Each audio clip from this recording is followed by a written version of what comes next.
Chapter 251, Black Market. Crichton Town.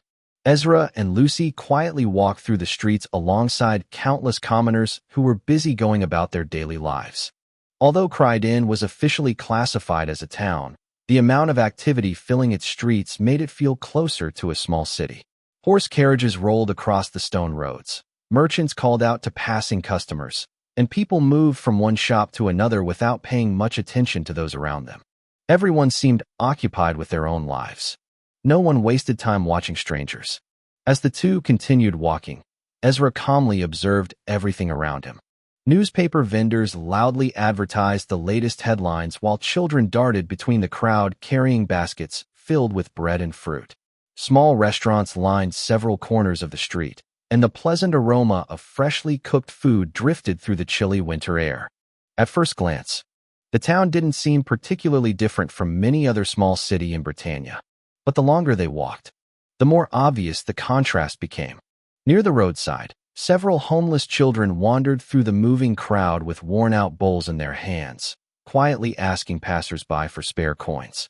Most people simply ignored them. Not far away, a few elderly beggars sat beneath the shelter of narrow alleys with thin blankets wrapped around their bodies, silently enduring the falling snow while staring blankly toward the street. The lively atmosphere of the marketplace and the harsh reality hidden just a few steps away existed side by side. "Do you think we'll get robbed?" Lucy asked in a low voice while subtly looking around. Ezra casually swept his eyes across the busy street. "The possibility is there." His answer remained as calm as always, while his gaze moved from one direction to another. Groups of workers discussed today's jobs. Several merchants argued over prices. A newspaper boy hurried past them. Steam escaped from nearby restaurants as cooks prepared another round of meals for hungry customers. However, the farther they moved away from the main streets, the more the scenery gradually changed. The pleasant smell of food slowly disappeared. Instead, the faint odor of waste lingered between old buildings. Piles of discarded materials rested against cracked walls, while melting snow mixed with muddy water that slowly flowed through the narrow gutters. After walking for several more minutes, Ezra quietly turned into one of the back alleys. Lucy immediately followed behind him. The noisy streets disappeared almost instantly with silence replacing them. The alley stretched ahead, lined with old brick buildings whose walls had long since lost their original color. Several elderly men sat lazily against the walls. Some quietly stared toward the gray sky. Others simply watched the snow fall without saying a single word. None of them seemed interested in speaking. None appeared to have anywhere else to go. Lucy couldn't help glancing around several times. A complicated feeling slowly settled inside her chest. She had become accustomed to the comfortable life of serving a noble. She slept in warm rooms. She ate proper meals. She no longer worried about surviving the next day. But she had once lived a life not much different from this. That memory hadn't disappeared. It had merely been buried beneath happier days. If a foreign traveler ever visited Britannia and spent all their time inside the wealthy cities governed by the Duke families, they would probably believe the kingdom was prosperous everywhere. They would never see places like this, nor would they understand how differently people lived only a few towns away. It almost felt as though Britannia existed as two completely separate worlds. One belonged to the wealthy, the educated, the powerful. The other belonged to everyone struggling simply to survive another day. Eventually, the two stopped in front of an old wooden building. A weathered signboard hung above the entrance. Painted across it was a large glass mug filled with amber-colored alcohol. Ezra quietly looked up at the sign. "This is the place." He spoke plainly. Lucy stared at the tavern before turning toward him. "Master, you sure we won't end up getting into a fight?" Her voice carried more excitement than worry. "You know?" She smiled while leaning slightly closer. "Like I said before, in all the novels I've read, if the locals inside see a young boy and a beautiful lady like me entering alone, they'll definitely try to pick a fight." She nodded confidently as though the outcome had already been decided. "Then, we'll defeat them with our skills," she continued excitedly. "And while fighting our way through the tavern, we'll accidentally discover the entrance to the black market." Her eyes sparkled with expectation. The story practically writes itself. Ezra slowly glanced at her. His blank expression didn't change in the slightest. Without replying, he simply reached for the tavern door and pushed it open. Lucy puffed out her cheeks before quietly following after him. The moment Ezra stepped onto the worn wooden floor, his senses quietly spread outward. Like an invisible ripple, his perception expanded across the entire tavern. Every conversation, every movement, every presence entered his awareness. 50 grown men, 10 female waitresses, several people in the back. His eyes calmly swept across the room. The bartender stood behind the counter, lazily polishing a wooden mug with a faded brown cloth. Is actually a half-star novice alchemist. Ezra identified him almost instantly. His gaze then shifted toward a wooden door farther inside the tavern. A waitress had just walked out from it moments earlier. There's something blocking my senses. Some kind of material. I can't perceive what's beyond it. Without allowing his thoughts to show on his face, Ezra calmly walked toward the counter. The noisy tavern gradually fell silent. Conversations stopped one after another. Dozens of curious and suspicious eyes quietly settled upon the two newcomers. Lucy, on the other hand, she enjoyed every second of it. The atmosphere felt exactly like the beginning of one of her adventure novels. She hurried forward until she caught up with Ezra. Clink. Ezra placed 6 copper coins onto the wooden counter. The sound immediately drew the bartender's attention. Several rough-looking men seated nearby glanced toward him without speaking. The bartender calmly looked up. What would you like? His hands never stopped polishing the wooden mug. I want to buy Melek. Ezra answered flatly. The black type. He gently pushed the 6 coins closer. The bartender raised one eyebrow. For several quiet seconds, he simply looked at the coins. Then, his eyes slowly lifted toward Ezra. Because both Ezra and Lucy wore ordinary winter clothing, their faces remained mostly hidden beneath thick scarves and lowered hoods. To anyone else, they looked like ordinary locals trying to keep warm. The bartender studied Ezra's visible eyes for another moment before finally nodding. Rilla. His voice echoed across the tavern. A waitress immediately stepped through the rear door. Yes. She respectfully looked toward him before turning her attention to Ezra and Lucy. Ezra quietly sensed the faint flow of cognizance surrounding her. Another half-star novice alchemist. They ordered Melek. The bartender finally placed the mug onto the shelf. The black type. He pointed toward Ezra. Please take them to one of the rooms so they can choose the brand they'd like. Understood. Rilla nodded politely before resting one hand against her waist. This way. She turned around without another word. Ezra followed. Lucy quietly followed behind him. The moment the three disappeared through the rear doorway, the lively noise inside the tavern gradually returned. I wonder who those two were. A man missing several teeth stared toward the door they had just entered. I'm more jealous that they ordered Melek. The black type at that. Another drunken man slammed his mug onto the table before lazily resting his chin on the wooden surface. But they looked suspicious. A nearby customer immediately snorted. Anyone dressed head to toe in winter clothing looks suspicious, idiot. Still, they had plenty of money. Those 6 copper coins could have bought me 3 more mugs of local beer. The drunken complaints blended together as laughter echoed throughout the tavern once again. Meanwhile, Rilla continued leading Ezra and Lucy deeper into the building. They eventually reached the exact location where Ezra's senses had been blocked earlier. Without hesitation, Rilla pressed her thumb against an unremarkable section of the stone wall. A soft blue light spread beneath her hand. The wall vibrated. Then, a series of mechanical gears began turning. Click, click, clank. Steam hissed through hidden pipes. Slowly, a concealed stone door slid open. Warm air drifted outward from the hidden passage beyond. Rilla calmly stepped inside. Ezra and Lucy followed after her. Once the hidden entrance closed behind them, Lucy immediately pulled down her hood and loosened the scarf covering her face. Ah, she let out a relieved breath. I can finally breathe. Rilla glanced toward Lucy's face. Are you two nobles? She asked curiously. The stone corridor stretched far into the distance. Iron lamps burning with orange flames illuminated both sides of the passage, causing long shadows to dance across the walls as they walked deeper underground. Lucy instinctively looked toward Ezra. She waited for him to answer. Ezra remained silent. Seeing his reaction, Rilla simply smiled. You don't have to worry. Our black market values secrecy above everything else.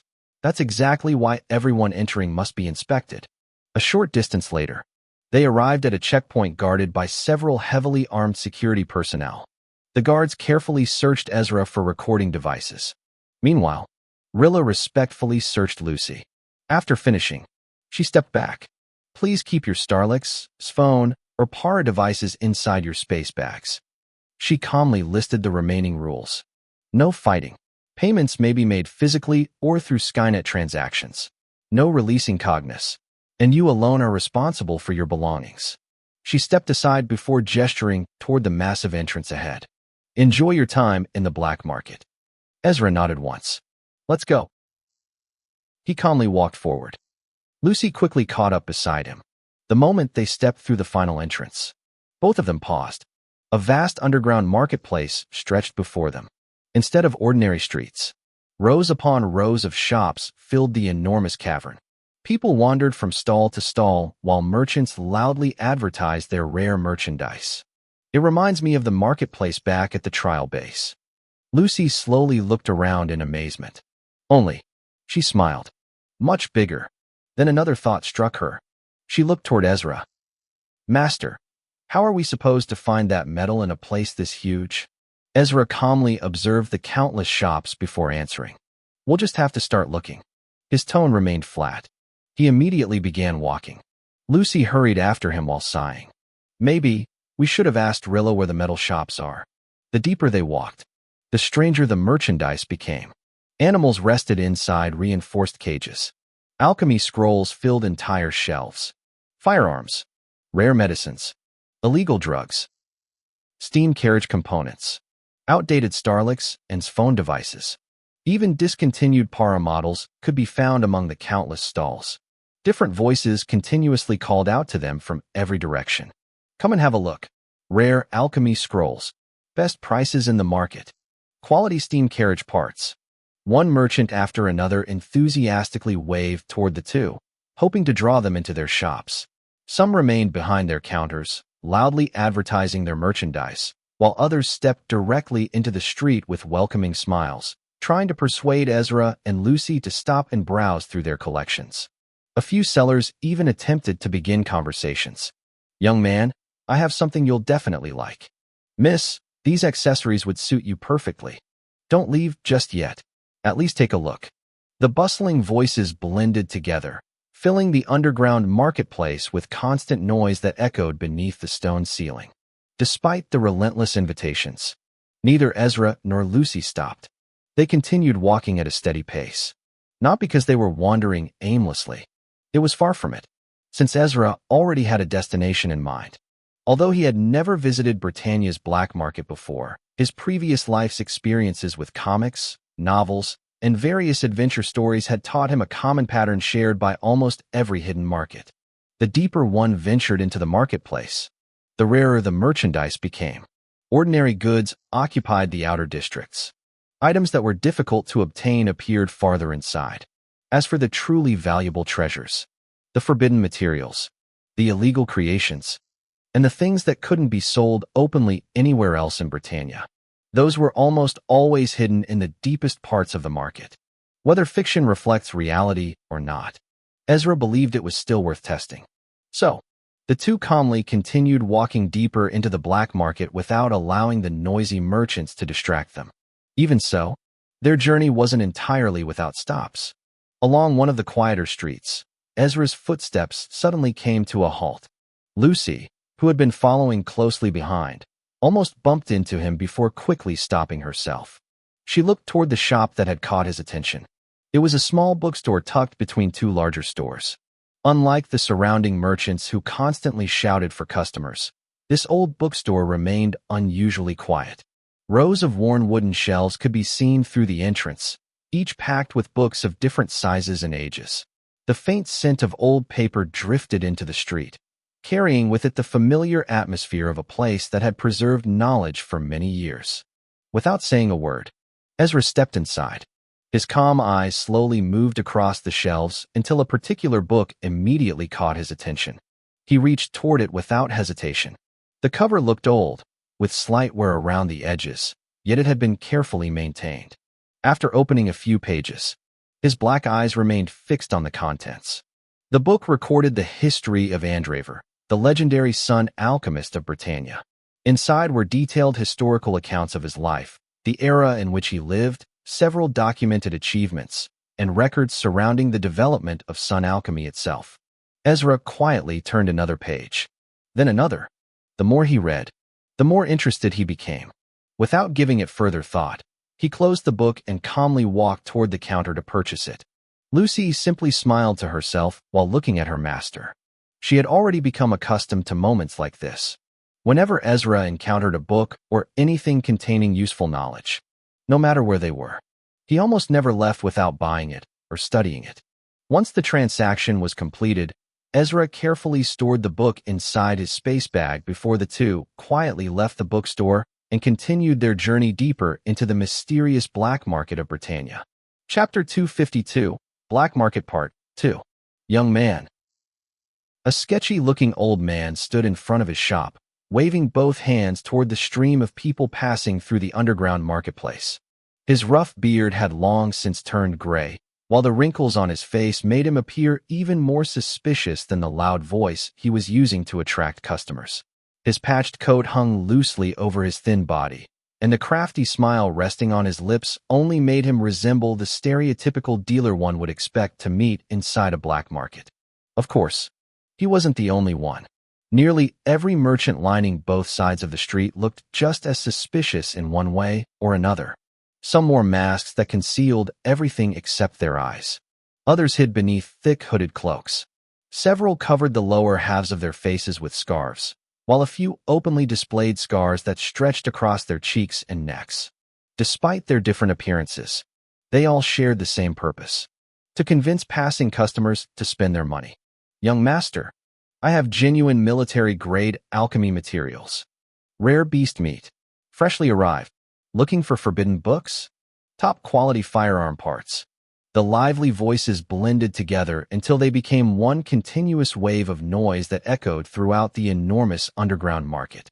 Lucy couldn't stop looking around. Every few steps, something new caught her attention. Her eyes wandered from one stall to another as merchants proudly displayed strange weapons, colorful stones, preserved monster organs, unusual plants sealed inside glass containers, and countless other goods she had never imagined would be openly sold in one place. Even after they had stopped by the bookstore where Ezra purchased the historical records about Andraver, her curiosity hadn't lessened in the slightest.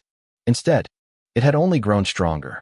I can practically smell mysteries and illegal dealings mixed together in this place. She smiled as she looked toward Ezra. Her eyes sparkled with excitement.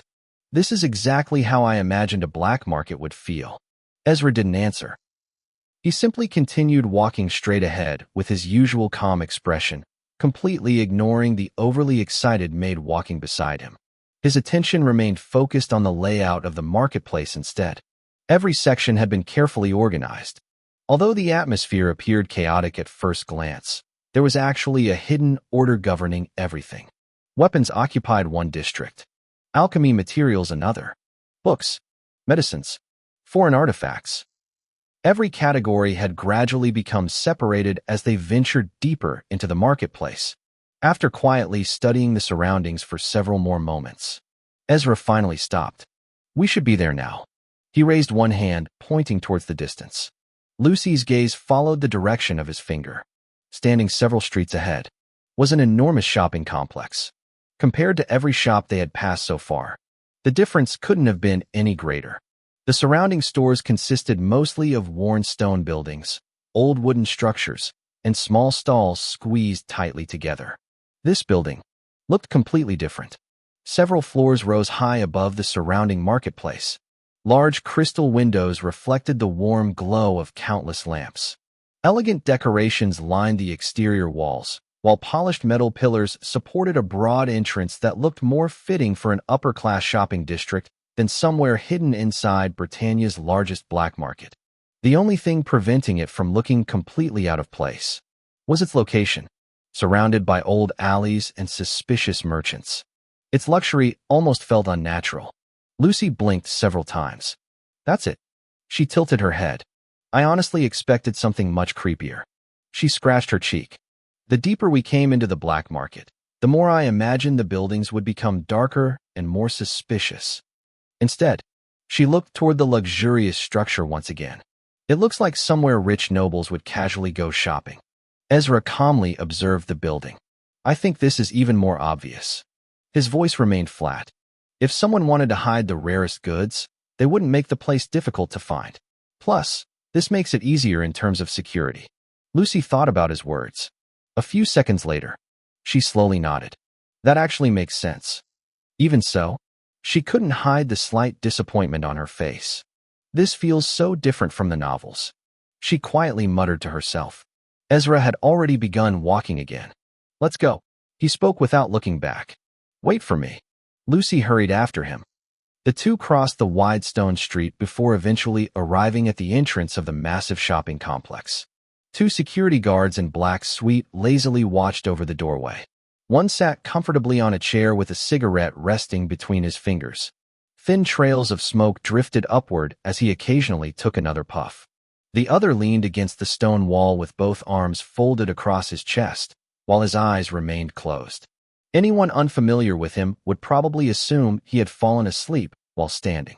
However, the moment Ezra and Lucy stepped within several meters of the entrance, both guards' eyes landed simultaneously on them. The atmosphere immediately changed. Lucy instinctively felt it. Her body subtly became more alert. She leaned slightly closer toward Ezra. Master, she lowered her voice. They're Meister-ranked alchemists. Ezra calmly looked at the two men, his black eyes remaining completely emotionless. I know, he answered plainly. The smoking guard stood up from his chair. He casually tossed the unfinished cigarette onto the ground before crushing it beneath his boot. Several cracks echoed from his neck and shoulders as he stretched his body. Who the hell are these little-looking punks? He walked toward them with slow, heavy steps. Each footstep carried a faint sense of pressure that naturally spread through the surrounding area. Meanwhile, the second guard never moved from the wall. He merely opened one eye. His gaze slowly swept across Ezra and Lucy. After several seconds, he spoke. Both are novice-ranked alchemists. His tone remained calm. Unlike his companion, he didn't seem interested in intimidation. Ezra stepped forward. His expression didn't even change in the slightest with the intimidating pressure the two guards displayed. He asked plainly. There wasn't the slightest hesitation in his voice, nor could fear be found inside his eyes. He simply looked directly at the two Meister-ranked guards as though they were ordinary employees doing their jobs. The smoking guard stopped walking. Huh. He lowered his head slightly until he was looking directly into Ezra's eyes. I'm sure you're just a kid. He stared at him with an intimidating expression. Lucy immediately stepped forward. She quietly positioned herself between Ezra and the guard. Not aggressively, but protectively. Her eyes never left the man's face. Does that matter? Ezra replied. His calm voice interrupted the brief silence that had settled between them. The guard narrowed his eyes. He remained silent for several moments. Because Ezra wasn't wrong. Whether he was young or old, it had nothing to do with whether he possessed enough money to shop inside. Finally, the second guard spoke again. Let them in. His voice carried the same calmness as before. The smoking guard clicked his tongue. I was going to. He casually waved one hand before stepping aside. Picking up another cigarette, he placed it between his lips before lighting it with a lighter he also took out from his black trouser pocket. A cloud of smoke escaped through both his mouth and nose. You can enter. He lazily pointed his thumb toward the large metal doors behind him. Then, his relaxed expression slowly disappeared. Only seriousness remained. But remember one thing. His deep voice echoed across the entrance. Only people with money belong inside this place. His gaze settled firmly upon Ezra. If you walk in there and try buying something you can't afford, his eyes darkened slightly. You'll find yourself in serious trouble. His cold tone alone would have been enough to make many ordinary people lose their nerve. Yet, neither Ezra nor Lucy reacted. Their expressions remained exactly the same. Seeing no reason to continue the conversation, Ezra simply walked forward and Lucy followed closely behind him. Without another word, The second guard finally pushed one hand against the enormous steel door. Faint streams of cognus flowed across the engraved alchemy circles hidden beneath the metal surface. A deep mechanical sound echoed. Clank. The massive door slowly opened inward. Warm light spilled out from inside the building. Ezra quietly noticed the cognus flowing through the guard's arm into the mechanism. So, even the entrance itself requires alchemy authorization. He thought to himself plainly. Without hesitation, both master and maid stepped inside. The moment they stepped inside, the interior was exactly what one would expect after seeing the magnificent exterior. Well, at least that was the case for Ezra. Lucy, on the other hand, couldn't stop looking around. The luxurious appearance of the shopping complex continued seamlessly inside. Bright crystal lamps illuminated every corner of the spacious hall, while polished marble floors reflected the warm light above. Elegant wooden displays lined both sides of the wide walkways, and nearly every valuable item rested safely behind thick glass cases. Unlike the ordinary market outside, everything here was displayed with refinement. Each shop had beautifully crafted signboards hanging above their entrances, their names engraved in elegant lettering. Some even had small holographic advertisements floating before their stores, showcasing their rarest merchandise to passing customers. Near the center of the complex stood a massive holographic directory. The translucent blue screen floated several meters above the ground, displaying every shop inside the building, the categories of goods they sold, and the exact locations where they could be found. Ezra calmly lifted his eyes toward it. His gaze rapidly swept across the countless names. Weapons, alchemy materials, foreign goods, medicines, rare plants, ores. His eyes continued moving without stopping. In less than a second, he found exactly what he was looking for. Without another word, he turned and calmly began walking toward one of the eastern corridors. Lucy quickly followed behind him. The shopping complex was just as crowded as the streets outside. People moved from one store to another carrying neatly wrapped packages, while attendants politely welcomed every customer who entered. Almost everyone concealed their identity, since this was still the black market. Remaining anonymous was considered common sense. Many people wore hooded cloaks that concealed most of their faces. Others covered themselves with scarves. Several wore elaborate masks made from metal or polished wood, completely hiding their appearances. Some even altered their voices while speaking. There could easily be a high-ranking noble casually walking among the crowd, or perhaps a wanted criminal. No one knew. More importantly, no one cared. As already stated, inside the black market, protecting another person's identity wasn't simply courtesy. It was one of the unwritten rules everyone naturally followed. After walking through several sections of the enormous complex, Ezra and Lucy finally arrived at the district dedicated entirely to ores. The moment they entered, Lucy quietly looked around once again. One shop specialized in refined metal ores. Another displayed rare crystal minerals resting inside reinforced glass cases. Several stores sold unusual stones with mysterious properties used for alchemy and technology development. There was even an entire shop dedicated to high-tier foreign ores imported from distant nations beyond Britannia. Beside it, another merchant displayed countless gemstones arranged neatly according to their rarity and quality. Compared to the ordinary or markets found throughout Britannia, this place looked more like an exhibition. Ezra's attention never wandered. His objective had been clear from the beginning. He calmly entered one of the largest shops specializing in metal ores. A pleasant chime echoed softly as the door opened. "Welcome, valued customers." A young man who appeared to be in his mid-20s immediately approached them. He wore a neat black suit with white gloves, making him resemble a professional attendant from one of Britannia's upper-class businesses rather than an employee working inside the black market. A courteous smile rested naturally on his face as he rubbed his hands together. "I hope we have something that interests you." Several other customers quietly browsed the displays throughout the shop. Some carefully examined different ores while attendants stood nearby explaining their properties. The atmosphere remained peaceful with no one speaking loudly. "What are you interested in purchasing today?" The young attendant politely handed them a beautifully printed pamphlet. Inside was a detailed catalog listing every ordinary ore, manufactured ore, and refined metal currently available in the store. Lucy accepted it before glancing around the elegant interior once more. For a black market shop, she smiled sarcastically. You people are surprisingly fancy. She looked back toward the attendant. Someone could easily mistake this place for a completely legal business. The young man chuckled softly. Our owner happens to be someone with rather elegant tastes. His smile remained polite. We simply follow the standard they've established. Ezra quietly listened without interrupting.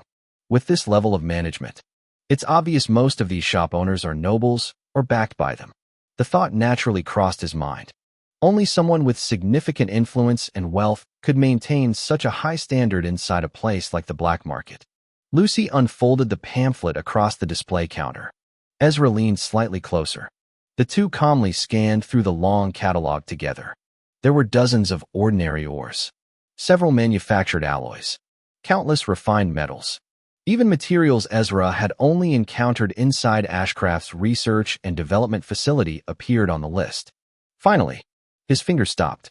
This one, Ezra pointed calmly. The attendant lowered his gaze toward the catalog before nodding once. Of course, sir. This way, please. He politely led them deeper into the shop. Ezra and Lucy followed behind him until they arrived before a reinforced glass display. Inside, 3 bronze gold metal bars rested neatly upon a velvet cushion beneath carefully arranged lights. The warm glow reflected beautifully across their metallic surfaces. Orichalcum. Even without touching it, Ezra could immediately tell the quality was excellent. His gaze shifted downward. Resting beside the display was the price tag. 20 million gold coins. Lucy froze. Her eyes immediately widened. The attendant noticed her reaction and smiled apologetically. We only have the manufactured version available at the moment. He gently gestured toward the bars. The raw are sold out several days ago. We have regular customers who purchase it almost every time we receive a new shipment. So, our stock rarely lasts very long. Ezra quietly nodded. I'm fine with the manufactured version. The attendant smiled. Excellent choice. Lucy finally looked away from the price tag. 20 million gold coins. She blinked twice. For only 3 bars. Her voice carried genuine disbelief. The attendant maintained his professional smile. That's simply how valuable orichalcum is, Mississippi. He spoke calmly. Even obtaining manufactured bars requires special permissions outside the black market. Lucy slowly nodded. She finally understood why Ezra had insisted on traveling all the way to Velcreon. This wasn't something they could have purchased anywhere else, or even find to buy. Ezra calmly removed his finance card. I'll buy 6 bars. The attendant's smile widened slightly. Certainly, sir. He respectfully bowed. Please follow me. He led Ezra toward one of the private transaction rooms located behind the main showroom. Lucy quietly followed. The payment process itself remained smooth. After verifying Ezra's finance card and completing the Skynet transaction, the attendant personally returned carrying a neatly wrapped black package. Inside, 6 carefully manufactured bars of orichalcum had been securely packed to prevent damage during transportation. The attendant respectfully handed the package to Ezra with both hands. Thank you for your purchase. Ezra carefully placed the neatly wrapped package containing the 6 manufactured orichalcum bars into his space bag. Once he confirmed everything had been stored properly, he turned around, intending to leave the shop immediately. However, his footsteps suddenly came to a stop. Something resting inside another display case quietly caught his attention. Ezra slowly turned his head. Behind a thick sheet of reinforced glass, a single bar of umbrium rested on a dark velvet cushion. Unlike the warm bronze glow of orichalcum, umbrium possessed an entirely different beauty. Its surface was a deep, flawless black that seemed to swallow the surrounding light. Even with the bright crystal lamps illuminating the display, almost no reflection escaped from its surface, making the metal appear as though it contained a patch of darkness within itself. Ezra's calm eyes quietly studied it. Umbrium, a rare metal or famous throughout Britannia for its exceptional ability to absorb both heat and light. Its unique properties made it invaluable when manufacturing stealth equipment, specialized defensive shields, and the exterior armor plating of military vehicles. Because of its remarkable resistance to heat-based attacks, It was often incorporated into advanced military projects where fire resistance and concealment were equally important. Among the great noble families, the Ashenlocke family possessed one of the largest ownership rights over umbrium. For that reason, the metal rarely appeared outside the family's industries. Alchemists couldn't simply purchase it whenever they pleased. In truth, umbrium wasn't particularly popular among most alchemists. Only certain high-ranking illusionary alchemists occasionally sought it out because its light-absorbing properties worked exceptionally well with many concealment techniques. Compared to highly sought-after ores like orichalcum, its demand appeared much lower. Yet, something didn't make sense. Ezra quietly looked across the surrounding display shelves. Most of the other rare metals had 3, 4, sometimes even 5 manufactured bars displayed inside their cases. Umbrium had only 1. His eyes narrowed ever so slightly. Someone must be buying this metal rather frequently. He spoke in his usual calm tone while looking toward the young attendant. The young man smiled politely. "I'm afraid I can't reveal information regarding our customers." His answer sounded perfectly professional, but in his mind, he was a bit surprised that the person in front of him could observe something like this without any given information. Then, he casually stepped a little closer. A different smile slowly appeared on his face. This one looked far less professional. His thumb and index finger quietly rubbed against each other. The familiar gesture immediately revealed what he meant. But he lowered his voice slightly. "If you happen to offer me a little something." His greedy smile widened. "I might accidentally remember a few details," he whispered with a playful expression. Ezra quietly looked at him. His blank black eyes remained completely unreadable. For several seconds, neither of them spoke. Then, without another word, Ezra simply turned around and walked toward the exit as though the conversation had never happened. The attendant remained standing where he was. His greedy smile gradually disappeared before he let out a quiet sigh. "Worth a try," he muttered to himself before returning to his usual welcoming expression as another customer entered the shop. Lucy had been wandering around the nearby displays while Ezra spoke with the attendant. After taking one final look at several unfamiliar ores displayed beneath the crystal lights, she quickly caught up with him. She looked thoroughly satisfied. Although they had only purchased orichalcum, simply seeing so many rare materials gathered in one place had already made the trip worthwhile in her eyes. The two quietly left the shop and returned to the bustling corridors of the shopping complex. "So," Lucy clasped both hands behind her back as she walked beside Ezra. "We're heading home tomorrow?" She turned slightly to look at him. Her voice carried a mixture of curiosity and anticipation. Ezra nodded once. "Yeah." His answer remained short and straightforward. Everything they had come here to obtain had already been acquired. There was no longer any reason to remain in Velcrion. At least, that had been the plan. Neither Ezra nor Lucy could have imagined that before they even had the chance to leave the city. An unexpected incident would force both of them to remain in Velcrion far longer than either of them had anticipated. Chapter 253, Swift, Fast, and Clean. After spending several hours wandering through the black market, Ezra and Lucy finally made their way out. This time, however, they didn't leave through the hidden entrance they had originally used. Another employee of the black market, whom they met near the main entrance before leaving, guided them toward one of the market's many concealed exits instead. Like every other entrance and exit connected to the black market, it remained carefully hidden from ordinary citizens. A section of an old stone wall quietly slid open after the attendant activated the concealed mechanism. Once they stepped through, the passage sealed itself behind them as though it had never existed. The two emerged into a narrow back alley. It was almost deserted. Only the faint sounds of the distant streets drifted into the quiet passage, where melting snow mixed with patches of sand and worn stone beneath their feet. Cold wind swept gently through the alley. "Ah." Lucy let out a long sigh. She looked genuinely disappointed. "We didn't get to face a single challenge inside the black market." She lowered her gaze toward the snowy ground while lightly kicking a loose pebble as she walked. "I thought." She looked back up again. At least one thug or some group of villains would suddenly appear. Her eyes lit up dramatically. She clenched one fist as though imagining the scene inside her head. Then she hurried several steps forward until she caught up with Ezra. "Master," She looked at him expectantly. Aren't you listening to me? Ezra remained silent, with his walking pace never changing. Lucy puffed out her cheeks seeing this. This was honestly such a letdown. She folded her arms. Ezra simply continued walking through the alley without responding. Lucy had already begun to grow accustomed to this. Ever since becoming his maid, she had learned that Ezra often chose silence whenever she began rambling about one of the countless strange scenarios she imagined.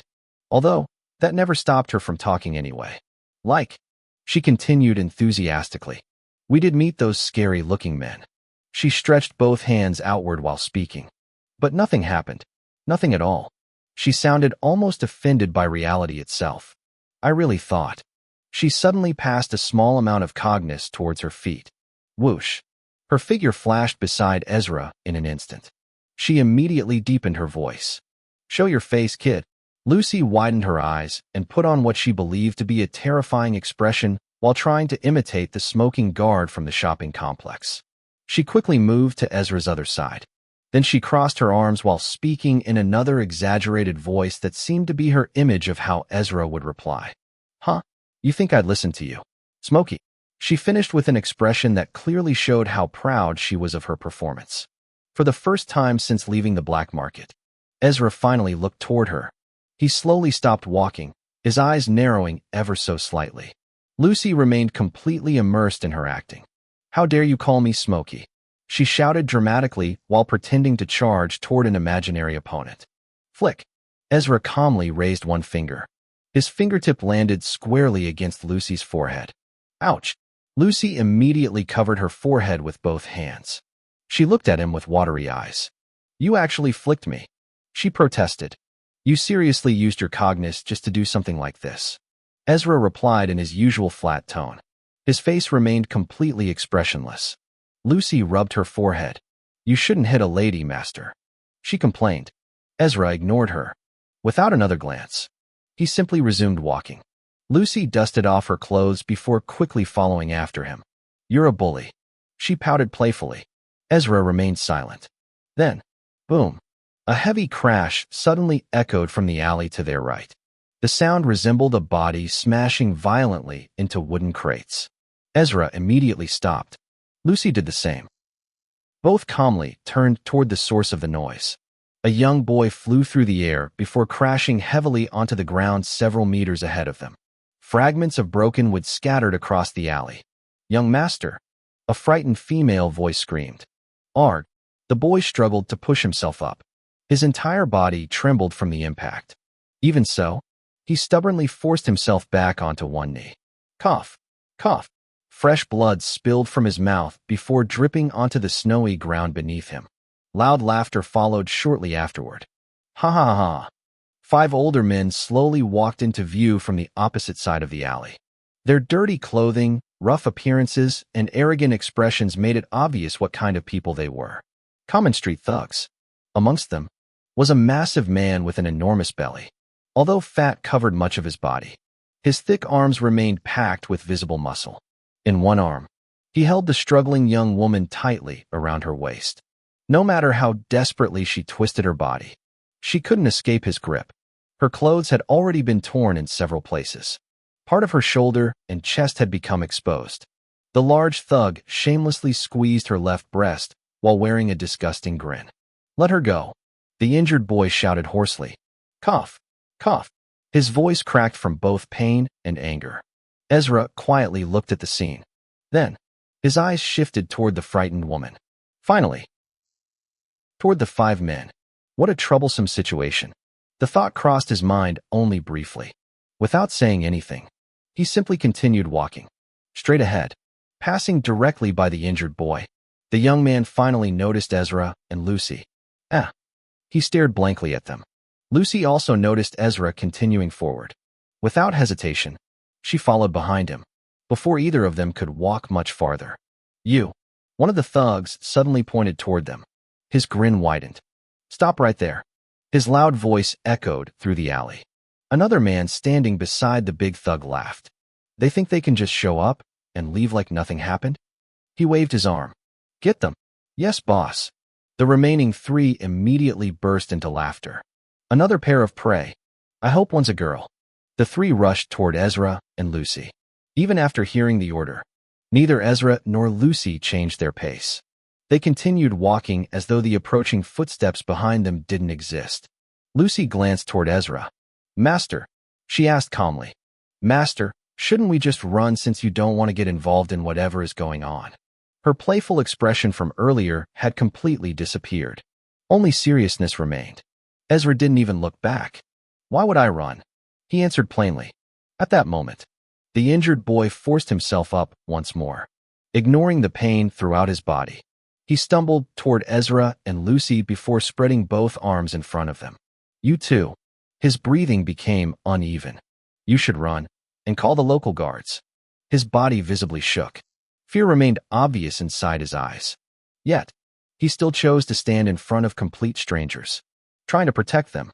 One of the charging thugs burst into loud laughter. Ha ha, would you look at this idiot? Without slowing down, he swung his fist straight toward the boy's face. Run! The boy shouted with everything he had. Bam! The punch landed heavily. His head snapped sideways from the force. At the same time, Ezra and Lucy continued walking calmly, almost as though none of it concerned them. Wow! Lucy looked toward the injured young man with genuine admiration. I didn't know there were people like that, even in a town like this. Even while his face was swollen and blood continued dripping from the corner of his mouth, he still chose to stand in front of complete strangers. Ezra's eyes briefly rested on the boy before returning to the three men charging toward them.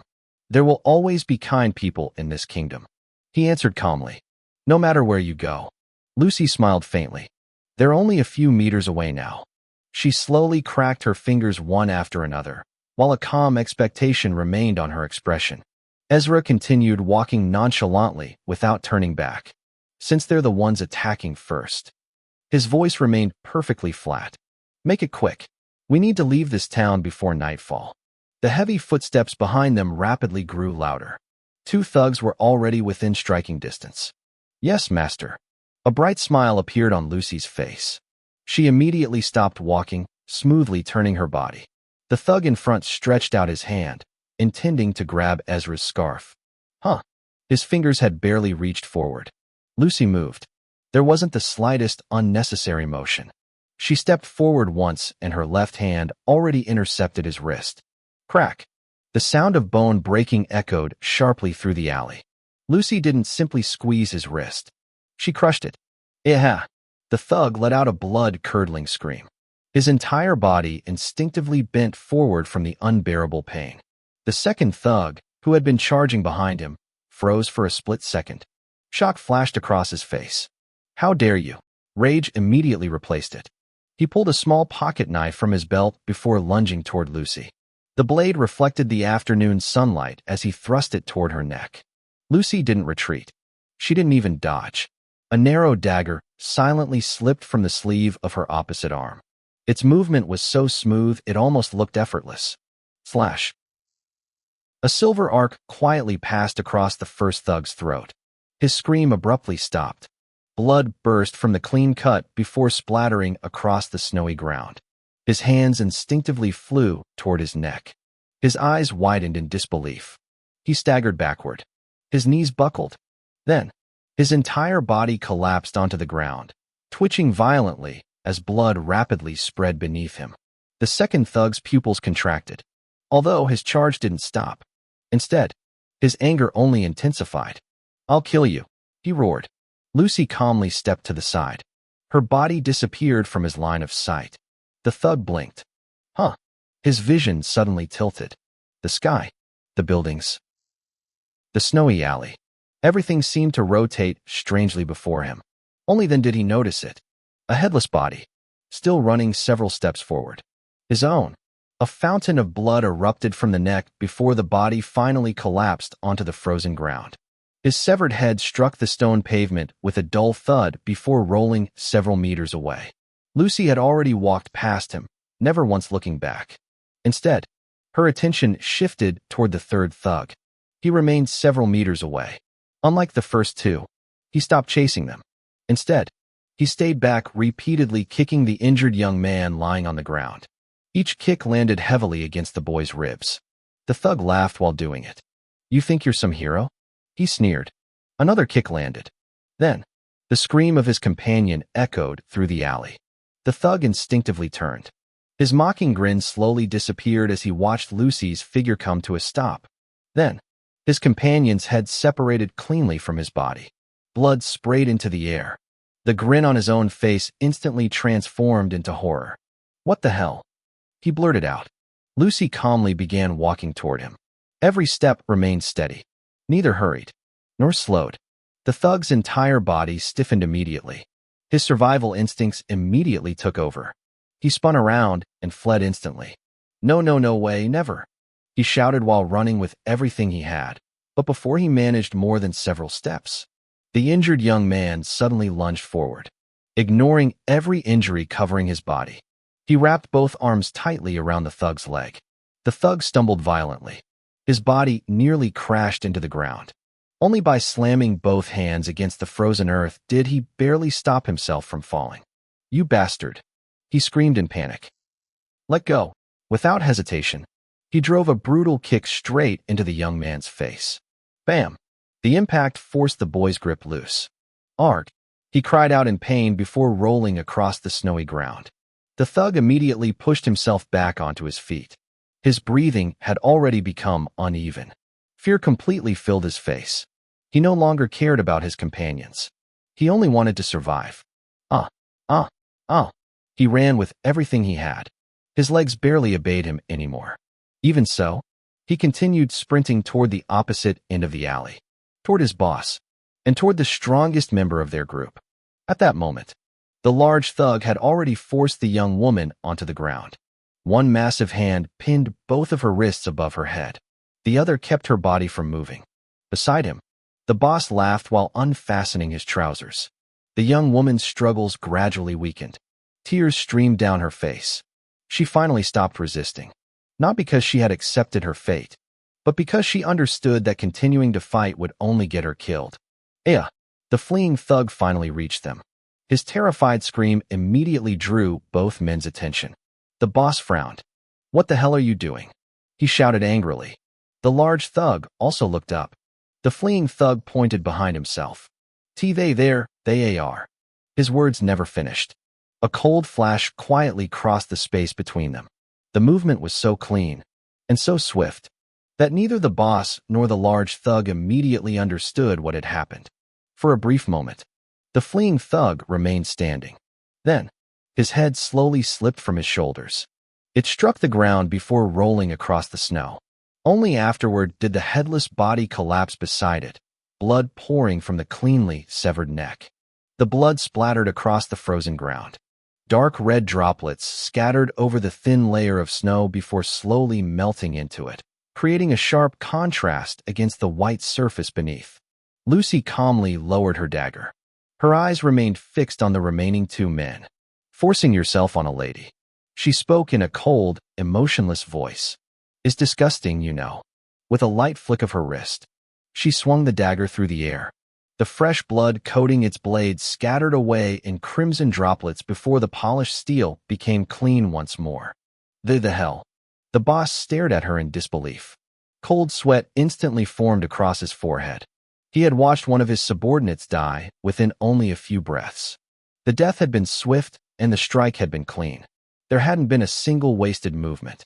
He could already guess what happened to the other two just from this. What are you waiting for?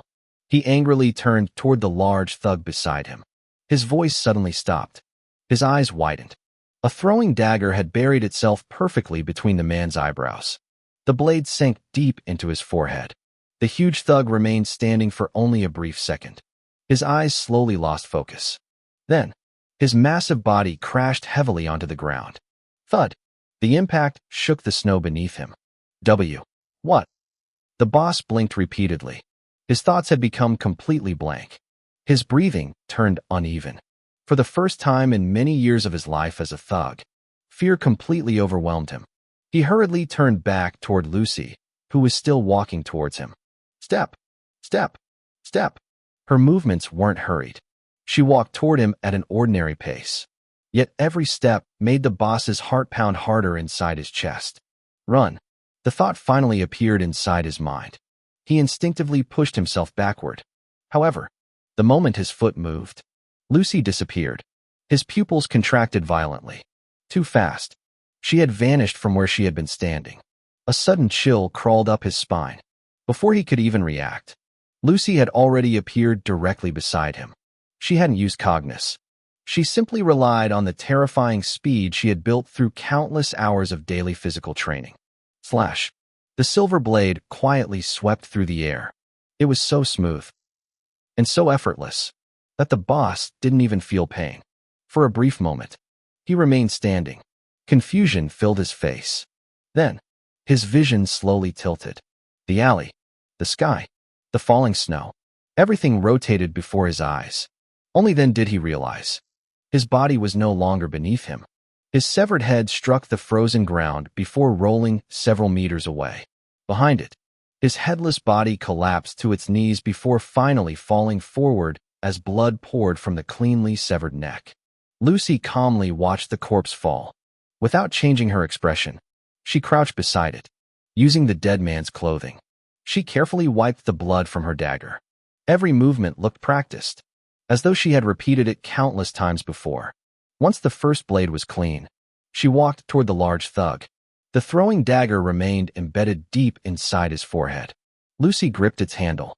With one clean pull, she removed it. A small trail of blood followed the blade as it slid free.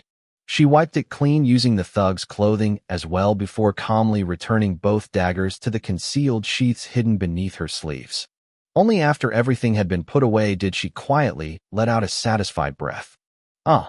A faint smile appeared beneath her scarf. I finally got some action.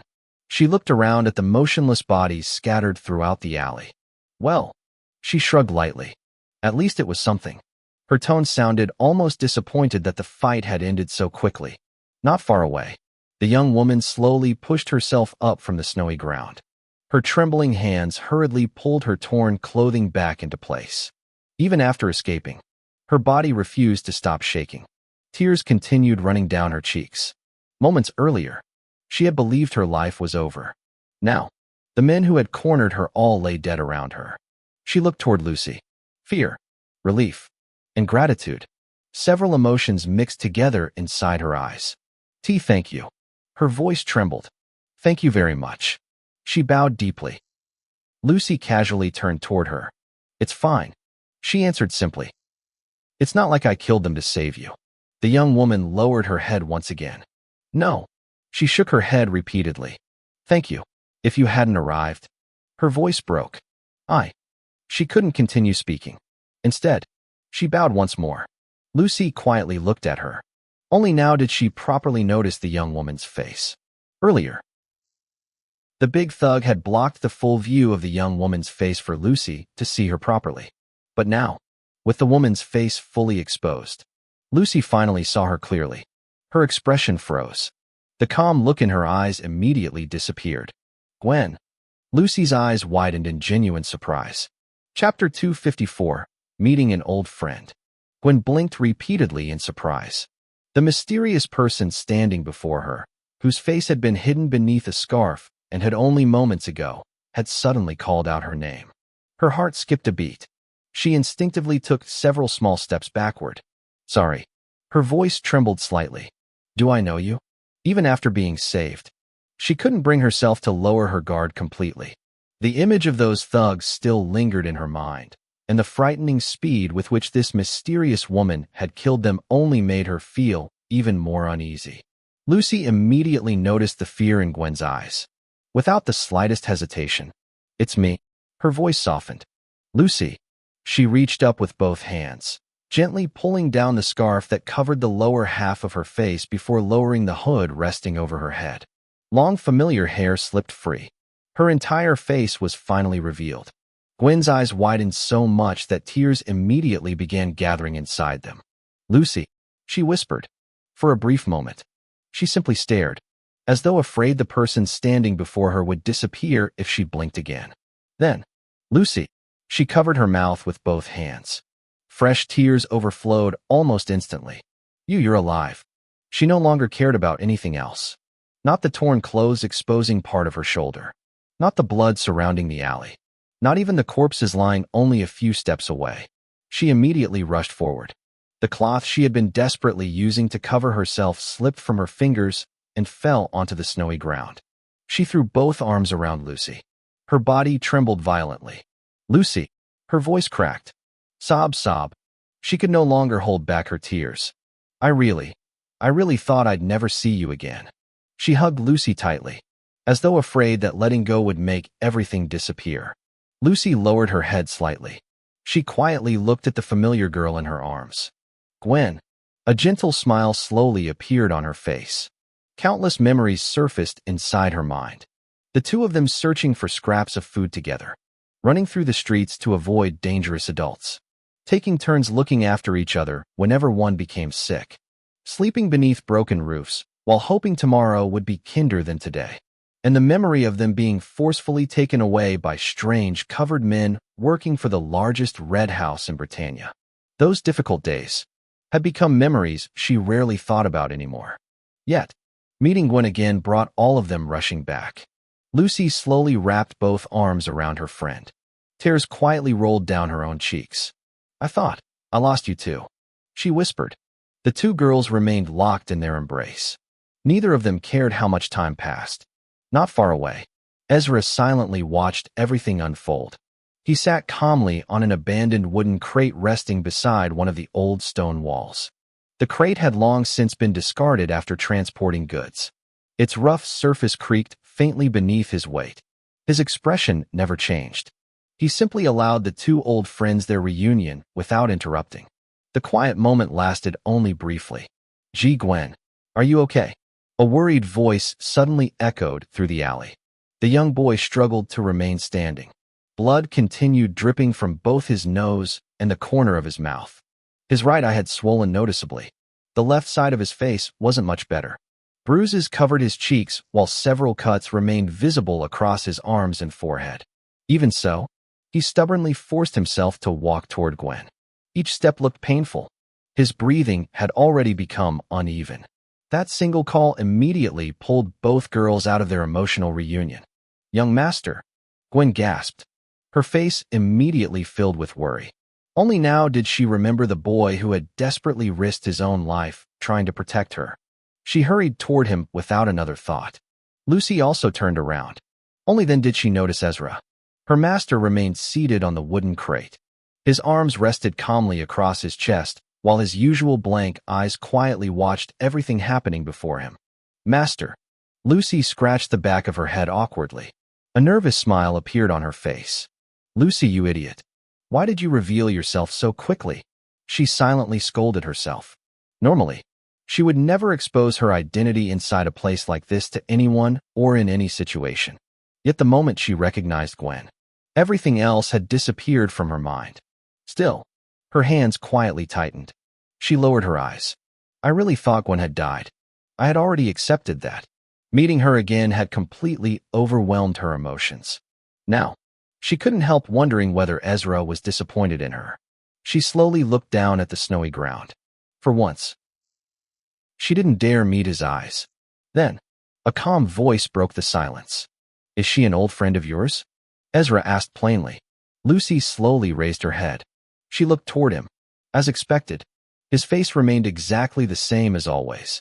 No anger, no disappointment, no criticism, only the usual calm expression she had already grown familiar with. Yes. She nodded gently. Ezra gave a single nod in return. Okay. His answer remained short. Nothing more. Nothing less. Lucy stared at him for a few more seconds. Then she could only smile helplessly. Of course. That's exactly how Master would react. Master isn't someone who makes unnecessary comments. If it mattered, he would say something. If it didn't, he simply accepted it and moved on.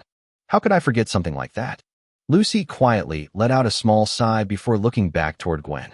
A soft smile naturally appeared on her face. Not far away, Gwen had already reached the young boy. She immediately supported him before carefully checking the injuries covering his face. Tears continued falling from her eyes. Young master. Her voice trembled with guilt. You were hurt this badly because of me. She clenched both fists. Her entire body shook. You should have left me behind. She lowered her head. I wasn't worth risking your life. No way. The boy immediately protested. Cough, cough, cough. The sudden shout aggravated his injuries. He doubled over violently as fresh blood escaped from his mouth. His vision blurred. His legs finally gave out beneath him. He collapsed onto the snowy ground. Young master! Gwen cried out in panic. She hurriedly knelt beside him. Her trembling hands didn't know where to begin. Should I stop the bleeding first? No. I should carry him back home. But I don't have the strength to carry the young master. Should I just run for help? Her thoughts became completely confused. He'll be fine. Ezra's calm voice reached her ears. Gwen immediately turned. Her eyes were red from crying. Does he look fine to you? She couldn't stop herself from shouting. Her emotions had already reached their limit. To her, this strange person had appeared from nowhere, calmly watched everything happen, and was now saying the young master would be fine despite the obvious injuries covering his body. She simply couldn't understand him. I have to take him to a hospital. She hurriedly looked around the alley. Her breathing became faster. There has to be one nearby. Lucy quietly walked over before gently placing a hand on Gwen's shoulder. Gwen. She spoke softly. Who is he? Him. Gwen looked toward the unconscious young boy, fresh tears still rolling down her cheeks. He's the son of Baron Wellston. Her trembling hands instinctively grabbed onto Lucy's sleeve, as though holding onto the only familiar person she could rely on. I work as a servant in their household. Her frightened eyes quivered. If anything happens to the young master. She swallowed hard. I'll be held responsible. The terror on her face wasn't fake. It was the fear of someone who had lived under noble authority long enough to understand exactly what could happen if tragedy struck. Lucy quietly looked at her childhood friend. A complicated feeling settled inside her heart. They had only just reunited after believing they would never see each other again. Yet Gwen had immediately become caught in another crisis. Lucy slowly turned toward Ezra. Her master still sat there with his usual calm expression, as though nothing around him had disturbed his thoughts in the slightest. She didn't say anything. Instead, she simply looked at him. Her eyes silently begged for help. Ezra met her gaze for a brief moment. Without another word, he stood up. He slowly rolled back the sleeves of his coat before removing the gloves covering his hands. His movements remained as calm and methodical as always. Hey, he called plainly. Gwen instinctively looked toward him. Move aside. Ezra's tone remained flat. Gwen hesitated. Her hands unconsciously tightened around the unconscious boy. She didn't know this strange person, nor did she have an idea on who he was. More importantly, she couldn't simply hand over the young master to a complete stranger. Lucy noticed her hesitation. She stepped forward with a reassuring smile. Don't worry, Gwen. She gently squeezed her friend's shoulder. He's my master. There was unmistakable pride in her voice. And he's someone you can trust. Your master? Gwen looked back and forth between Lucy and Ezra. Her eyes remained filled with uncertainty. The young-looking person standing before her looked unusually quiet. His face was covered, and his words sounded blunt. Yet, this reassurance came from Lucy, someone she trusted more than almost anyone else. After a brief hesitation, Gwen slowly nodded. Please. She lowered her head. Please take care of him. Carefully, she released the unconscious boy before standing up. With one hand, she quickly adjusted the torn part of her clothing to cover herself as much as possible before quietly moving behind Lucy.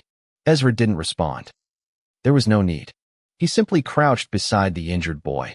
Opening his space bag, he calmly removed a compact first aid kit that he always carried with him. After everything he had experienced in the trial of steel, keeping medical supplies nearby had already become a habit. One by one, he neatly arranged the tools across the snowy ground. Alcohol, bandages, medicine, small surgical scissors, disinfectant. Everything was placed exactly where he wanted it. Only then did he begin examining the young boy's injuries. His movements remained steady, efficient. There wasn't the slightest hint of panic. Watching him work, Gwen slowly widened her eyes. Wow! She couldn't hide her surprise. The way Ezra handled the medical equipment looked far too practiced for someone who looked young. She looked toward Lucy again. When you said he's your master? Her curiosity finally overcame her nervousness. Does that mean he's a noble too? Yes. Lucy answered immediately. A proud smile naturally appeared on her face. Master isn't like any noble you'll ever meet. She puffed out her chest slightly, as though Ezra's reputation belonged to her as well. Then, she quietly removed her own scarf round her neck. Walking closer to Gwen, she gently wrapped it around her friend's shoulders to properly cover the torn parts of her clothing. There. Lucy smiled warmly. You'll feel a little more comfortable now. Gwen lowered her head. Thank you. Lucy simply smiled in return before another question crossed her mind. Gwen. She glanced toward the unconscious boy lying beside Ezra. What were you doing here? And especially, she pointed toward the boy. Why were you with your master's son? Gwen laughed awkwardly. It's actually the young master who brought me here. Lucy blinked twice. Seriously? She hadn't expected that answer. Gwen nodded helplessly. Yes. She rubbed the back of her neck. He received information that there might be a black market hidden somewhere in Croydon town. She let out another tired sigh. Although, I still find it hard to believe. She smiled bitterly. Since everyone knows the black market is only a myth. Lucy quietly looked away for a brief second. If only Gwen knew. She and Ezra had just walked out of it. I tried stopping him. Gwen continued. But once the young master becomes determined, she helplessly looked toward the unconscious boy. He never gives up until he accomplishes whatever he set his mind to. Despite everything that had happened, a small affectionate smile still appeared on her face. It was obvious she genuinely cared about the boy she served. Lucy couldn't help becoming curious. But she tilted her head. Why would he want to find the black market in the first place? Gwen gently folded both hands together. The young master. She smiled faintly. Is an inventor. Well, more accurately, he's only beginning his journey as one. Her gaze unconsciously drifted toward her young master again. He admires the young noble from Duke Ashenlocke, the one who created the phantom rolls. The moment those words left Gwen's mouth, Lucy nearly burst into laughter, but she quickly covered her mouth with one hand. Because the person Gwen was talking about was currently kneeling only a few steps away, calmly treating her young master's injuries without saying a single word. Lucy couldn't help stealing several amused glances toward Ezra. Her shoulders even trembled slightly from trying not to laugh. Ezra naturally heard every word. He could also feel Lucy repeatedly looking at him. Even so, he continued applying the medicine without the slightest reaction. His expression never changed. It was as though the conversation had absolutely nothing to do with him. Lucy finally managed to compose herself. So, she spoke calmly. He came looking for a black market to complete one of his inventions? Gwen slowly shook her head. It's more complicated than that. A weary sigh escaped her lips. The smile she had been forcing gradually disappeared. Lucy's expression also became serious. What happened, Gwen? She asked softly. Gwen remained silent for several moments. Then, she finally spoke the truth. The house of Baron Wellston. She lowered her head. Is on the brink of collapse. They suddenly went bankrupt. Gwen's voice became much quieter. She lowered her eyes as though the memory itself weighed heavily on her heart. The Baron House of Wellston owes another Baron family here in Velcrion an enormous amount of money. She paused briefly before continuing. And the debt has grown so large that it could completely ruin the entire family. Lucy quietly listened. She hadn't expected something this serious. Gwen continued speaking. That's why the young master wants to follow the same path as his idol. A faint smile appeared despite the sadness in her eyes. He wants to use his invention just like young Lord Ezra Ashenlocke did. You must know how the phantom rolls completely changed his life. It earned him recognition, wealth, and maybe support from powerful people. I'm not sure. She looked toward the unconscious young master lying beside Ezra. Young Master Blake believes he can do the same. He wants to present his own invention to the whole of Britannia. If a major company agrees to sign a production contract with him. She slowly clenched her hands together. The family might be able to escape this crisis. Her voice gradually became weaker. But he doesn't even have all the materials needed to finish his invention. Another helpless sigh escaped her lips. I've watched him work every single day. He keeps redesigning it over and over again, but without the final materials, he can't complete it. Her shoulders slowly dropped. The exhaustion on her face became even more obvious. Throughout Gwen's explanation, Ezra remained focused on treating Blake's injuries. His hands steadily wrapped another clean bandage around the young inventor's arm. Even so, his thoughts quietly drifted elsewhere. An inventor, Ezra thought to himself. His calm eyes briefly rested on Blake's unconscious face. An invention important enough to make a person search for materials inside the black market. It shouldn't be something ordinary. He carefully secured the final bandage before checking Blake's breathing once more. Everything had stabilized. Ezra quietly studied the unconscious boy for another moment. Which means, he's probably talented. His thoughts remained calm. There wasn't the slightest excitement on his face. Instead, he simply observed, like a craftsman evaluating another craftsman's work before even seeing the finished product. It wouldn't hurt to find out how capable he really is. His eyes narrowed ever so slightly. If he's genuinely useful, then I should recruit him. The thought naturally formed inside his mind. Ever since deciding to establish his own company in the future, Ezra had already accepted one reality. No matter how capable he became, he couldn't build everything alone. A single inventor, a single craftsman, would never be enough.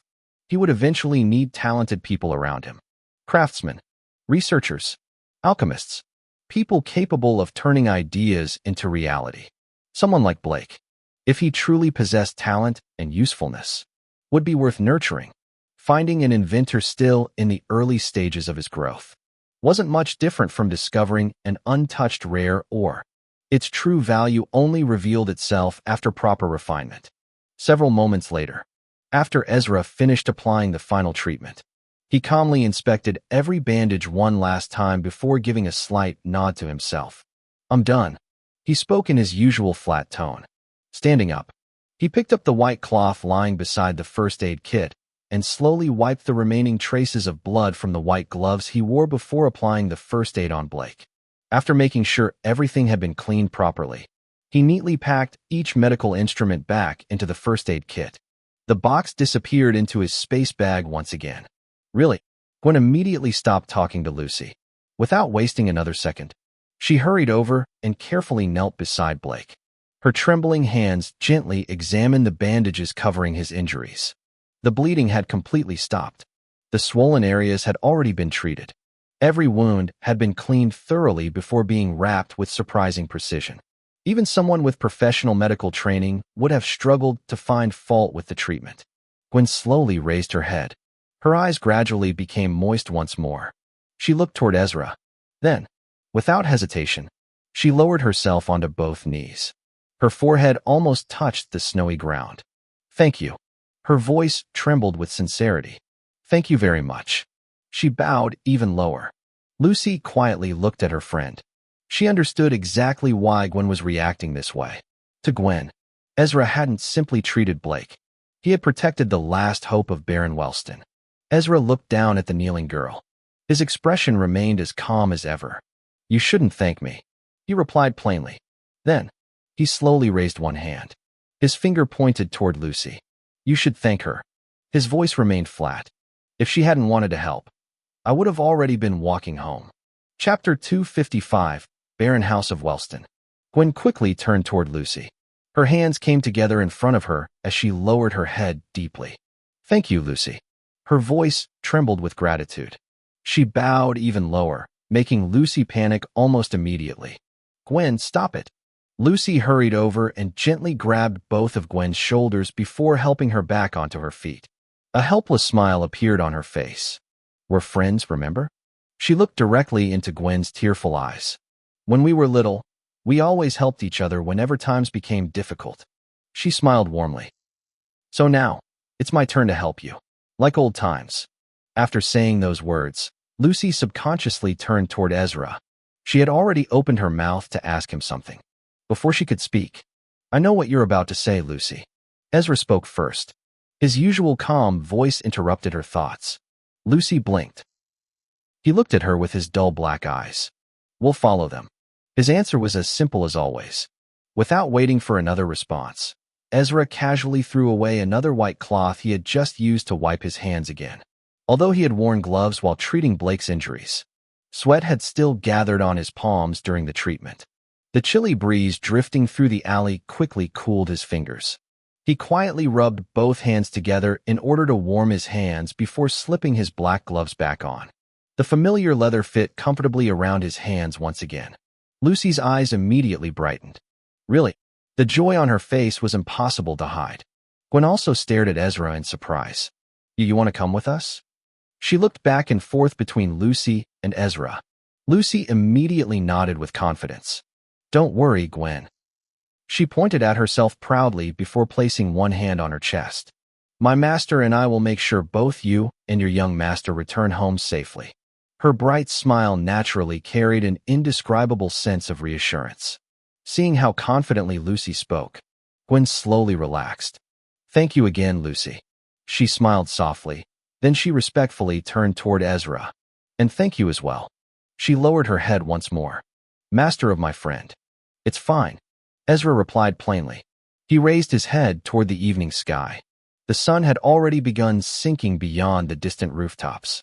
The orange glow gradually faded beneath layers of gray clouds. It'll be dark soon. He calmly adjusted the cuff of one glove. Let's leave. Oh, Gwen suddenly remembered something. She looked helplessly at Blake lying unconscious on the ground. But how am I supposed to carry the young master? Before she could continue worrying. Don't worry. Lucy bent down.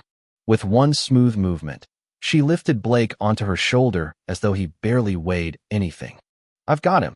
A small smirk appeared on her face. She clearly intended to show off a little. Gwen's eyes widened. Lucy. She unconsciously whispered her friend's name. The girl she remembered had always been physically weak. Back then, even carrying a heavy bucket of water together required both of them when they had to clean the floors of the Red House restaurant. Yet now, that same Lucy had effortlessly defeated 5 grown men and was currently carrying a teenage boy with one arm as though she were carrying a bag of clothes. Gwen quietly stared at her. For a brief moment, she almost felt as though she were looking at a completely different person. I wonder, what exactly did you experience to become this strong? Lucy. The thought quietly lingered inside her mind. Lead the way, Gwen. Lucy's cheerful voice pulled her back to reality. Okay. Gwen quickly nodded. She tightened the scarf wrapped around her shoulders before turning toward the street. This way. Like that. The 4 of them quietly left Croydon town. The journey back to Velcrion passed peacefully. Blake remained unconscious the entire time. Lucy carried him without the slightest complaint, while Gwen repeatedly glanced toward him with obvious concern. Although the barren house of Wellston stood within Velcrion, it wasn't located anywhere near the district where Ezra and Lucy had booked their hotel. Instead, it occupied one of the older noble districts on the outskirts of the city. During the carriage ride, Ezra quietly took out his Starlix.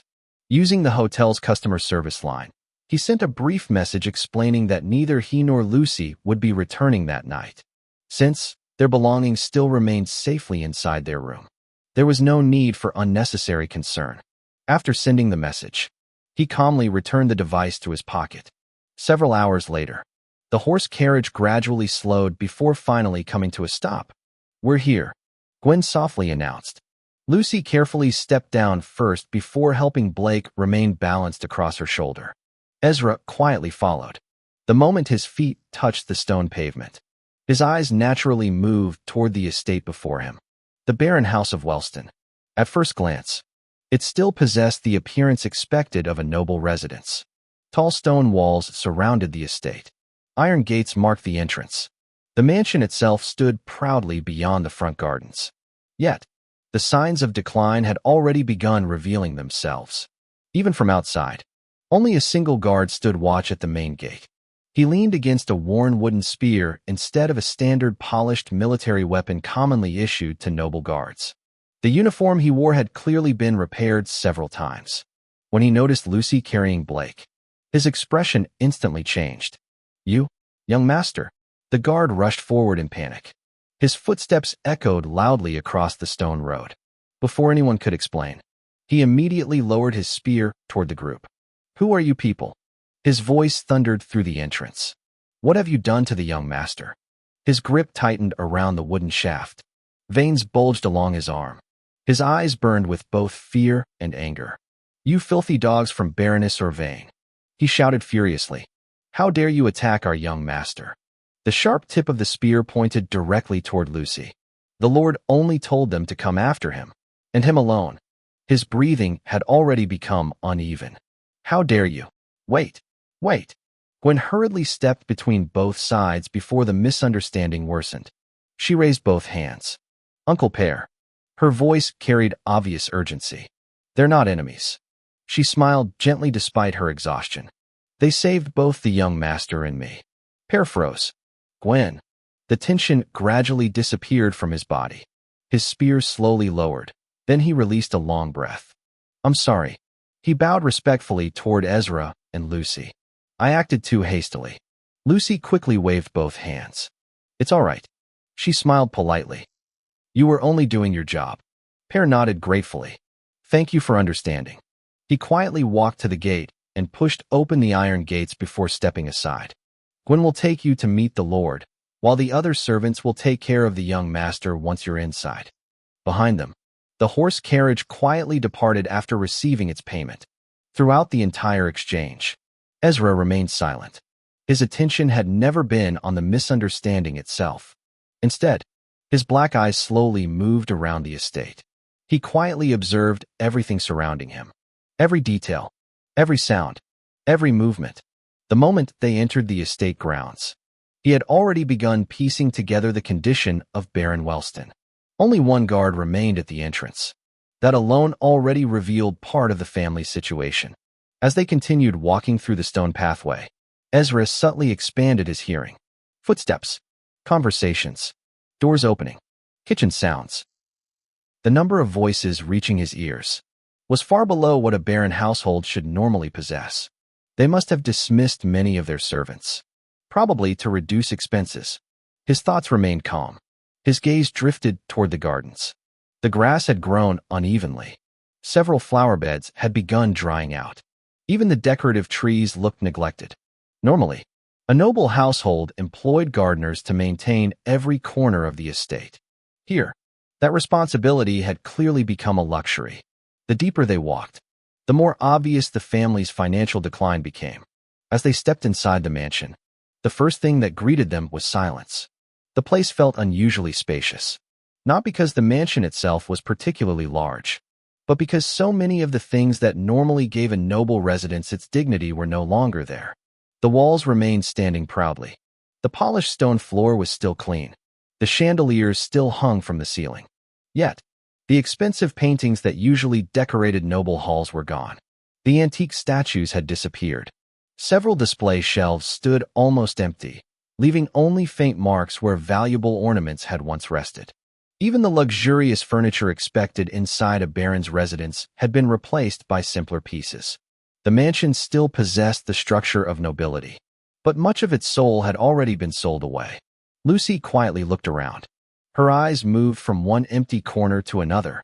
She had entered a few noble houses, and even their own mansion carried an atmosphere of wealth that this place no longer possessed. The difference was obvious. Ezra continued to silently observe everything as well. Every missing ornament, every empty display, every corner that should have contained expensive decorations. They all quietly painted the same picture. This family truly stood on the brink of ruin. However, one question quietly remained inside Ezra's mind. What exactly happened? For a barren house to become buried beneath debt? It wasn't something that happened overnight. A noble family possessed businesses, land, political influence, connections. For all of that to crumble into bankruptcy, something significant must have happened. Ezra remained deep in thought until hurried footsteps echoed from one of the corridors. Two elderly female servants rushed toward them. The moment they saw Blake unconscious over Lucy's shoulder, both women's faces immediately turned pale. "You, young master." They hurried forward. Without wasting another second, Lucy carefully lowered Blake into their arms. The two elderly women thanked her repeatedly before quickly carrying the unconscious young master deeper into the mansion. Gwen followed closely behind them, helping support Blake while giving Lucy one last grateful look. At the same time, an elderly male servant approached Ezra and Lucy. His posture remained straight despite his age. He respectfully lowered his head. "Welcome." His voice sounded gentle. Ezra simply gave a small nod in acknowledgement. Meanwhile, Lucy politely returned the greeting with a proper bow. "Please." The elderly servant extended one hand toward another corridor. "Follow me to the waiting room." He spoke respectfully. "The Lord will certainly wish to personally thank both of you after hearing what happened." "Okay," Lucy answered with a cheerful smile. Before following, she glanced toward Ezra. She immediately noticed his eyes quietly wandering throughout the mansion once again. He wasn't simply looking around. He was observing. Every detail seemed to enter his mind. Without saying anything, Ezra calmly began walking toward the waiting room. Lucy quietly followed beside him. Several moments later, the elderly servant stopped before a wooden door before gently pushing it open. "This is the waiting room." He stepped aside. The two entered. The room looked almost identical to the entrance hall. Simple, quiet, almost empty. Several sofas surrounded a plain wooden table. Aside from a few ordinary decorations, there was very little else inside. Everything that normally gave a noble waiting room its luxurious atmosphere had disappeared. The expensive carpets were gone. The decorative antiques had vanished. Even the paintings hanging on the walls looked few in number. Lucy slowly looked around. She couldn't help quietly sighing. These people must really be doing everything they can just to survive this debt. Her voice carried genuine sympathy. Ezra calmly walked toward one of the sofas before sitting down. His posture remained relaxed. Then, he looked toward Lucy. "Pop quiz." He spoke in his usual flat tone. Lucy's eyes immediately brightened. She hurried behind the sofa before leaning slightly closer toward him. A playful smile spread across her face. "I like pop quizzes," she replied happily. Ezra turned his head slightly. His calm black eyes met hers. "What situations," he asked, "can lead to a baron-class noble family going bankrupt?" Lucy tilted her head thoughtfully. A few strands of her dark brown hair slipped forward beside her cheeks as she quietly thought about the answer. "Well," she slowly leaned back again. "I think the first possibility would be investing in a business that completely fails." She raised one finger. "If they lose too much money, it could seriously affect the family's finances." Ezra silently listened. Lucy continued thinking. She lightly placed one finger against her lips. "Another possibility," she looked upward, "would be if another noble family, or maybe a powerful alchemist, attacked them." She raised a second finger.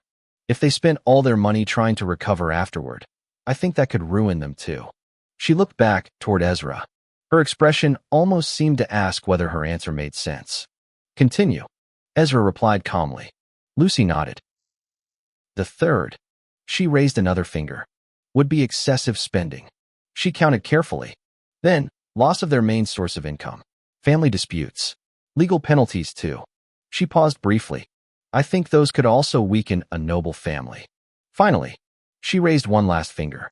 "Oh, and debt with extremely high interest." She nodded once, satisfied. "I think those are the biggest reasons a barren family could fall into decline." Ezra remained silent for several moments. Then, he finally spoke. "Out of everything you listed," his voice stayed calm, "your friend specifically mentioned debt."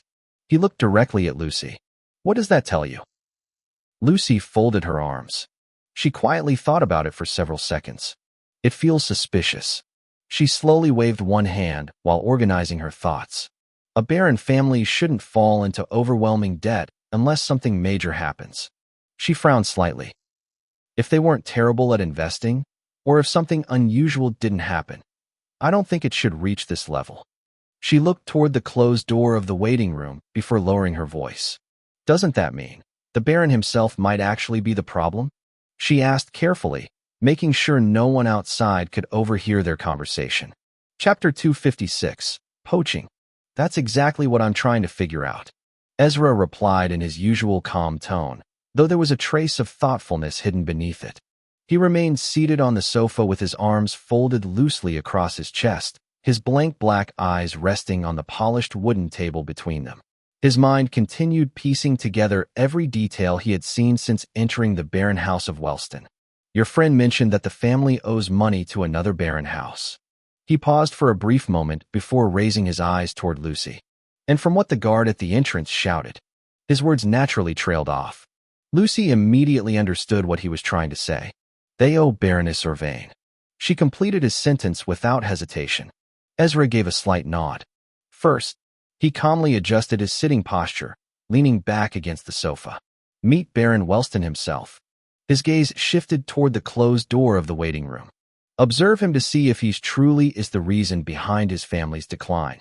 Then everything becomes much simpler. He paused again before continuing. But if he isn't?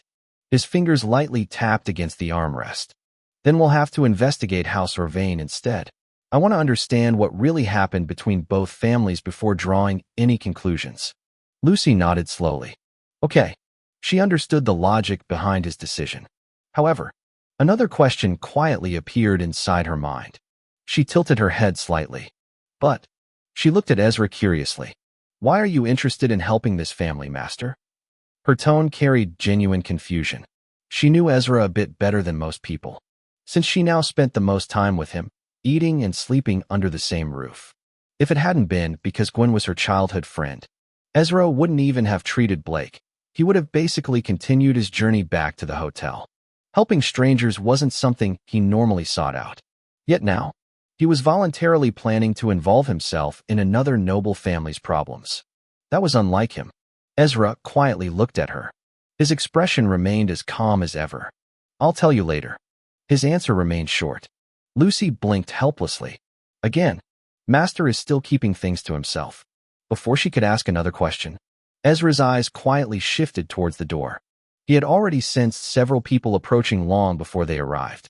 The door slowly opened. The elderly male servant entered first before respectfully stepping aside. Immediately afterward, a guard wearing the military uniform of House Wellston walked into the room. His dark blue coat was neatly buttoned.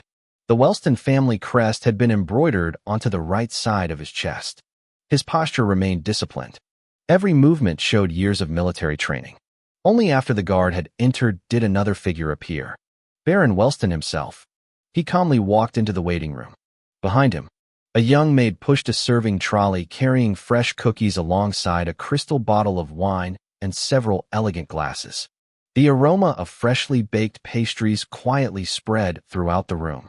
The Baron smiled politely. Greetings. He greeted the two young guests before taking his seat opposite Ezra. Ezra immediately stood. Greetings, Baron. Ezra lowered his head in a respectful bow. Beside him, Lucy performed a proper maid's bow. While lowering his head, Ezra quietly sensed the flow of cognizance coming from the guards standing beside the Baron. Binder rank. He reached his conclusion almost instantly. Lucy also sensed it. She briefly glanced toward her master. Ezra subtly met her eyes. Neither of them spoke. The silent exchange lasted only a heartbeat before both calmly straightened their posture after the Baron gestured for them to rise. The Baron rested both hands on his knees. I truly want to thank both of you for saving my son.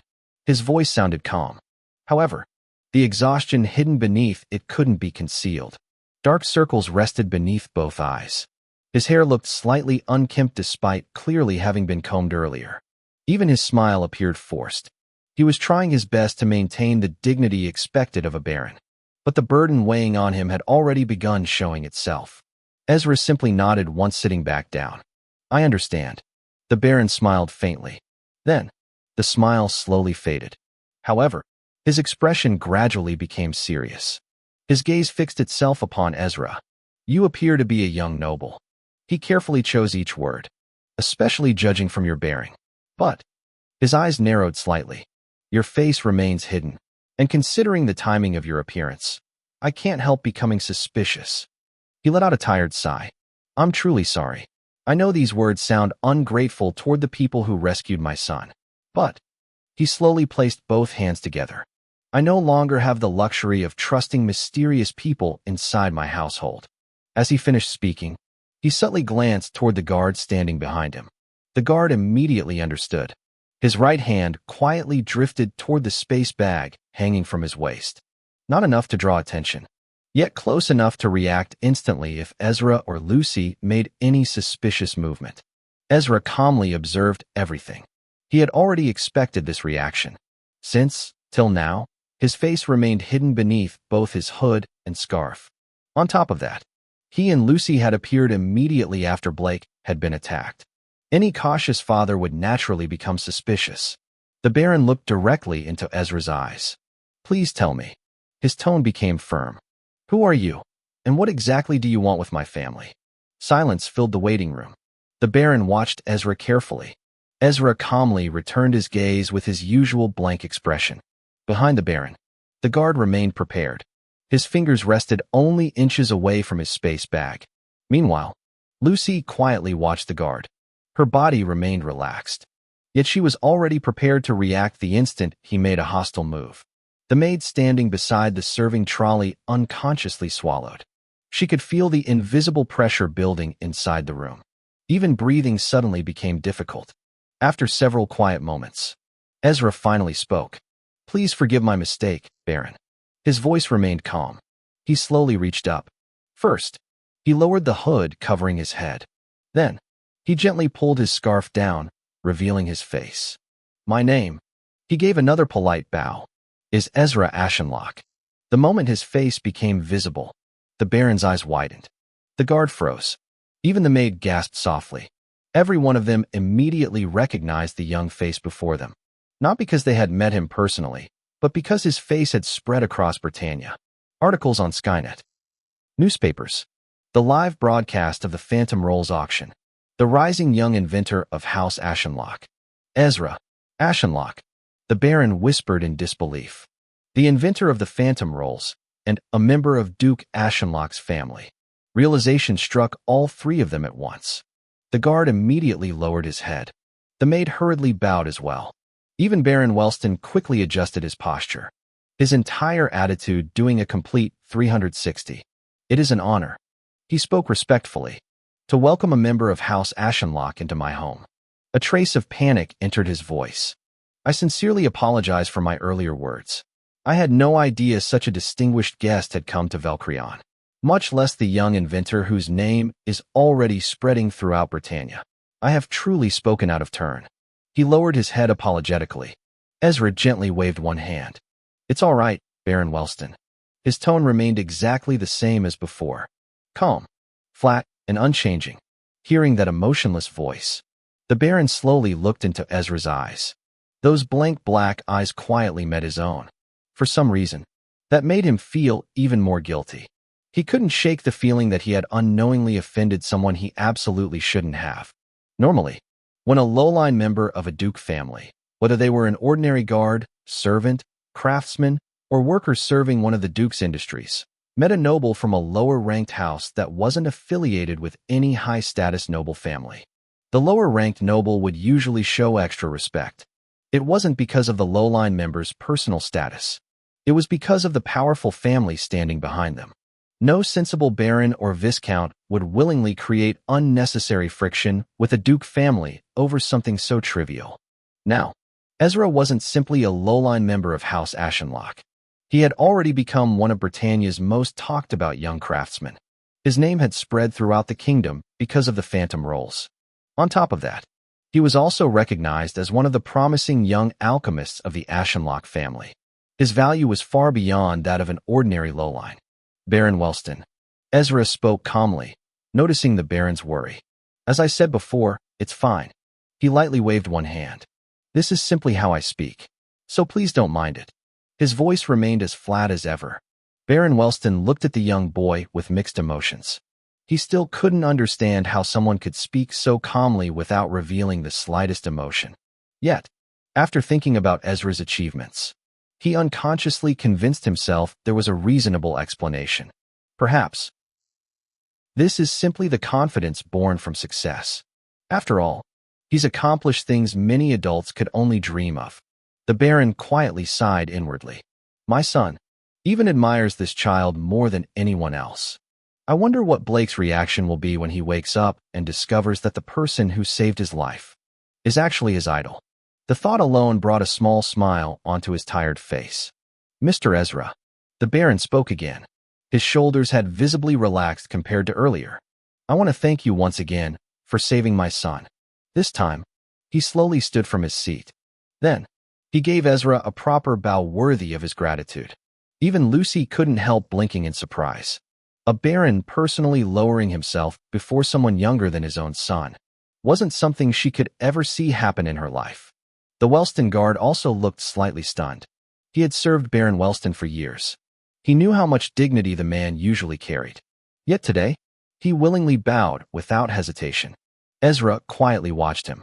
Then, he spoke before the atmosphere could once again turn into another lengthy exchange of gratitude. Baron Wellston. His voice remained calm. Let's get straight to the point.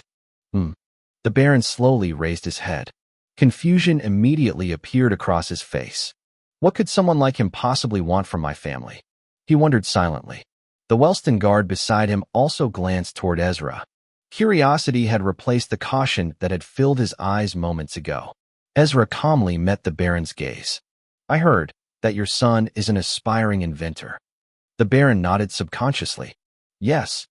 Ezra continued without changing his expression. I'm interested in capable people. His blank black eyes remained fixed on the Baron, especially young people around my age.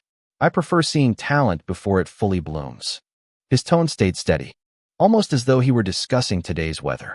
So, I'm here to poach your son. He paused briefly. And, if he meets my standards, I plan on offering him a contract. Silence. The waiting room became completely quiet. Even the maid who had remained standing near the wall couldn't help staring at Ezra. Baron Wellston blinked once. Then again. A third time. His thoughts completely froze. My son? Blake? Caught the attention of Ezra Ashenlocke. His breathing unconsciously became uneven. No. This can't be real. His eyes remained fixed on the calm young boy sitting opposite him. Wait. Why? Why does this child sound like the chairman of some enormous company? He's only around Blake's age. Yet he's calmly talking about recruiting people, about contracts, about poaching talent. What kind of 13-year-old speaks like this? No, he should be 14 now, right? But that doesn't change the level of maturity he's showing. The Baron's thoughts became increasingly chaotic. Another realization quietly surfaced. His older sister is already studying at Ash Academy. She's trying to earn a place within the Ashenlocke Scholar Division. If Blake truly receives this opportunity, his heart began beating faster. After remaining speechless for several moments, he finally rubbed his forehead with one hand. Honestly, a helpless laugh escaped him. I don't even know what to say. His voice carried genuine amazement. You don't need to be overly excited just yet. Ezra replied in the same flat tone. His expression still hadn't changed since the conversation began. I still need to evaluate your son. He calmly laid out the conditions. If he meets my standards, then I'll recruit him, and I'll also help your family resolve its current situation. So I will be staying over for some days if you don't mind, Baron.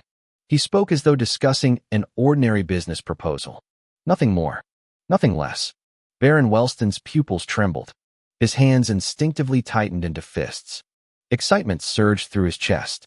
For the first time in what felt like months, he saw a genuine ray of hope. He desperately wanted to celebrate, to laugh, to immediately forcefully wake Blake and tell him everything. Yet, years of noble etiquette held him back. He slowly took a deep breath before regaining his composure. Then, he gave Ezra another respectful bow. Thank you, Mr. Ezra. His smile this time carried far more warmth than before. Thank you for extending such an opportunity to my family. He turned toward the maid standing nearby. Please, immediately prepare guest rooms for our honored visitors. Yes, my lord. The maid lowered her head respectfully. Without wasting another second, she quietly left the waiting room to carry out the order. Baron Wellston looked back toward Ezra and Lucy. Please, make yourselves at home. He slowly rose from his seat. I need to inform my wife, the family elders, and the members of our high board about today's events. He smiled gratefully. Once again, thank you for your kindness. He bowed politely once more before turning toward the exit. The Wellston guard also respectfully bowed toward Ezra and Lucy before following behind his lord. Lucy returned the bow with proper etiquette. Meanwhile, Ezra simply watched them leave. His expression remained unchanged. Yet inside his mind, the first piece of his future plans had already quietly begun falling into place. Chapter 257, Lucy's Past. After Baron Wellston and his guard left the waiting room, silence gradually settled over the room once again. Lucy watched the door close before letting out a quiet breath. Without saying anything, she walked toward the serving trolley the maid had pushed into the room earlier. The faint aroma of freshly baked cookies still lingered in the air. She carefully picked up one of the white ceramic plates before arranging several pieces of the snacks onto it. Afterward, she poured a cup of warm fruit tea and carried both over to Ezra. "Master." She gently placed the plate and cup in front of him before preparing another serving for herself. Ezra gave a slight nod. "Thank you." Lucy smiled happily before taking her own plate and quietly sitting opposite him. For the next several minutes, neither of them spoke. Only the soft sound of porcelain lightly touching the wooden table echoed through the waiting room. Ezra slowly ate one cookie after another. However, his attention wasn't on the food. His mind continued organizing every piece of information he had obtained since arriving at Baron Wellston's estate. Gwen's explanation, the appearance of the mansion, the condition of the servants, the Baron's expression, even the guard's reaction at the entrance. Every detail quietly connected inside his mind. The more he thought about it, the more convinced he became. Something else is happening. A debt alone shouldn't be enough to push an established Baron house this close to collapse. His fingers lightly tapped against the side of the teacup. There has to be another reason. Time quietly passed, although it hadn't been an entire hour. Several dozen minutes slipped by before another gentle knock sounded outside. "Knock, knock. The rooms have been prepared, sir." The familiar maid from earlier slowly opened the door before respectfully lowering her head. She kept her posture lowered throughout her report. Ezra calmly stood from his seat. He gently placed the white ceramic plate back onto the serving tray. Several untouched snacks still remained on it. Lucy quietly finished the last sip of her drink before carefully arranging both her plate and cup beside Ezra's. Unlike earlier, nothing had been left in disorder. She naturally cleaned up after herself before standing. "Thank you." She politely bowed toward the maid. The maid looked slightly surprised before hurriedly returning the bow. "This way, please." She respectfully led them from the waiting room. Several minutes later, the maid had guided them to the guest wing prepared specifically for important visitors. Although Baron Wellston's household had clearly fallen into financial hardship, the guest rooms remained clean, simple, yet comfortable. After showing each of them their assigned rooms, the maid excused herself. "If you require anything," she bowed once more, "please ring the bell." With that, she quietly departed. Ezra freshened himself up before changing into a fresh set of clothes which he carried with him in his space bag. Lucy did the same inside the neighboring room. By now, this had already become part of her routine. Whenever they traveled, she always visited Ezra after settling into her own room. A few minutes later, she stood outside Ezra's door. "Knock, knock. Come in." Ezra's familiar flat voice answered from inside. Lucy slowly opened the door. After stepping inside, she carefully closed it behind her. Thud. The soft sound of the door shutting echoed briefly throughout the room. Lucy looked toward the bed. Ezra sat cross-legged near its center. His Starlix 11 rested open before him.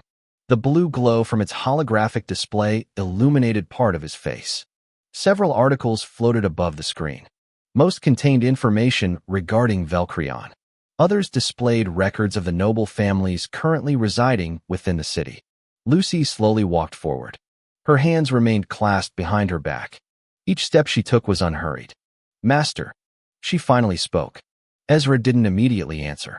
He simply continued reading another article before closing it with a light swipe of his finger.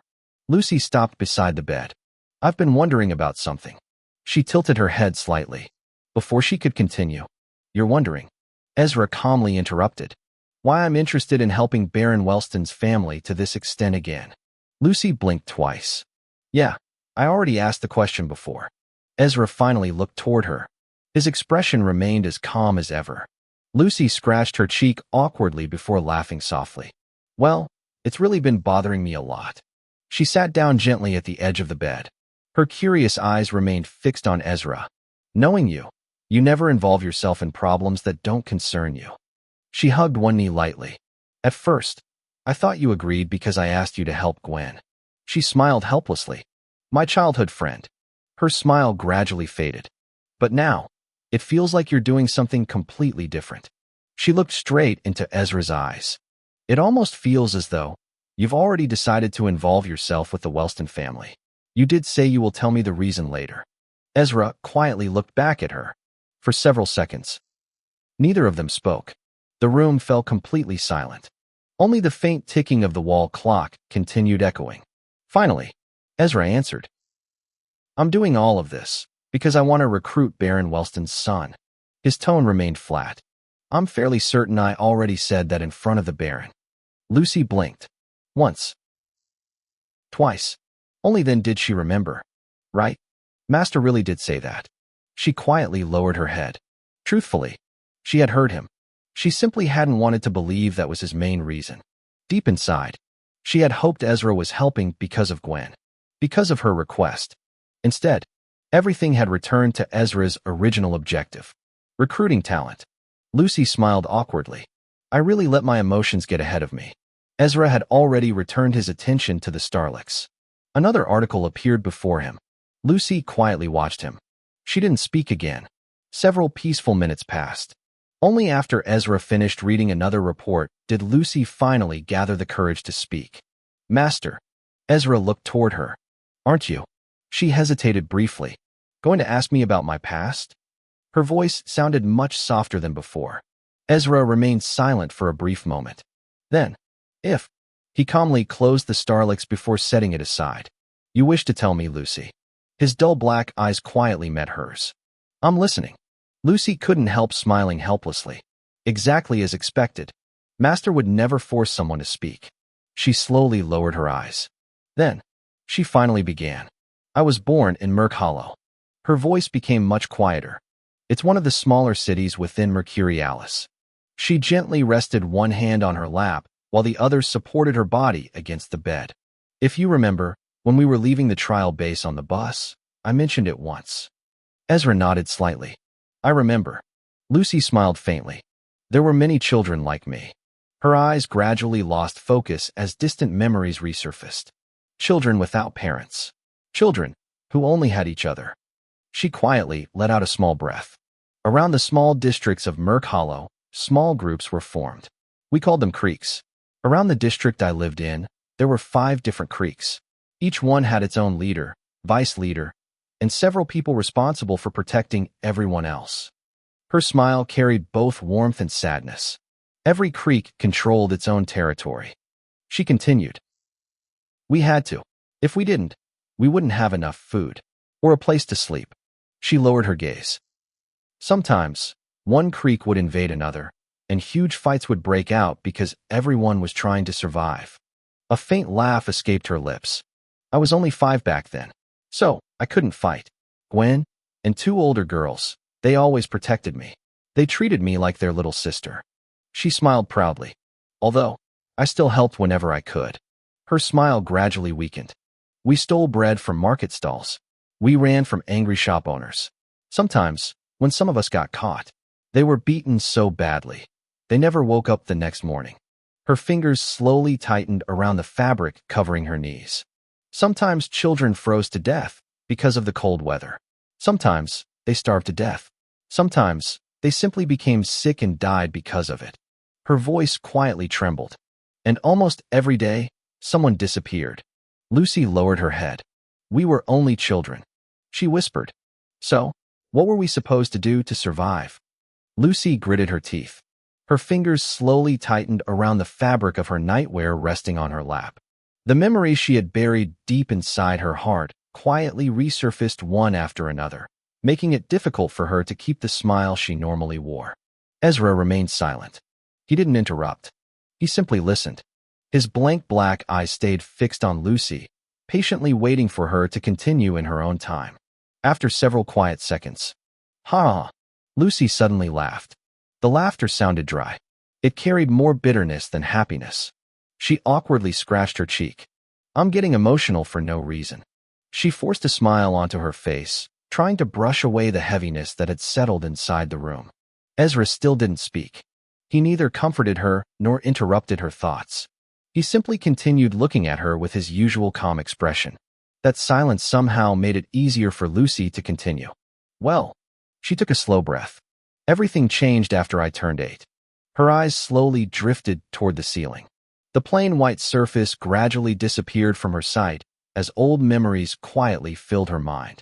The very day she left behind the freezing streets of Merk Hollow, never disappeared from her memory. It remained as vivid as though it had happened only yesterday. Beneath an old stone bridge, a small camp had been built from whatever abandoned materials the children could find.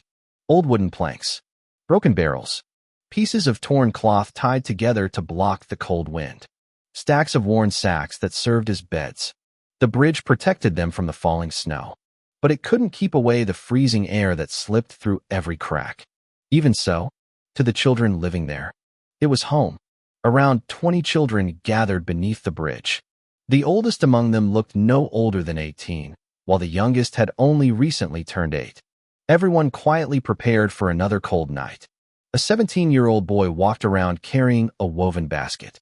Inside, only a few small pieces of stale bread remained. He carefully handed each child a single piece. No one complained. No one asked for more. They had long since grown accustomed to dividing every meal equally. 2 teenagers around his age followed behind him, making sure no one was left out. Although the bread barely filled half a palm, every child still smiled after receiving their share. To them, eating something was already better than eating nothing. Little Lucy suddenly pulled her hand out of the shallow stream flowing beside the bridge. She quickly shook both hands in the air. The water is so cold. Tiny droplets scattered everywhere. A familiar voice immediately responded. Idiot. Gwen stood nearby with one hand resting on her waist while pointing directly at Lucy. Can't you see it's snowing? She frowned. And you're still playing with the water. Her tone carried the impatience of an older sister. Humph. Lucy immediately puffed out both cheeks before turning her head away. I wasn't playing, she muttered under her breath. I was only trying to test something. She crossed both arms. Do I look like a little kid who would play with water? Gwen stared at her. Yes, she answered without hesitation. You are still a kid. Lucy's eyes immediately widened. Stop calling me a kid. She spun around and pointed accusingly at Gwen. You're not even an adult yourself. Only 2 years older than me. Gwen calmly folded her arms. A smug smile slowly appeared on her face. But I'm still older than you. Lucy narrowed her eyes. You're not boss, and you're not big sis either. So, stop acting like you don't get treated exactly the same as the rest of us. She proudly stuck out her chest after finishing her argument. Gwen glared at her. You little brat. Just as another round of bickering was about to begin. Now. A soft voice gently interrupted them. You two shouldn't waste your energy arguing. A teenage girl around 15 quietly stepped between them. Unlike the rough atmosphere surrounding the bridge, her smile somehow carried a comforting warmth. She gently rubbed Lucy's hair. The snowfall is getting heavier.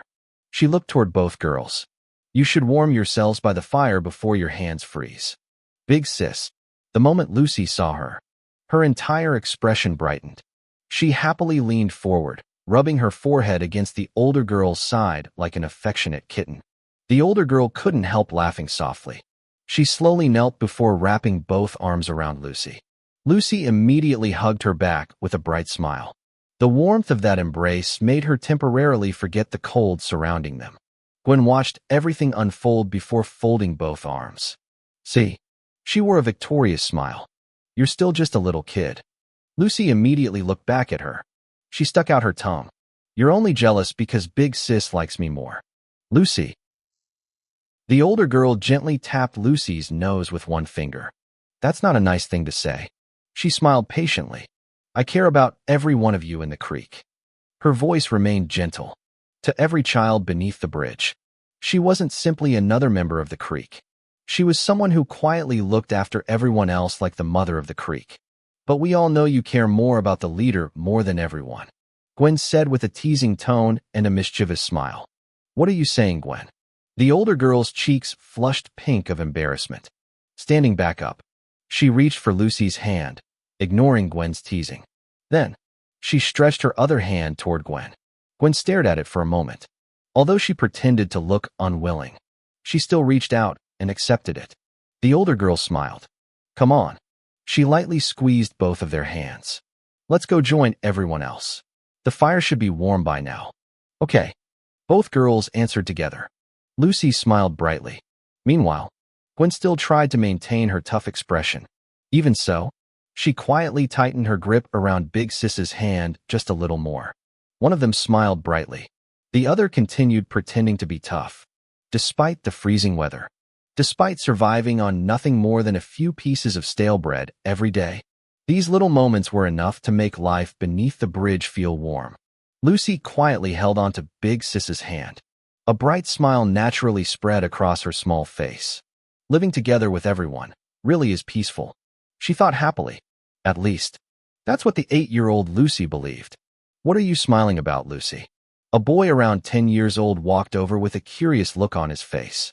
He tilted his head while staring at her. Lucy looked back at him. Can't I smile?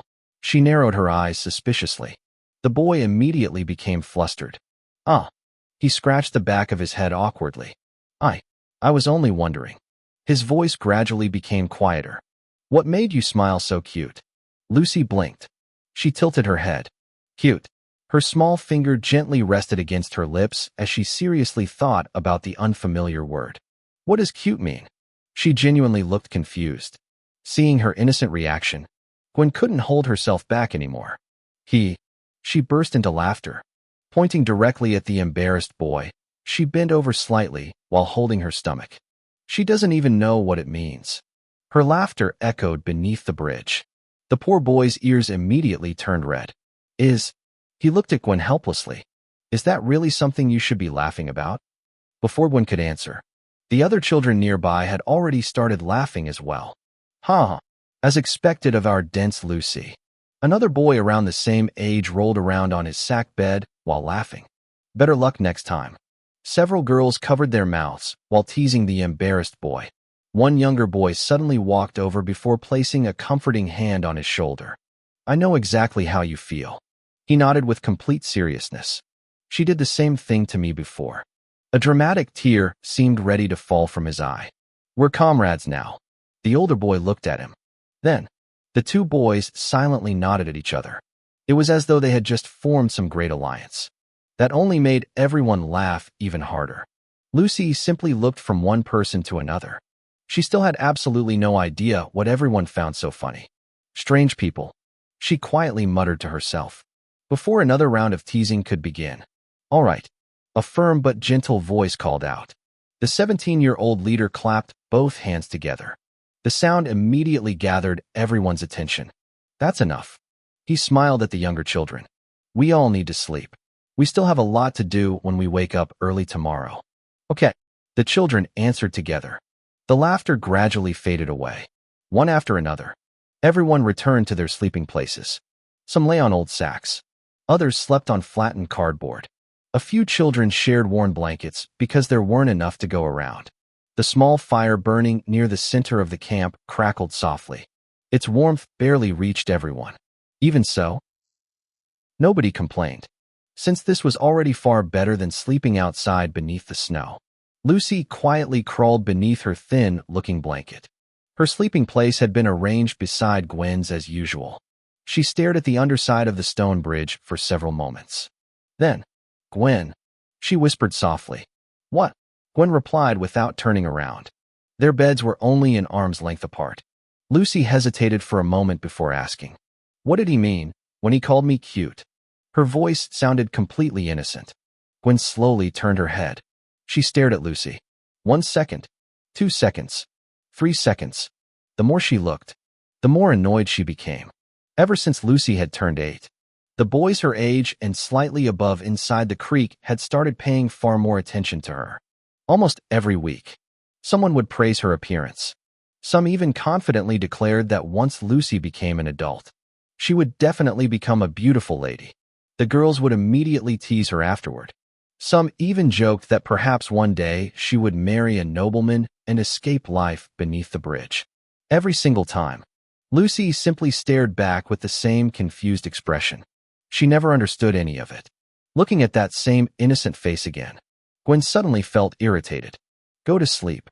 She immediately turned her back toward Lucy. Pulling the worn blanket over herself, she completely ignored the question. Gwen. Lucy blinked. She leaned forward slightly. Gwen. Still. No reply came. Lucy puffed out both cheeks. Idiot. She quietly muttered. After waiting a little longer, she finally gave up. Curling herself beneath the blanket, she slowly closed her eyes. Within minutes, the lively camp beneath the bridge gradually became silent. Only the sound of the flowing stream and the crackling fire remained. The children slept peacefully, completely unaware that danger had already begun drawing closer. Not far from the bridge, several dark figures quietly stood hidden behind rows of snow-covered trees. Their eyes remained fixed on the sleeping camp. One man slowly stepped forward. A crooked smile spread across his face. That's one camp. His creepy voice broke the silence. With a whole bunch of kids. Behind him, more than a dozen rough-looking men slowly emerged from the darkness. Each step they took was careful, quiet, deliberate, like predators closing in on prey that hadn't yet noticed their presence. Chapter 258, The House of Melody. Oh. Flash. Arg. No. Bam. The peaceful night beneath the old stone bridge shattered in an instant. The sound of steel slicing through flesh echoed beneath the bridge, followed by the heavy thuds of bodies crashing into wooden crates, broken barrels, and scattered boxes that made up the children's small camp. Lucy slowly frowned in her sleep. She rolled over beneath her thin blanket, rubbing one eye lazily. She was still half asleep. Another scream tore through the night. Ah! Flash. Bam. What's going on? Lucy's vision remained blurry, making everything before her look like moving shadows. She blinked repeatedly, trying to clear her eyes. Little by little, the chaotic scene became clearer. Children were running in every direction. Some cried while trying to escape.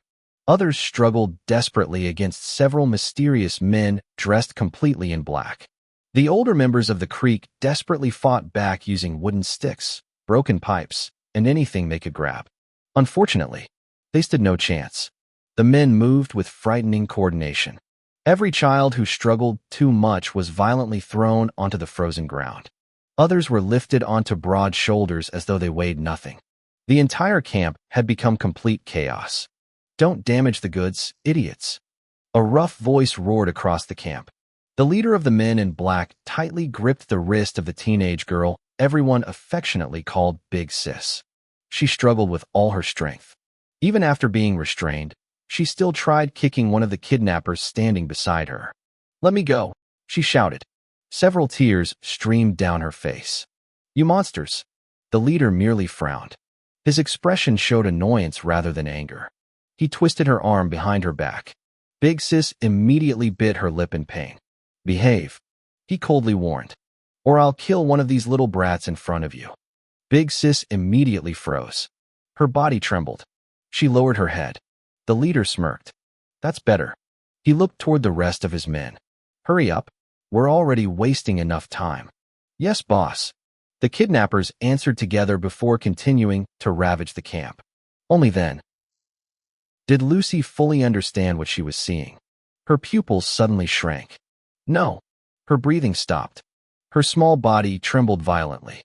No. Her terrified scream escaped before she could stop it. She instinctively crawled backward across her sack bed. Her body continued retreating until her back struck something behind her. Thump. Lucy froze. Something wet touched her palm. Confused, she slowly lowered her eyes. Her tiny hand rested inside a thick pool of fresh blood. She stared blankly. The bright red liquid slowly dripped between her fingers. Ah. Her lips quivered. Ah. Her breathing became uneven. Her entire body refused to move. Very slowly, she turned her head. A familiar face stared back at her. One of the older boys from their creek. His eyes remained open, lifeless. A deep wound stretched across his neck. Fresh blood continued flowing onto the frozen ground beneath him. Lucy completely froze. For one endless moment, her little mind refused to accept what she was seeing. Then, no. She violently shoved herself away from the body. It felt as though she had seen an evil spirit. Her screams immediately mixed together with the cries echoing throughout the camp. The peaceful night beneath the bridge had disappeared completely, with only terror remaining. "Move!" one of the kidnappers shouted while kicking another teenage boy across the stomach. The boy rolled several times before crashing into one of the bridge pillars. Another child tried running toward the stream. A kidnapper grabbed him by the back of his shirt before slamming him onto the snowy ground. The boy immediately stopped moving. "Boss," one of the men shouted. "What about the ugly ones?" The leader casually turned his head. His face showed not the slightest hesitation. "As I already told you." He slowly lifted the long sword resting in his hand. "Kill every ugly-looking child. And make it quick. We can't afford alerting the state alchemists stationed in the small city." The words left his mouth as though he were discussing broken furniture instead of human lives. The teenage boy standing nearby suddenly widened his eyes. Wait. Before he could finish. Flash. The sword flashed beneath the moonlight, cleanly slicing across his neck. The teenager instinctively grabbed his throat. His mouth opened. No words came out. Only blood. Fresh crimson blood sprayed across the snow. His knees buckled. A second later, his body collapsed heavily onto the frozen ground. The warm blood quickly melted the snow beneath him. The leader calmly stepped forward. His boots crushed the blood-soaked snow beneath every step. Not once did he even look back at the body. Lucy remained frozen. She couldn't even hear herself crying anymore. Everything around her had become one terrifying nightmare. Suddenly, strong arms wrapped around her from behind. "Got you." A rough laugh echoed beside her ear. Lucy was effortlessly lifted into the air. The large man holding her grinned from ear to ear. "Ah!" Lucy kicked wildly. "Let me go." She punched. She scratched. She bit. Her tiny body fought with everything it had. But she was only 8 years old. No matter how desperately she struggled, nothing happened. Against the strength of a grown man, she was completely powerless. "Lucy!" A familiar voice suddenly cried out. Lucy immediately turned. Gwen. Several meters away, another man had Gwen pinned against the snowy ground. She desperately struggled beneath him.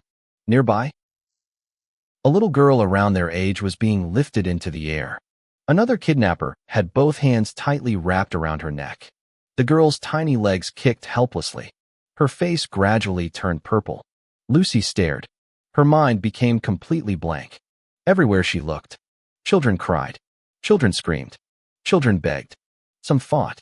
Some simply curled into balls while shaking in fear. Some were coldly killed. The peaceful creek they called home had become hell. Lucy could no longer stop crying. Tears poured endlessly from her eyes. "Gwen," she whispered helplessly. Gwen forced herself to look toward Lucy despite being pinned down. Even with tears covering her own face, she still forced out a smile. "Lucy," she shouted with all the strength she had left. "It's okay. We'll be fine." Those words had barely left her mouth. The man restraining Gwen immediately stuffed a dirty cloth into her mouth. MMPH. She tried screaming again. Nothing came out. Rough ropes quickly tightened around both her wrists and ankles. Without another word, the kidnapper lifted Gwen over his shoulder before carrying her toward the growing pile of captured children. Gwen cried helplessly as she was carried farther and farther away. She twisted her body with all the strength she had left, desperately trying to free herself. MMMM. The cloth stuffed into her mouth muffled every cry she tried to make. Tears streamed down her face without stopping. Meanwhile, the large man holding Lucy laughed quietly to himself. With his free hand, he grabbed Lucy's chin and forced her face upward. He turned her head from side to side as though inspecting a piece of merchandise. A crooked smile slowly spread across his face. "Wow, this little gutter girl is actually cute." His eyes greedily examined her appearance. "In a filthy place like this." He chuckled. "Your luck must have been terrible. Or," he tilted his head, "maybe your parents simply didn't want you." His loud laughter echoed beneath the bridge. Lucy couldn't even respond. She only stared at him through tear-filled eyes. The man casually dropped her onto the snowy ground. Before she could crawl away, he forcefully pinned her down. Rough ropes tightly wrapped around both of her wrists. Then her ankles. The ropes bit into her small skin. Lucy stopped struggling at that point. She could only stare aimlessly at the ground, like a lifeless doll. Once he finished tying her up, the man effortlessly lifted her over his shoulder before carrying her toward the other captured children. As Lucy was carried across the camp, her eyes instinctively wandered lifeless toward the members of her creek. One after another, she saw familiar faces lying motionless upon the snow. Some still had their eyes open. Some remained frozen exactly where they had fallen. None of them moved anymore. Lucy slowly shut her eyes. Fresh tears poured endlessly down her cheeks. Her tiny body trembled without stopping. The man carrying her didn't seem to care. He calmly walked across the blood-stained snow before gently dropping her beside the other tied children. By then, the chaos had already begun settling down. Lucy had become the last child to be captured. Just then, honk! A loud steam horn echoed from the nearby road. Then another. Honk! The kidnappers immediately looked toward the sound. Our ride is here, the leader calmly spoke. He slowly sheathed his sword before glancing toward the remaining men. All right. His voice remained cold. Dispose of the bodies. Then let's get the hell out of here with the goods. There wasn't the slightest emotion in his eyes. Only business. Yes, boss. The men immediately spread out. Without hesitation, they began dragging the lifeless bodies scattered throughout the camp. One after another, the children who had died trying to protect their friends were pulled across the snow. Their bodies left long trails of blood behind them. When they reached the flowing stream beneath the bridge, the kidnappers simply threw them inside. Splash! Another body disappeared beneath the icy current. Splash! Another followed. The stream quietly carried them away into the darkness. No graves, no names, no farewells, only the sound of flowing water. As all of this unfolded, Lucy slowly forced herself to move. Her tied body rolled little by little across the frozen ground. She searched desperately for the people closest to her. Her eyes finally found Gwen. Gwen lay on the ground only a short distance away. Her hands and feet remained tightly bound. Tears continued flowing from her swollen eyes. Seeing Gwen alive, Lucy almost smiled. Then, her eyes found Big Sis. For a brief second, hope appeared inside her heart.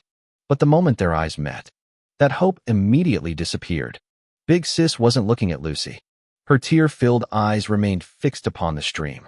Inside those eyes, Lucy saw something she had never seen before. Rage, fear, despair, and a lifeless emptiness. Confused, Lucy slowly turned toward the direction Big Sis had been staring. There, several kidnappers dragged another body toward the water. The 17-year-old leader of their creek. The one who had shared every piece of bread equally.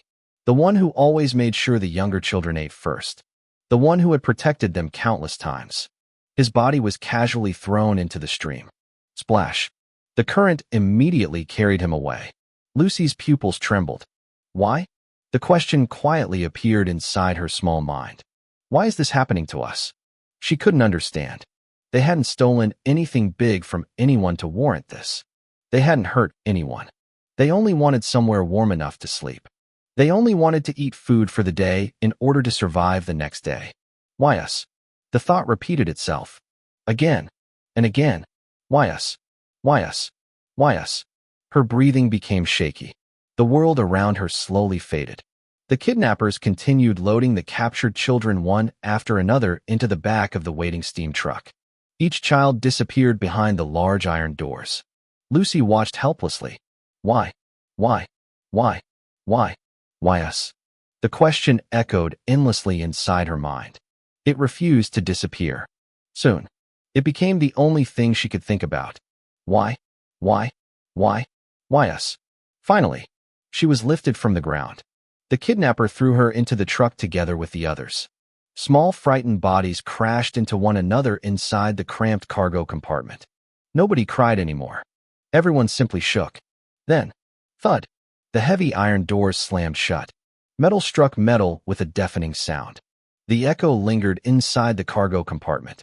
The last trace of moonlight disappeared. Darkness swallowed every child inside. Back to reality. Inside Ezra's guest room at Baron Wellston's estate, Lucy slowly lowered her head. A complicated smile rested upon her face. It wasn't a happy smile, nor was it completely sad. It was simply the smile of someone recalling a past they wished had never happened. That's how we were taken to the largest red house in Metallica. Her voice remained calm, although it carried an exhaustion that couldn't be hidden. I also remember hearing someone say, "It is the biggest red house in all of Britannia." She slowly looked toward Ezra. The House of Melody. Ezra quietly listened, his expression never changing. He simply waited for Lucy to continue. When we arrived, Lucy gently folded both hands together. I discovered we weren't the only children who had been kidnapped. She stared absent-mindedly toward the bed where Ezra sat. Her thoughts had already returned to those painful memories. There were hundreds of children, some even younger than me. Some were older. They had all been taken from different places. She slowly exhaled. Then they separated us. Her voice became quieter. They arranged every child into different tiers. She paused, starting from those considered handsome or beautiful, all the way to those they believed were the most beautiful. Lucy clearly remembered that day. Every child had first been forced to bathe. The servants of the House of Melody scrubbed away every trace of dirt and blood from their bodies. Afterward, they dressed each child in clean clothing. The girls had their hair carefully combed and braided. The boys had their hair neatly trimmed. Nobody was allowed to look like a child from the streets anymore. Once everyone had been cleaned, they were brought into a massive hall. Rows upon rows of important members from the House of Melody quietly observed them. No one smiled. No one spoke. At the very center of the hall, a large silk curtain concealed another room. Behind that curtain, only a faint shadow could be seen sitting upon an elevated platform. Everyone respectfully lowered their heads toward that figure. The overall ruler of the House of Melody. The person every servant feared. The one they called the melodious scholar. One by one, the children were evaluated, then ranked. The process continued without stopping, until it finally became Lucy's turn. The House of Melody. Lucy quietly repeated the name. Her eyes gradually lost focus as memories she had tried to bury resurfaced one after another. The building itself, she spoke softly, is so tall that it almost looks like a skyscraper. She slowly looked toward Ezra. The first time I saw it, I couldn't believe a place like that existed. Her voice carried a complicated emotion. The enormous building towered over everything around it. Its exterior was covered with beautiful glass windows that reflected the sunlight during the day and the moonlight at night. From the outside, it looked more like the mansion of royalty than a place where stolen children were imprisoned. Anyone passing by would admire its beauty. Very few would ever imagine the nightmare hidden behind those elegant walls. The entire building was divided into different floors. Lucy continued. Each floor represents a person's value inside the house. She slowly listed them. The bronze floor, the silver floor, the gold floor, the pearl floor, the ruby floor, the emerald floor, the diamond floor, and, she paused briefly, the nebula rose floor. Her voice unconsciously became quieter when mentioning the final name. During the ranking ceremony, Gwen and Big Sis were both assigned to the gold floor. A faint smile appeared on her face before quickly disappearing. They were going to stay together, and I was really happy for them. Then, her smile faded completely. As for me, Lucy lowered her head. I was personally selected by the melodious scholar herself. Her fingers slowly tightened. I was placed into the nebula rose floor. Even now, she still remembered the silence that had filled the enormous hall that day. The high-ranking members of the House of Melody had all looked at her in disbelief. Some frowned. Others whispered among themselves. A dirty little girl from the streets, being personally chosen by the melodious scholar. It had shocked almost everyone present. But Lucy quietly smiled bitterly. The longer they looked at me, the quicker they understood. She gently touched her own cheek. Even though I came from the streets, my appearance was enough. So, they immediately understood why their leader had chosen me. Like that, the 8-year-old Lucy became one of the rare numbered nebula roses within the House of Melody, the highest rank among every floor inside the organization, a position countless others dreamed of obtaining. Yet, to Lucy, it never felt like a reward. It didn't change anything. She spoke calmly. My life wasn't any better than before. She slowly shook her head. Just like everyone else, I still had to struggle every day to survive. just harder. Ezra quietly continued to listen, not interrupting her. Lucy continued. Everyone inside the house had to learn skills. She looked toward the floor. Although the children on the lower floors were allowed to choose what they wanted to specialize in. Some focused on music. Some learnt dancing. Others learnt cooking or etiquette. They only needed to master a few things. Lucy slowly raised her eyes. But the Nebula Roses were different. Her voice became noticeably heavier. We weren't allowed to choose. We had to master everything as the main stars of the House of Melody. She calmly listed each lesson. Reading, writing, cooking, dancing, playing the piano, the violin, knitting, singing. She paused briefly, then quietly spoke the final word. Seduction. The room fell silent. Lucy lowered her head. They trained us to become perfect. Perfect enough to satisfy every VIP guest who entered the House of Melody. Her fingers unconsciously clenched into fists. No matter what kind of guest they were, we had to smile. We had to obey. We had to perform flawlessly. Her breathing gradually became slower. And if she swallowed, you failed to master even one of those skills, it didn't matter how beautiful or handsome or talented you were. They would declare you a failed nebula. She slowly closed her eyes. And failed nebulas were executed. Her voice barely remained steady. They were killed right in front of everyone else. So, the rest of us would work harder. The room became completely silent once again. Only the ticking of the clock echoed faintly through Baron Wellston's guest room. Lucy remained motionless. Her eyes stayed lowered. This, she quietly whispered, was how the new melodious scholar ruled the House of Melody. Her expression turned distant. She turned it into one of the most feared places in Britannia. She slowly looked toward Ezra again. People know rumors about the black market, and they fear it to the level of not crossing the rules guiding the place. But, to me, the House of Melody was far worse. It simply operated in silence, while it existed openly enough for powerful people to find it, yet quietly enough that ordinary citizens could pretend it didn't exist. She smiled bitterly. Years passed like that. I grew older. Her hands slowly rested upon her lap. The little girl everyone beneath the bridge used to tease grew into exactly what they said she would become. Her smile carried no happiness. They always joked that I would become beautiful one day, and they were right. She quietly laughed at herself. But I wish they had been wrong. She slowly raised both hands. Her eyes silently stared at them, as though they were stained by something no amount of washing could ever remove. By the time I turned 15, her voice became almost emotionless. I finally entertained my first guest. Silence. Lucy continued staring at her hands. The countless things she had been forced to do inside the House of Melody. The smiles she had to fake. The seductive dances. The performances. The conversations. And especially the bedchamber duties demanded of her. All of them. Things she desperately wanted to forget. All resurfaced at once. A wave of nausea slowly rose inside her chest. She slowly let out a trembling breath, trying to calm herself, trying to push those memories back down. Across from her, Ezra remained exactly the same since the beginning of the conversation. He didn't interrupt, nor did he offer empty comfort. He didn't even tell her to stop remembering. He simply listened.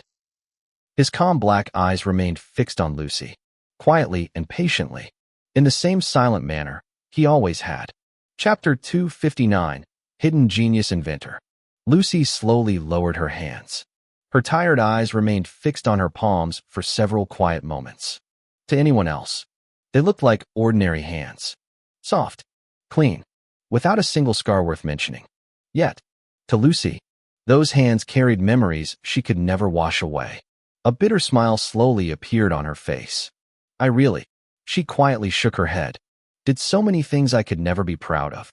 Her voice sounded exhausted. Not because she was physically tired, but because every memory she had just recalled felt as though it had reopened old wounds that had never truly healed. Without realizing it, her right hand slowly rested against her lower abdomen. A complicated emotion quietly surfaced inside her heart. There was another memory. One she rarely allowed herself to think about. When she had finally reached the age where she was considered suitable to entertain guests. The House of Melody had carried out another procedure. Not for her sake, not for her health, but for business. Every entertainer on each floor underwent it. There would never be unwanted pregnancies. There would never be complications that interfered with serving guests. Everything had been planned long before they ever became adults. Lucy quietly lowered her hand again. The young woman standing before Ezra would never be able to have children, even after escaping that place. Nothing could undo what had already been done. Simply remembering it made her chest tighten. Her mind burned with quiet pain. Everything about her life had been destroyed inside that building. She slowly raised her eyes toward Ezra. I should have died back then, Master. Her voice remained calm, almost too calm. I should have died when Gwen helped me escape. She let both hands fall naturally to her sides. The year after I started entertaining guests. She continued. Everything suddenly just happened. Lucy looked toward the window. Beyond it, snow quietly started falling across Baron Wellston's estate. Two alchemists suddenly started fighting. She smiled bitterly. I still don't know why, but they were both powerful. So powerful that even the house guards couldn't stop them. She slowly folded her arms. The battle spread from the gold floor, all the way to the Nebula Rose floor, and the entire house became chaotic.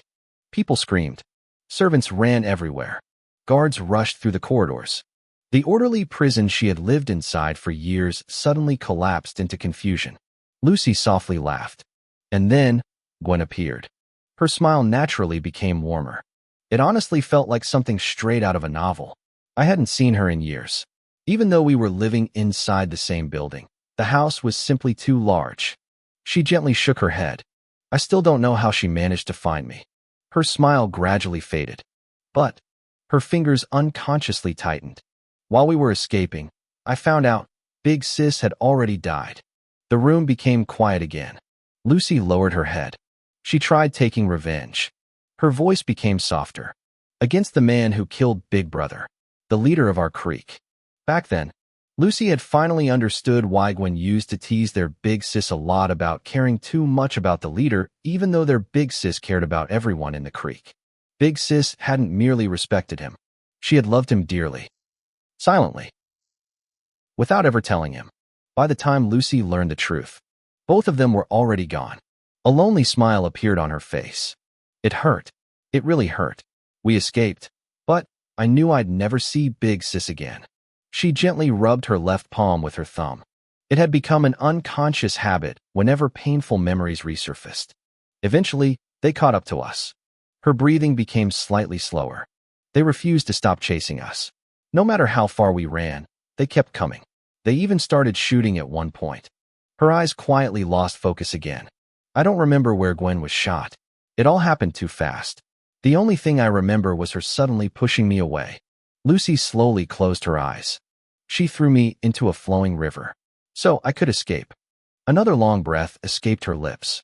The next thing I remember, I woke up inside the cargo compartment of a guard of ash. She looked toward Ezra. They found me near the riverbank. If not, she quietly smiled. I would have probably become food for monsters around the area. Silence returned. After several moments, Lucy slowly stretched both arms above her head. Oh. She let out a long breath. Then, a bright smile finally returned to her face. You know, I'm really happy. She looked directly at Ezra. My best friend survived, and I'm also really happy that I met you, Master. Her smile carried genuine gratitude. Across from her, Ezra silently looked back. His blank black eyes never wavered. The room gradually became awkward. Lucy scratched her cheek. She almost wondered whether she had spoken too much. Then, Ezra finally answered. You did well surviving. His voice remained flat. No dramatic comfort. No lengthy speech. Only one sentence. Lucy's eyes slowly widened. Those 4 simple words somehow struck deeper than countless comforting phrases ever could. She couldn't explain why. But, for some reason, hearing those words from her master made the weight inside her heart become just a little lighter. A brighter smile naturally appeared. I knew it. She quietly laughed. You really are kind, Master. Ezra looked away. Whatever. He lazily pointed toward the wall clock. It's almost midnight. Go to sleep. Lucy turned. Only now did she notice the time. I really spent that long talking. She laughed awkwardly. Standing up, she carefully straightened her clothes before giving Ezra a respectful bow. Good night, master. She raised her head with the same gentle smile. Ezra casually raised only his index and middle finger. Good night. Lucy couldn't help chuckling. That strange little gesture was something new to her. She quietly left the room. The doors softly closed behind her. Like that. Both of them finally went to sleep. Morning arrived. Sunlight filtered through the frosted windows, while servants busily prepared breakfast throughout the mansion. Not long afterward, a servant respectfully guided Ezra and Lucy toward the dining hall. The Baron family was already waiting. Baron Wellston sat at the head of the table.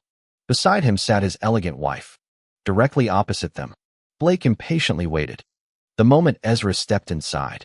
Oh, my scholars! Blake suddenly shot up from his chair. His eyes sparkled. His entire face lit up with excitement. It's Sir Ezra. He pointed without hiding his joy. It's really Sir Ezra. He looked back and forth several times. How? Why? What is going on? Lucy blinked. Blake looked nothing like the son of a baron. He looked more like an excited fan who had suddenly met his favorite inventor. Blake, dear. His mother calmly called.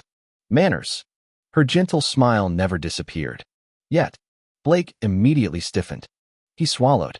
Yes, mother. He quickly sat back down. He awkwardly cleared his throat before trying his hardest to behave like the noble son he was supposed to be.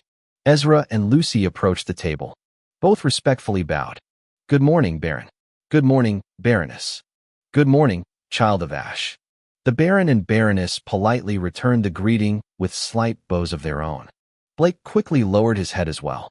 Thank you for saving me, Sir Ezra. His voice remained filled with admiration. Ezra calmly pointed toward Lucy. It wasn't me. It was my maid who saved you. Every eye immediately shifted toward Lucy. She froze for a second. The Baroness smiled kindly. Blake immediately bowed toward her with exactly the same enthusiasm. Thank you very much, maid of Sir Ezra. Lucy hurriedly waved both hands. And no. She smiled awkwardly. I only followed my master's instructions.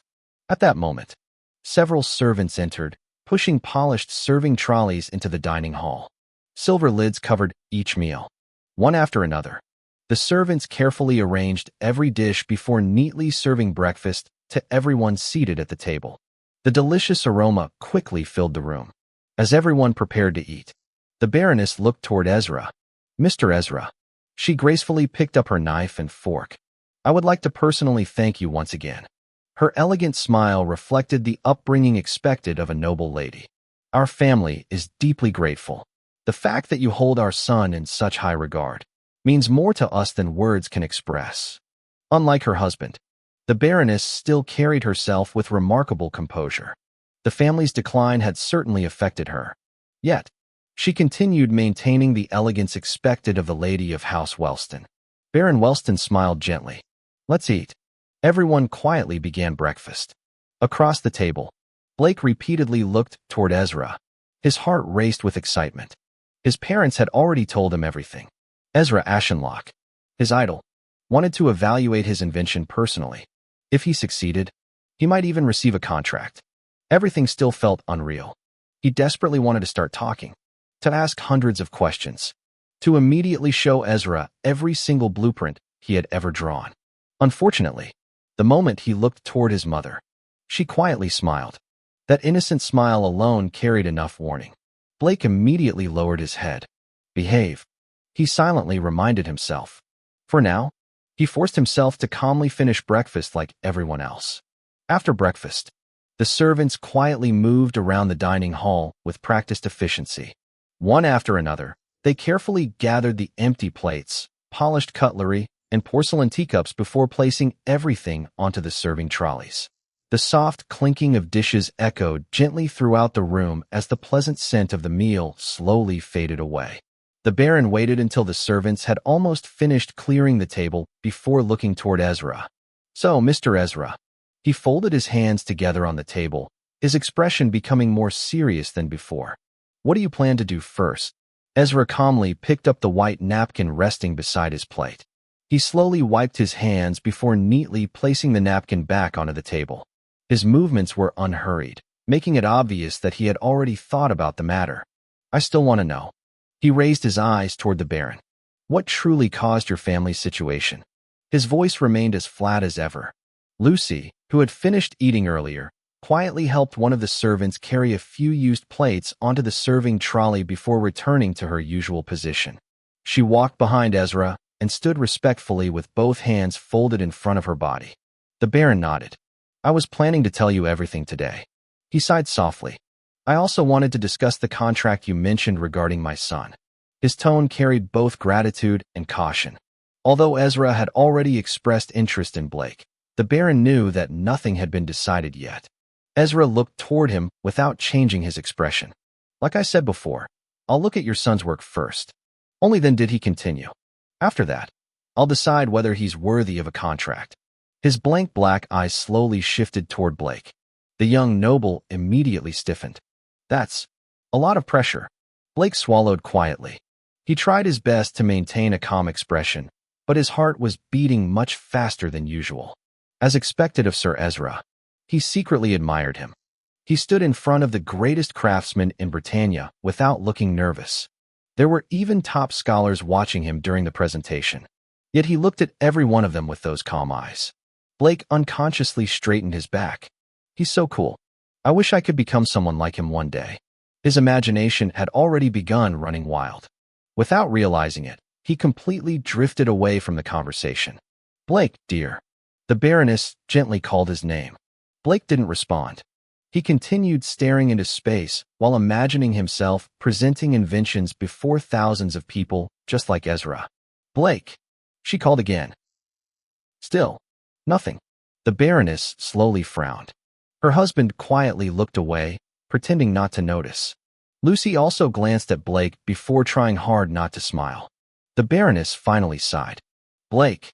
This time, she lightly tapped the dining table with her fingers. Tap. The crisp sound echoed through the room. Blake immediately jumped. Oh. He hurriedly looked around. Only then did he realize his father had already stood up and left the dining table. What? He scratched the side of his head with an awkward smile. Did I miss? The Baroness narrowed her eyes slightly. A gentle smile remained on her face. However, Blake immediately recognized that smile. His back instinctively straightened. Please. She spoke in the same calm tone. Show our guests to your workshop. She paused briefly. And remember, to be on your best behavior. Her smile never changed. Even so, Blake could clearly feel the warning hidden behind those elegant words. Yes, mother. He quickly stood up. He straightened his clothes before respectfully bowing. Then he turned toward Ezra. Please follow me. He pointed toward another exit leading outside the mansion. Ezra quietly rose from his seat. Lucy naturally followed behind him as always. The three of them left through the side entrance. Cold morning air greeted them the moment they stepped outside. Snow still covered the stone pathways of the estate, while thin white mist drifted through the gardens. Not far away, another building stood separate from the main mansion. Compared to the noble residence, it looked much simpler. It was built close to the servants' quarters, yet it was noticeably larger than the surrounding structures. Blake happily pointed toward it. My workshop is over there. He could barely contain his excitement anymore. As they walked across the snowy path, he finally gave up trying to stay calm. Honestly, he laughed happily. I still can't believe you're actually here. He looked toward Ezra with sparkling eyes. You're really standing right in front of me. He rubbed the back of his head before letting out another laugh. I used to pray for days like this. His words came out one after another without stopping. Lucy quietly glanced sideways at her master. A playful smile slowly spread across her face. A die-hard fan. She whispered softly enough that only Ezra could hear. I see. Ezra didn't even react. His expression remained exactly the same as he continued walking toward the workshop. Seeing his complete lack of response only made Lucy's smile grow a little wider.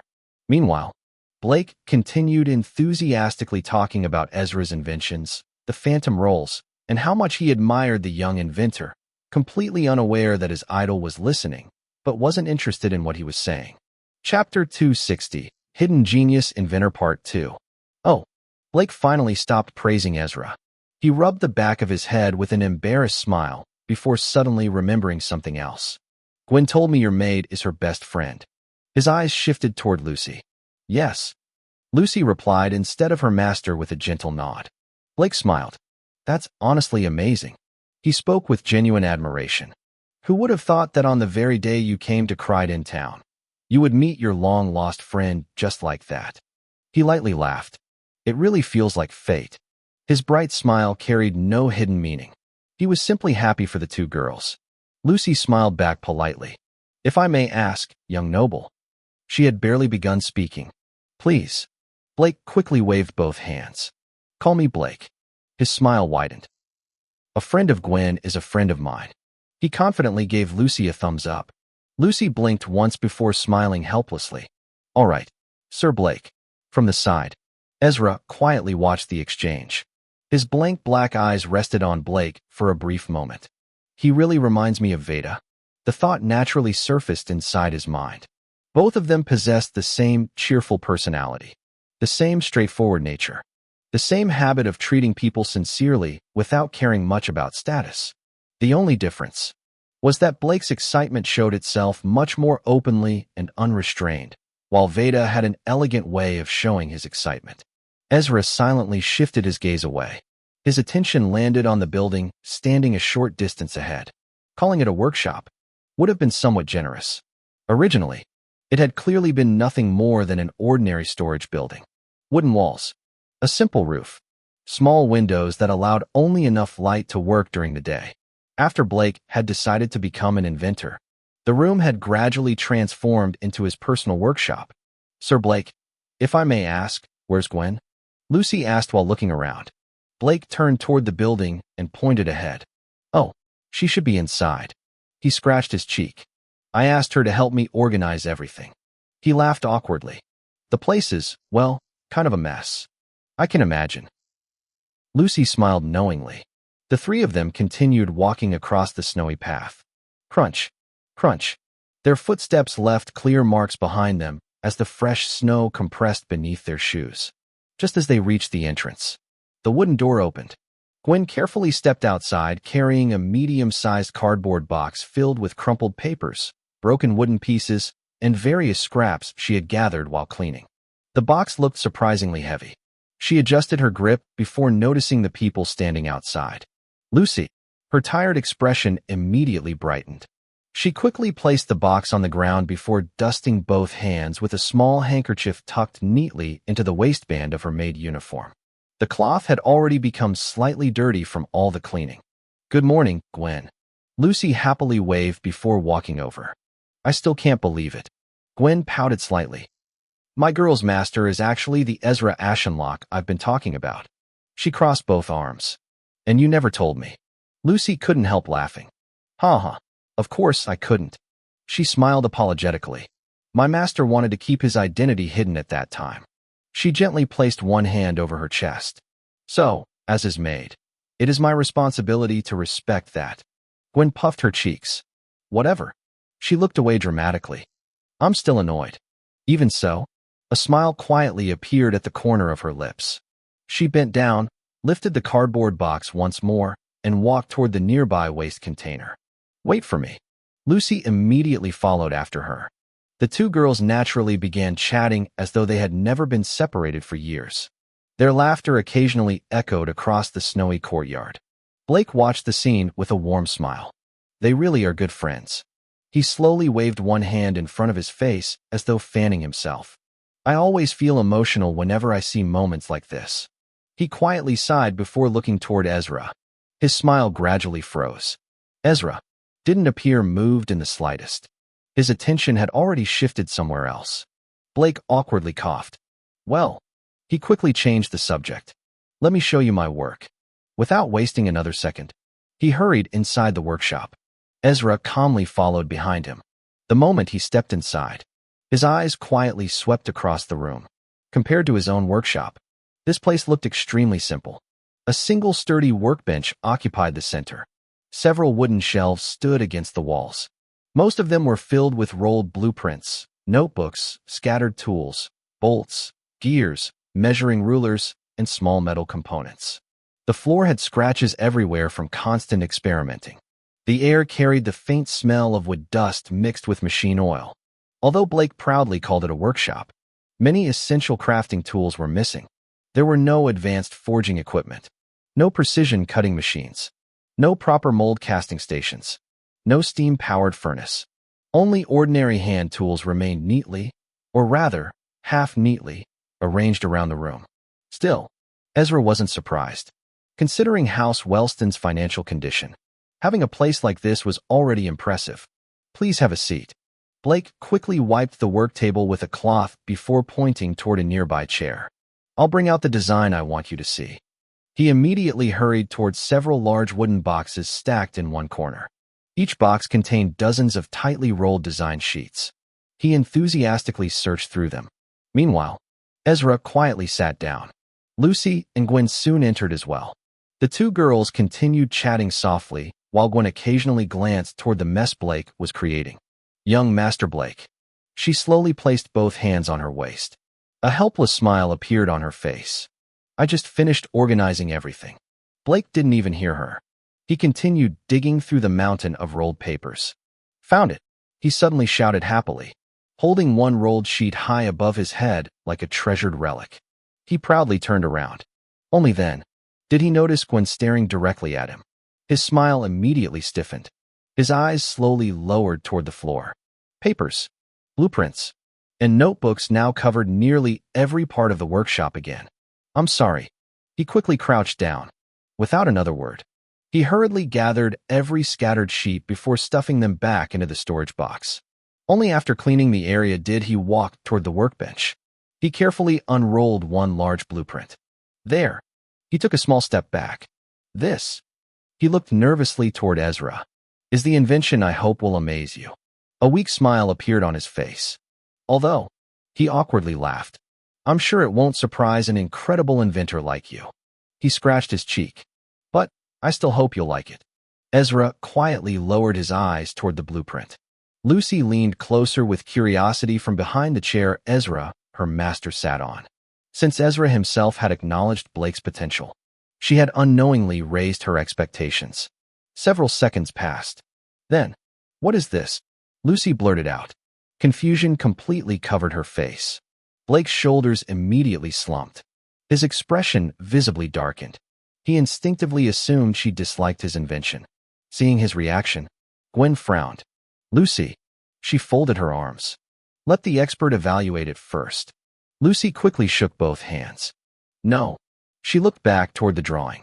I'm not saying it's bad. I just honestly don't understand what I'm looking at. She tilted her head again. The shape feels familiar, like a vehicle, but also strange. Blake nervously looked toward Ezra. You? He hesitated. Don't think it's terrible? Lucy quietly waited as well for her master's own thoughts on the invention.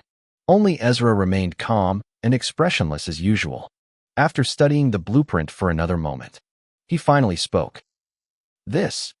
He lightly tapped the center of the drawing. Is a bicycle. His fingers slowly moved toward another section. With a steam engine. He raised his eyes toward Blake. Correct.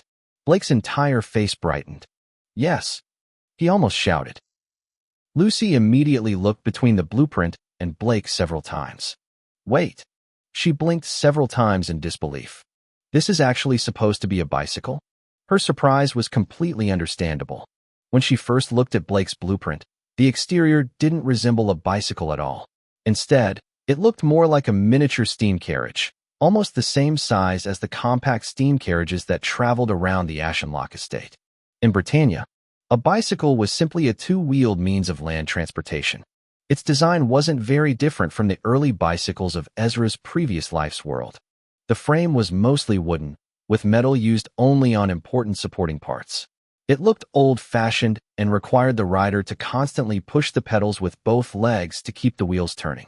Because of that, the nobles of Britannia looked down on bicycles. Even wealthy merchants and high-class citizens rarely rode them. To them, manually pedaling a vehicle looked inelegant and exhausting.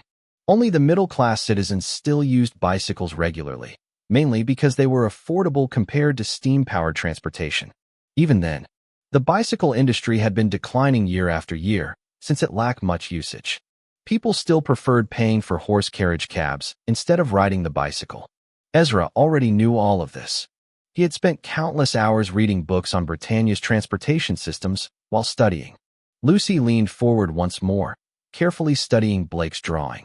Now that I'm looking at the wheels, she pointed toward the blueprint.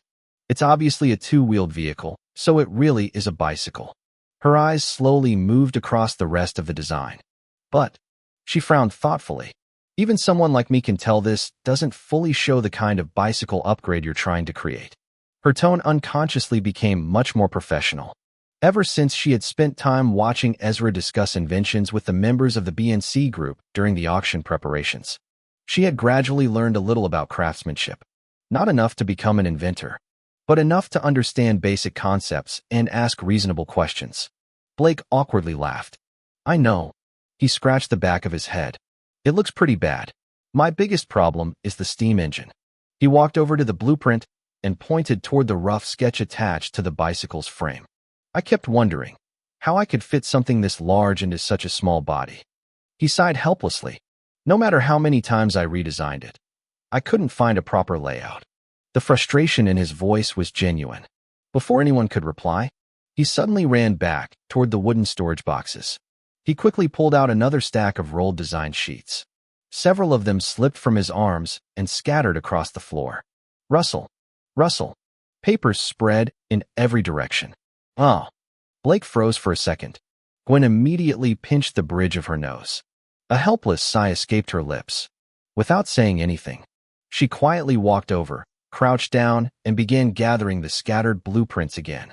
At this point, she had already become used to cleaning up after her young master. I also thought, Blake continued while hurriedly unrolling another sheet. Maybe I should reduce the size of the steam engine itself. One blueprint after another covered the work table. Each contained different attempts at redesigning the engine. Some focused on shrinking the combustion chamber. Others experimented with reducing the cryogenic steam chamber. Several explored different layouts for the steam piping and also the number of noverite rod in the engine. Lucy stared at them in surprise. There are so many, she quietly muttered. Ezra remained silent. His blank eyes slowly moved across every single drawing. One after another. He carefully examined each design. Not once did he rush. His expression never changed. Yet, inside his mind, a different conclusion had already formed. I knew it. This guy really is talented. His black eyes slowly lifted from the blueprints. They settled on Blake. The young inventor stood nervously beside the table. Both hands were tightly clasped together. He looked as though he were waiting for the final judgment that would decide his future. Ezra finally spoke. You mentally dismantled an entire steam engine. His calm voice filled the quiet workshop. Then, you tried redesigning it into a miniature version. He placed one of the blueprints back onto the table. That's an impressive photographic memory you got. He looked directly at Blake. And a creative way of thinking too. The praise came in the same flat tone as always. Yet, those few words alone made Blake's eyes light up. Ray. He excitedly opened his mouth. Before he could finish, Ezra continued. I noticed something. He picked up another blueprint. You spent a lot of time reducing the number of noverite rods. His finger lightly tapped another section. You also redesigned the cryogenic steam chamber. He calmly looked back at Blake. But, did you stop there? Blake blinked. Ezra continued. Why did you abandon redesigning the rest of the steam engine and immediately move on to fitting it into the bicycle frame? Blake scratched the back of his head. A slightly embarrassed smile appeared on his face. Yes, he admitted honestly. I was worried. If I continued changing too many parts, the bicycle might lose its efficiency. Ezra quietly nodded. He really thought of creating a motorbike. His thoughts became much more serious. This was already part of my long-term plans. I intended to introduce motorcycles after achieving the title at the Royal Academy and establishing my company. Thankfully, I found him before anyone else did. Ezra looked at Blake again. Although the young inventor's design remained very rough, the idea behind it was already there. That alone held tremendous value. Even if his current design is incomplete, he still managed to reach the correct direction. If a company like Eclipse obtained only these sketches, they could eventually develop the same concept. combined with the carriage designs I already introduced. The appearance of motorcycles across Britannia could happen much sooner than I planned, and that would reduce the value of introducing them myself later on. His thoughts quietly settled. This boy must not slip away. Even though Ezra genuinely felt impressed, nothing showed on his face. His usual blank expression remained exactly the same. He gently placed the blueprint back onto the work table. You chose the correct path, Blake. His voice remained calm. But I also see where you're lacking. Blake immediately straightened his posture. Ezra continued. You need more than creativity, and you also need knowledge. He lightly tapped the steam engine drawings, especially knowledge about steam engine technology. He looked directly into Blake's eyes. Your lack of understanding is exactly what caused your design to stop progressing. The workshop became quiet. Blake slowly lowered his head. Instead of feeling discouraged, his eyes became even more determined. So, he looked back up. What should I do, Moss? He stopped himself halfway. Lucy had already narrowed her eyes. She looked at Blake with obvious dissatisfaction. Who did he want to call master? The look on her face clearly said she didn't approve. Ezra calmly answered before Blake could finish. Don't call me that. His reply remained flat. Blake immediately stiffened. Sorry. He quickly apologized. His earlier confidence disappeared once again. Ezra didn't dwell on it. You need to enter Ash Academy. He spoke plainly. To continue expanding your knowledge, not only as an inventor, but also as someone who understands steam engine technology. He paused briefly. I already know every correction your design requires. His black eyes rested on Blake. And I can help in the completion of this invention. But you'll have to sign a contract with me first. Blake tilted his head. His expression was filled with confusion. My father did mention something like that. He scratched his cheek. But he said you wanted to recruit me into the Ashenlocke family. Chapter 261. Trust. Ezra quietly looked at Blake. His father misunderstood what I meant. Although, that was exactly what I expected. His expression remained blank as ever. Nothing about it changed. Blake, he calmly called. I have no intention of recruiting you into the Ashenlocke family. The words immediately caught everyone's attention. Blake blinked twice. Gwen also looked at Ezra in surprise. Even Lucy unconsciously tilted her head. Ezra continued speaking. I plan to establish my own company in the future. His voice remained flat, but unlike before, there was a trace of seriousness hidden beneath it. And I need talented people like you. He looked directly at Blake. People who can grow alongside me. Although, it may take years before that company truly stands on its own. But that is the path I have already decided to take. Silence filled the workshop. Only the faint sound of snow hitting the wooden roof could be heard. Blake stared at Ezra. His mouth slowly opened. Lucy blinked once. Even she hadn't expected those words. A company. Master is planning to create his own company? Although she had always believed Ezra was preparing for something enormous, she had never imagined it would be this ambitious. Starting a company wasn't something people casually talked about, especially not in Britannia. Every successful company possessed enormous influence. Money alone wasn't enough. Connections, technology, political backing, skilled craftsmen, reliable merchants. Every one of those things was needed before a company could even begin operating. Lucy wasn't knowledgeable about the business economy of the kingdom. Neither was Blake, nor Gwen. Yet, even they understood how difficult such a dream truly was. Blake slowly swallowed.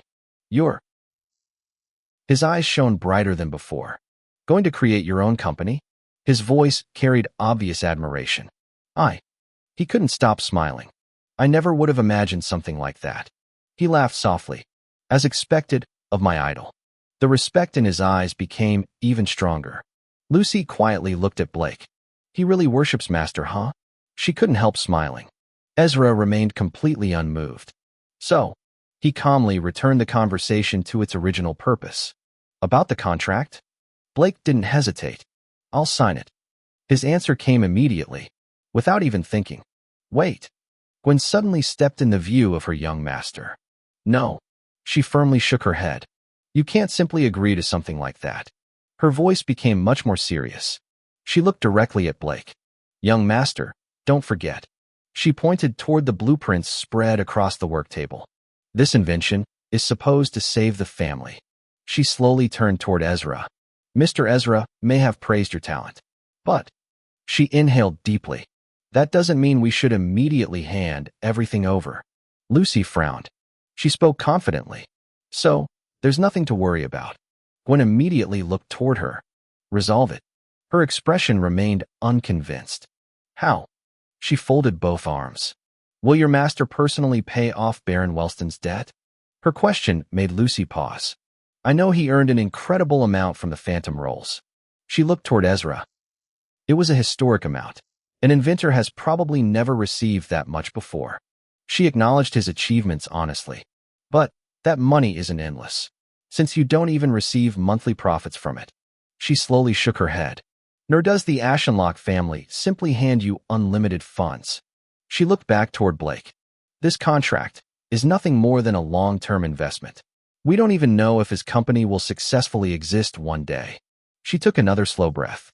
There are simply too many unknowns. I can't allow my young master to recklessly sign a contract filled with this many risks. By the time she finished speaking, her breathing had become slightly uneven. The workshop fell quiet. Gwen, Blake softly called. He wanted to interrupt. But Lucy stepped forward first. Gwen. She frowned. What are you talking about? She looked genuinely confused. Master already knows what he's doing. She replied with complete confidence. He always does. But, Lucy, Gwen interrupted. Her serious expression never changed. Do you? She stared directly into Lucy's eyes. Actually, know what your master is planning. The question instantly silenced Lucy. You trust him this much. Gwen continued. But do you really understand him? Lucy opened her mouth. No words came out. Because she knew Gwen wasn't entirely wrong.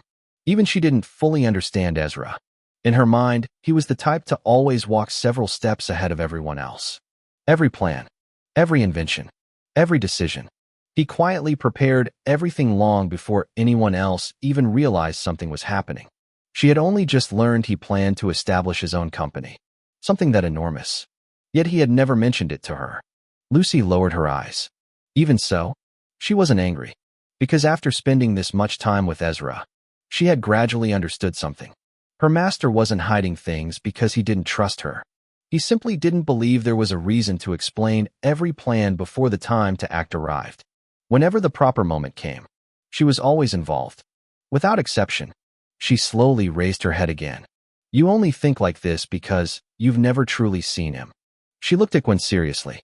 You watched him save young Master Blake. You saw what he could do. She took another step forward. So, trust him again. Or at least trust me, your friend again. Her voice remained gentle. I promise, you won't regret it. Gwen quietly looked back. Lucy. Her expression softened only slightly. I'm a servant of House Welston. She answered calmly. My responsibility is protecting young Master Blake. She gently pulled Blake behind her. If there's even the slightest chance he could end up at a disadvantage, it's my duty to stop it. She slowly shook her head. So, even if you're my closest friend, she looked directly into Lucy's eyes. I can't simply trust your words all the time. Her voice became quieter. At the end of the day, she glanced toward Ezra, muttering to herself. He's still a noble. Lucy bit her lip. She wanted to argue again. Before she could. Relax. Blake finally spoke. He had remained silent throughout the argument. Now, he stepped beside Gwen. At least, he smiled gently. Listen to Lucy a little more. Young master. Gwen immediately frowned. Please be quiet. She spoke almost like an older sister scolding a reckless younger brother. You're already lucky I won't report this conversation to Madam. She looked toward Ezra again. I'll pretend this discussion never happened. She bowed politely. Please enjoy the rest of your stay, and then leave when you are ready. Just as she turned. Miss Maid. Ezra finally spoke. Gwen stopped. She slowly looked back. Ezra had remained silent throughout the entire argument. Not because he didn't care, but because none of what had been said affected the plan he had already prepared. He calmly walked toward her. Lucy quietly followed behind him. You reached your conclusion too quickly. His tone remained calm. But, I understand why. You want to protect him. Gwen raised an eyebrow. Ezra continued. Like you said, I have no intention of paying House Welston's debt. He admitted it without hesitation. But I do intend to solve the family's problem. That, he looked directly into Gwen's eyes, is a fact. He calmly walked past both Gwen and Blake. His footsteps headed toward the workshop entrance. That's why we're going to visit another baron's estate today. He spoke as though the decision had already been made. Gwen stared at his back. Why? She couldn't understand. What could we possibly gain from doing that? Even Blake looked completely confused. Ezra didn't answer. He simply continued walking outside. Lucy smiled. If you're really that curious. She looked toward Gwen. Then come with us. Her smile carried complete confidence. You'll finally understand why I'm able to trust my master this much. With that, she quickly hurried after Ezra. Gwen remained standing where she was. Her mind became even more confused than before. Blake quietly laughed. You really went into protective mode. He smiled warmly. She looked at him helplessly. I had to, Gwen said, puffing her cheeks. Blake gently rubbed her head. Let's follow them. He looked toward the workshop door. This concerns my family. I can't just let my idol handle everything alone. Gwen narrowed her eyes. You just want an excuse to spend more time with him. Blake immediately looked away. What? His awkward expression completely gave him away. Gwen sighed. A long, tired sigh escaped her lips. Let's go, she finally said.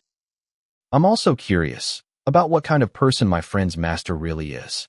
Blake smiled even more brightly. I knew it. He softly laughed. You care so much about Lucy that you are cautious of my idol. Blake grinned with a soft, teasing expression. Gwen quietly looked away.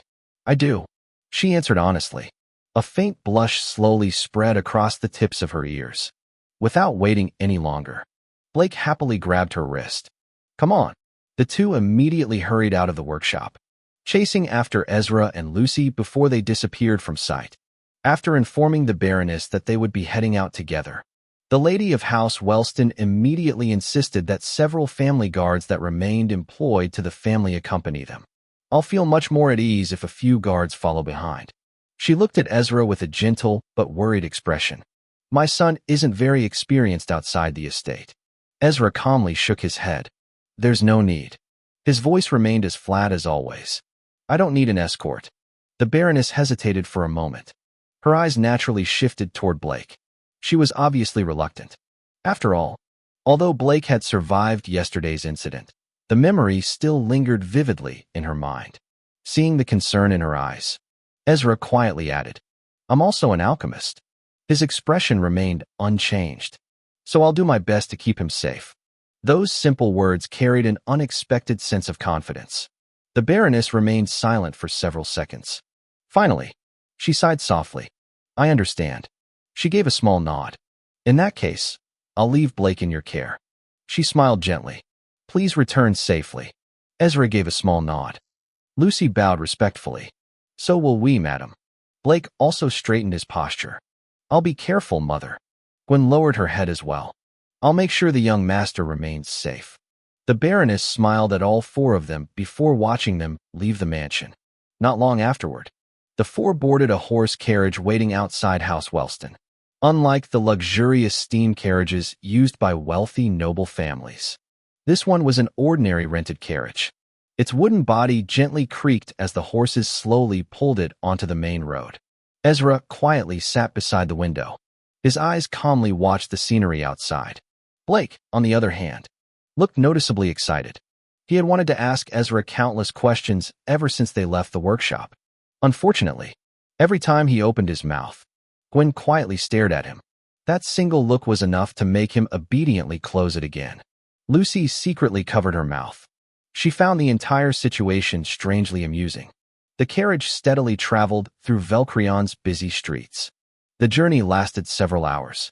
Outside, the city remained as lively as ever. Numerous steam carriages traveled across the broad stone roads. Every now and then, a few horse carriages could still be seen weaving through the traffic, carrying merchants or ordinary nobles who preferred the older means of transportation. Rows of shops lined both sides of the streets. Their colorful signboards hung proudly above their entrances. Store owners enthusiastically greeted passing customers. The smell of freshly baked bread drifted from nearby bakeries. Blacksmith workshops rang with the steady rhythm of hammers striking hot metal. Steam occasionally hissed from nearby factories, sending thin clouds into the cold sky. Restaurant doors remained open. Workers enjoying their lunch break gathered around polished wooden tables, laughing loudly while finishing bowls of hot stew before returning to work. Messengers hurried across the streets carrying bundles of letters. Children chased one another between market stalls. Merchants loudly bargained with customers. The city breathed with life. Even though snow still covered many rooftops, Valkyrion remained just as busy as always. Throughout the journey, Ezra quietly observed everything. He wasn't simply sightseeing. He carefully studied the city's layout, the placement of businesses, transportation routes, industrial districts, the movement of people. Every detail quietly entered his mind.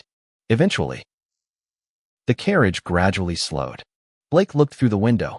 "We're here." The carriage finally stopped before an enormous noble estate. A magnificent iron gate stood proudly before them. Behind it, a vast mansion stretched into view. Compared to House Wellston, this estate looked far more prosperous. The gardens were carefully maintained. Marble fountains decorated the entrance. Beautiful flower beds remained neatly arranged despite the cold weather. Tall stone walls surrounded the entire property. At the center stood an elegant mansion built from polished white stone.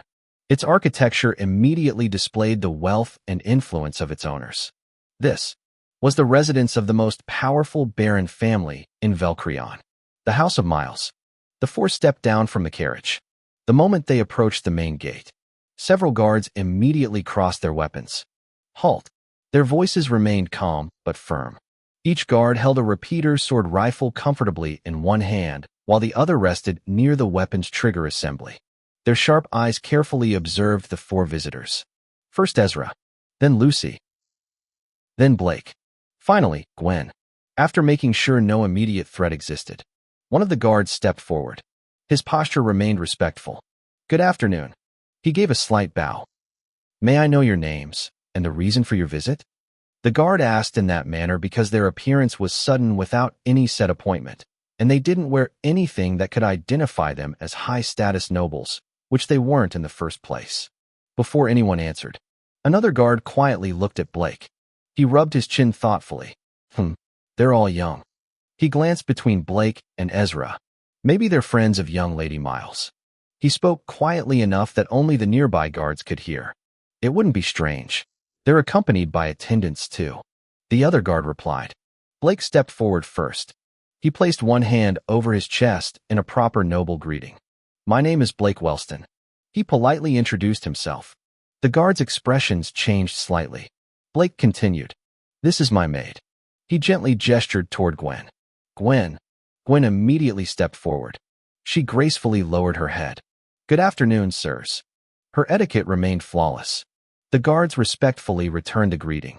"House Wellston." One guard quietly frowned. Why would the heir of House Wellston come here? Another guard silently exchanged glances with his companion. Could it be? Is he here because of the debt? The thought naturally crossed several minds, even if no one openly discussed it. The financial problems of House Wellston were already well known among Valkyrion's noble circles, and also something the House Miles was very familiar with too. Still, none of the guards allowed their thoughts to appear on their faces. "Welcome, Sir Blake." The first guard politely bowed. Only then did his attention shift toward the quiet young boy standing beside him. "And you, sir?" The question had barely left his mouth. Ezra calmly answered, "Ezra Ashenlocke." His voice remained flat. Silence. The guards froze. For a brief moment, nobody spoke. Then, one guard's pupils violently contracted. Ezra. Another guard immediately straightened his posture. The first guard's mouth slowly fell open. "Ezra Ashenlocke." The shout echoed across the entrance. Every guard standing at the gate stared at the young boy before them in complete disbelief. Their calm expressions completely disappeared. None of them had expected the raising, young inventor of Britannia, the child who had shaken the entire craftsman world, to suddenly appear, standing right in front of House Miles' front gate. Chapter 262, Long Time No See. Isn't he the one the main family ordered everyone to treat as a highline noble? One of the guards spoke in a low but panicked voice. His eyes remained fixed on Ezra as though he had just seen someone far above his station. The creator of the phantom rolls. Another guard swallowed before lowering his voice even more. So, he really knows the young lady? The third guard nodded repeatedly. The young lady bragged so many times that she was his subordinate. He chuckled awkwardly. The Lord even thought it was strange that she kept speaking like that. The senior guard immediately straightened his posture. Enough. His voice became firm. Someone quickly informed the young lady that Sir Ezra has arrived. Yes, sir. One of the younger guards immediately saluted before turning around. His boots struck the stone pathway repeatedly as he sprinted toward the main mansion without daring to slow down. Only after that did the senior guard respectfully bow toward Ezra. Please follow me, sir. He extended one arm toward the estate. I'll escort you to the waiting room. As expected, Blake and Lucy whispered almost at the same time. The two unconsciously looked toward one another before smiling. Neither of them looked surprised anymore. It was almost becoming normal for people to react this way after hearing Ezra's name. Gwen quietly rolled her eyes. My young master is becoming infected. She muttered softly to herself before following behind Blake. Ezra had already begun walking. Without saying another word, he followed behind the senior guard. The others naturally followed after him. Instead of leading them toward the main mansion, the guard brought them to another elegant building standing a short distance away. As they walked deeper into House Miles, the difference between this estate and House Wellston became clearer. Servants moved back and forth across the grounds carrying documents, polished boxes, and food crates. Everything was organized. Everything had a purpose. The entire estate quietly reflected the wealth and influence of Velcreon's strongest baron house. Not far away, a large garage stretched across one side of the grounds. Numerous steam carriages rested inside. Each one occupied its own private garage room. Further into the estate, several white doves peacefully wandered around an open field. Snowy owls rested upon wooden stands near a beautifully crafted hut. Beside it stood a polished barbecue grill surrounded by stone benches, making it look like a place where the family occasionally gathered together. Nothing appeared extravagant. Yet, everything quietly displayed wealth. Finally, the group stopped before a beautiful crystal building. Rather than stone walls, almost the entire structure had been built from reinforced crystal glass. Sunlight easily passed through every side, allowing anyone inside to enjoy the scenery outside. Green fields, flower gardens, the wandering birds. Even the soft movement of servants could be seen from inside. The building itself almost felt like part of the garden. The senior guard gently opened the crystal door. The moment everyone stepped inside, a pleasant floral fragrance quietly greeted them. It wasn't overpowering. Instead, it carried a refreshing scent that naturally relaxed the mind. Blake couldn't help taking another breath. This, he quietly muttered, smells amazing. The waiting room itself looked luxurious without trying too hard. Large couches covered in soft white fabric surrounded an elegant crystal table. Against one wall rested a holographic television displaying calm scenery accompanied by quiet instrumental music. The atmosphere immediately felt peaceful. This is our VIP waiting room, the senior guard explained politely. It is reserved for our important guests of the family. Please make yourselves comfortable. Ezra naturally walked toward the largest couch before calmly sitting down. Blake chose the sofa beside him. Lucy quietly moved behind Ezra, and Gwen took her usual place behind Blake. The senior guard respectfully bowed once again. I'll arrange for the maids to attend to you. Please relax and enjoy your stay. After receiving a small nod from Ezra and Blake, he quietly excused himself. Lucy and Gwen both returned the bow before he left. Silence briefly settled inside the room. Blake slowly looked around. His eyes wandered from the crystal walls to the holographic screen, then toward the expensive furniture surrounding them. Wow. He honestly couldn't hide his amazement. It's actually my first time entering House Miles. He laughed softly. I never imagined they were this incredible. His shoulders gradually relaxed against the sofa. Then, his smile slowly faded. I almost feel pressured just sitting here. He laughed awkwardly. Our families are both baron-class nobles and are both facing problems, but mine is clearly suffering much more. The words escaped naturally. Lucy blinked. Ezra quietly looked toward Blake. The two of them wore similar questioning expressions. Ah. Blake blinked back. He looked from Ezra to Lucy, then back again. Why are you both looking at me like that? Gwen quietly sighed. The Lord hasn't explained our family's full situation to them yet. She calmly shook her head. And I didn't think it was appropriate for me to tell our guests. She looked toward Blake. It would be better if either you or the Lord explained everything.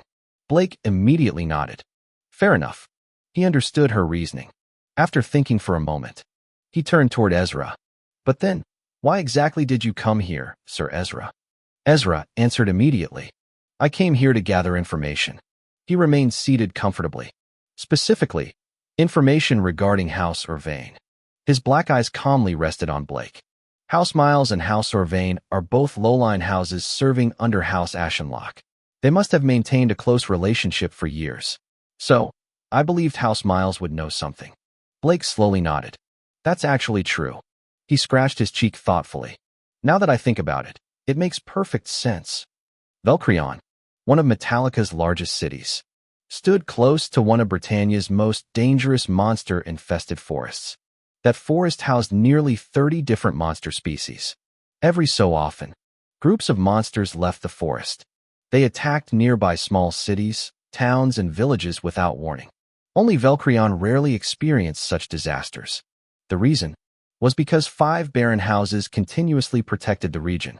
House Wellston, House Orvain, House Ulford, House Coric, and, the strongest among them all, House Miles. Together, those barren houses formed the defensive wall protecting not only Velcrion itself, but also the surrounding smaller cities and towns. They invested enormous amounts of money into hiring alchemists, purchasing weapons, strengthening defenses, and maintaining the front lines surrounding the Velk forest. After researching Velcrion's history before coming here, Ezra had already realized something. Something didn't add up. If House Wellston truly owed House Orvain such an overwhelming amount, then this wasn't simply a financial dispute. It threatened the balance protecting the entire region. If even one family stopped investing in the city's defenses, the consequences would spread far beyond a single barren house. Monster attacks would increase. Trade routes would become dangerous. Countless civilians could die. Yet, neither the state alchemists nor nearby noble houses had stepped in, which raised an even bigger question. Why? And how had the situation reached this point without anyone interfering? Now, after hearing Blake mention that House Wellston wasn't the only family burdened by House Orvain, Ezra became even more certain. Something much larger was hiding beneath the surface. This is becoming much more serious, Master. Lucy quietly spoke. Her expression had also become more thoughtful. It is. Ezra calmly agreed. Just then, Ezra, a cheerful girl's voice suddenly echoed throughout the waiting room. Lucy blinked. The voice sounded surprisingly familiar towards her master. But she had never heard anyone call her master with such excitement before except for a certain noble lady. And it was a girl's voice. Before she could react, a purple-haired figure slid across the polished floor before rushing through the open doorway. Ezra. Gina happily spread both arms. Without slowing down, she lunged directly toward him. Lucy's mouth slowly opened. She honestly thought Gina was about to crash into Ezra. However, just before the hug connected, Ezra quietly stood up. He calmly took a single step to the side. Gina completely missed her target. Bam! She landed face first on the soft couch cushions. The couch bounced slightly. Gina quickly pushed herself upright. Now kneeling on the couch, she puffed out her cheeks. Why did you dodge? She complained. Ezra calmly sat back down. I don't do hugs, Gina. His answer remained perfectly flat. Gina simply laughed, still as cold as ever. She smiled brightly. Ezra quietly observed her. You seem to be doing well. Obviously. Gina proudly raised one arm. After returning home, I first ate every delicious meal I missed. Then, my family took me on vacation in Ravensshire. She happily smiled. I've finally grown back to my normal size again. She proudly puffed out her chest. But you've been incredibly busy too, Ezra. She leaned closer. From Lumathar to Northwick, I watched everything. You handled your family's situation with amazing precision during the unveiling party. Then the auction happened. She sighed dramatically. I was honestly disappointed that I couldn't attend your presentation at Ashenlocke Estate. She shook her head. I'm just really happy to see you again. I honestly thought we'd never meet anymore. I even wanted to ask Lady Vera for your contact. She awkwardly laughed. But I got too scared to ask her. Lucy quietly stared. What is this feeling? She blinked several times. I thought Lady Vera was the only girl this close to master. There's another one? Without realizing it, her hand slowly reached toward her chest. Something about watching Gina speak so naturally with Ezra made her heart feel strangely uncomfortable. Oh, Gina suddenly looked toward Lucy. Recognition immediately appeared across her face. You? She pointed. You're the girl who fought Ezra during the 7th trial. The one who lost. Lucy immediately flinched. Gina turned back toward Ezra. A mischievous smile slowly appeared. So, you ended up getting yourself a maid. She glanced at Lucy once more. And quite the beauty, too. She laughed teasingly. You're one lucky guy. Enough, Gina. Ezra calmly interrupted. I have something important to ask. Almost at the same time, several maids entered. Each of them pushed beautifully decorated trolleys filled with snacks and drinks. Fresh pastries, cookies, tea, coffee, fruit juices, small cakes. It resembled a buffet prepared solely for distinguished guests. Oh, Gina finally sat properly. She rested both hands upon her knees. Then, she looked toward Blake and Gwen. Only now did she properly notice the other two visitors. What are you doing here, Blake Wellston? She pointed at him. Blake smiled brightly. I followed my idol here. My idol. Gina looked toward Ezra, then back toward Blake. So, you're an Ezra fan too? She laughed happily. I never imagined a Wellston would become one of my comrades. Blake proudly nodded. And I never imagined the daughter of House Miles would be such a true lady of culture. Gwen quietly narrowed her eyes at Blake. Lucy also narrowed hers toward Gina. Clap. Ezra lightly clapped his hands once. The room immediately quieted. Can we return to reality now? He asked in the same flat tone. Gina awkwardly laughed. Sorry about that, Ezra. She rubbed both hands together.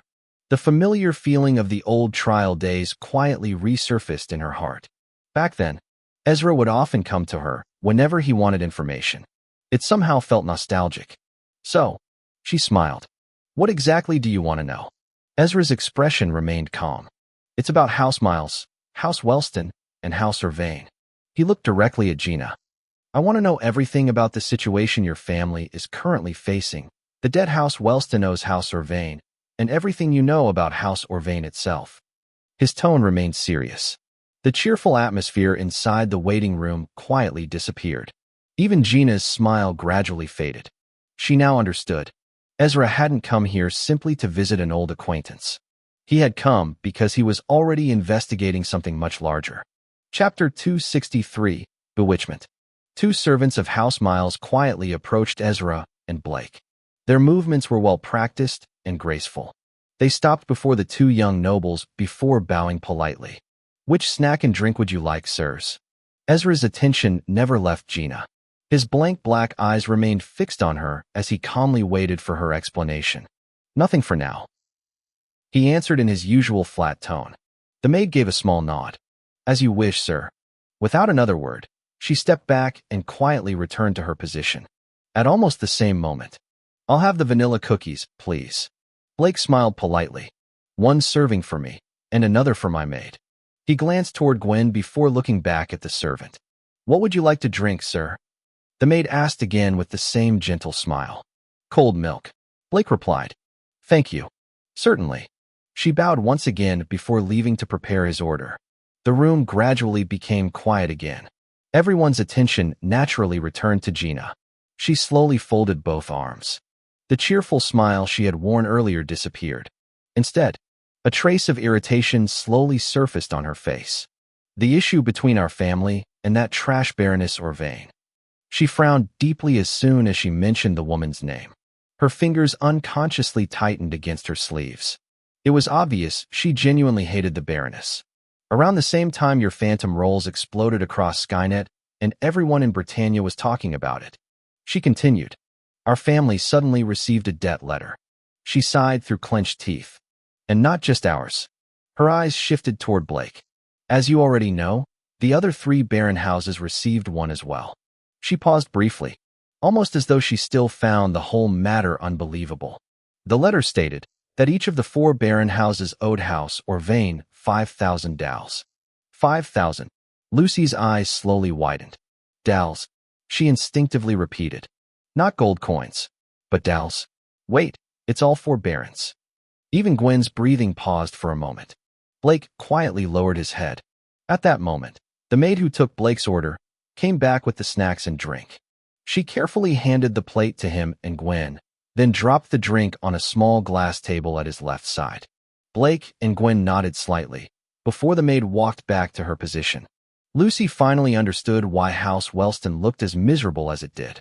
No wonder Sir Blake's family is standing on the edge of collapse. She thought silently. 5,000 dals. That wasn't a simple debt. For a barren house, that amount practically almost represented the majority of their family's wealth. Losing that much money would cripple almost any barren family. And now, it wasn't just one house, nor 2, nor 3. For different barren houses had somehow become indebted to House or Vane for that unbelievable amount. The more Lucy thought about it, the more ridiculous it sounded. She slowly exhaled. An unbelievable amount. Ezra quietly looked down at the large circular glass table standing at the center of the waiting room. Its polished surface reflected the ceiling above him. His expression remained calm. That really is a ridiculous figure. He finally spoke. His voice remained as flat as ever. Exactly. Gina nodded immediately. She folded her arms even tighter. It doesn't make any sense. She shook her head repeatedly. Why would my father recklessly sign an agreement capable of bankrupting our family? Her tone became more emotional. My father would never do something like that. Mine too. Blake nodded while holding a half-eaten vanilla cookie. Crumbs remained on his fingers. It wasn't even related to an investment. He looked toward Ezra. My father told me the debt practically appeared out of nowhere. It definitely wasn't connected to any business deal. Gina continued. She leaned back against the sofa. Her frustration had only grown stronger as she recalled everything that had happened over the past weeks. Ezra remained silent. His blank eyes quietly rested upon the glass table. From the outside, he looked completely expressionless, but his thoughts had already begun moving. What do you think, Master?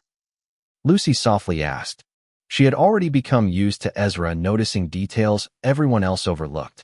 Gwen quietly glanced toward Lucy. Does he already have an answer? She couldn't help wondering. She still found it difficult to believe someone their age could solve a mystery that had completely stumped multiple noble houses.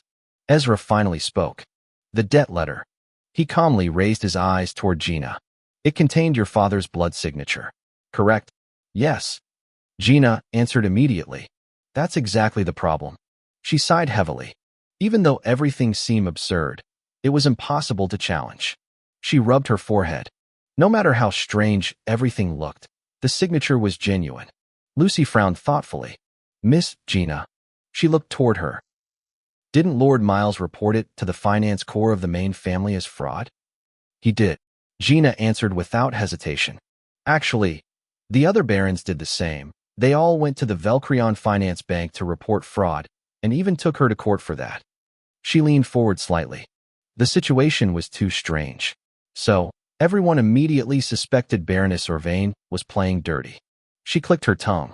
But the blood signature passed every verification, and the agreement itself was also confirmed to be legitimate. She sounded even more annoyed after saying those words aloud. Ezra quietly listened. Then, he asked another question. Did Lord Miles request an illusionary alchemy inspection? His voice remained calm. Gina blinked. She paused to think. Yes. She slowly nodded. I remember now. My uncle was the first person to suggest that possibility. He believed a rogue illusionary alchemist could secretly be assisting House Orvain. She continued recalling everything. My father even requested the state alchemists to examine him. They investigated whether Cognis had been used to manipulate his thoughts or influence his decisions. She slowly shook her head, but they found absolutely nothing. Blake immediately raised one finger. I remember that too. My father even requested for repeat inspection, but the results never changed. So, Ezra quietly leaned back into the sofa. The debt naturally became recognized as legitimate. He looked toward the crystal ceiling. Exactly. Gwen nodded. Because every legal requirement had been fulfilled, the finance court ended up approving the debt. She lowered her eyes. After that, nobody knew how to fight back anymore.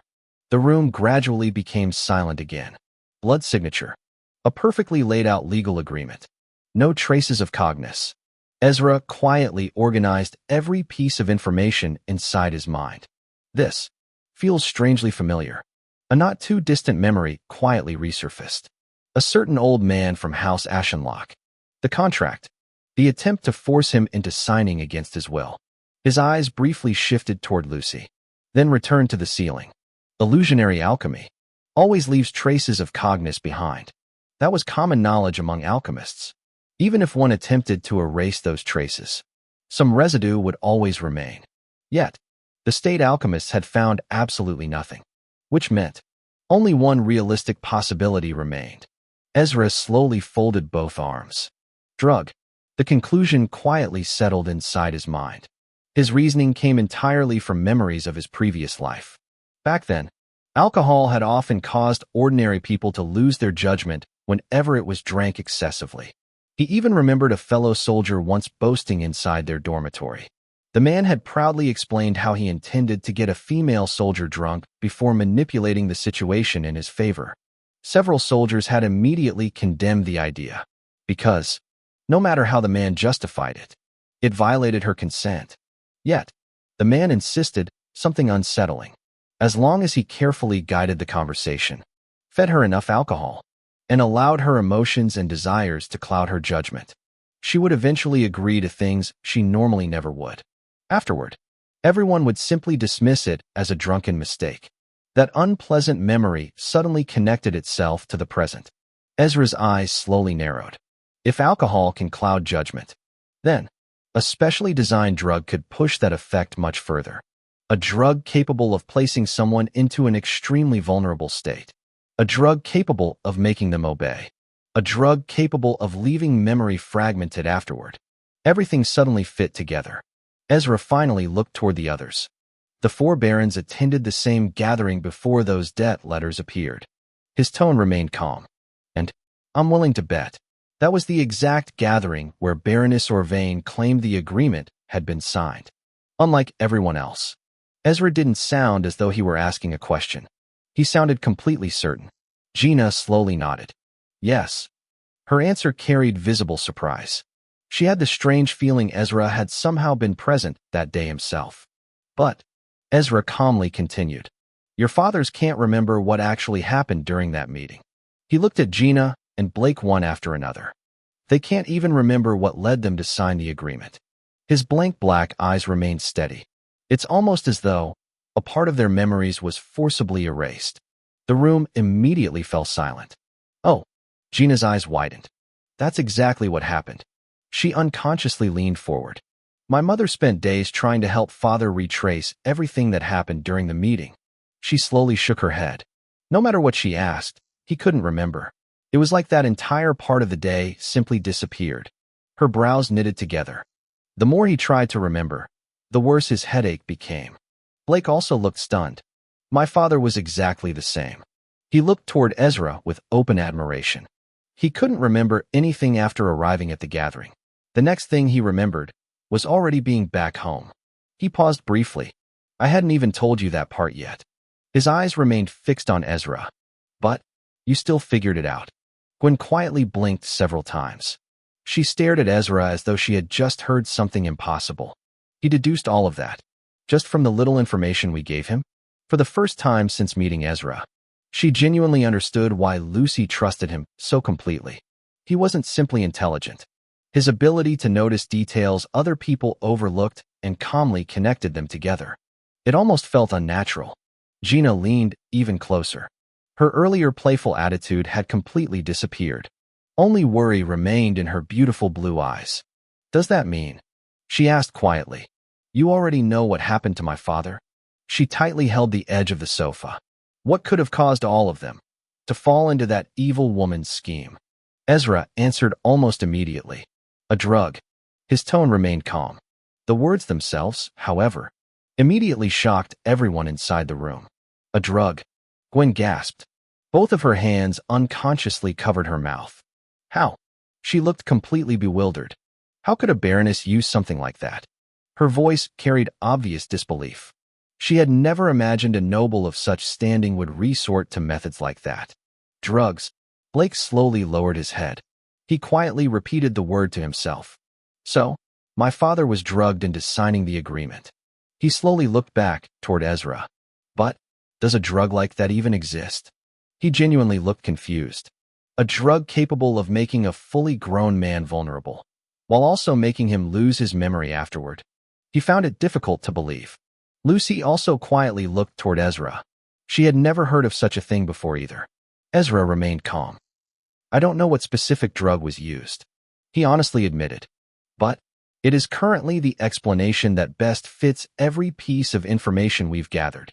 He calmly folded both hands together. Memory loss. No traces of illusionary alchemy. A legally signed agreement.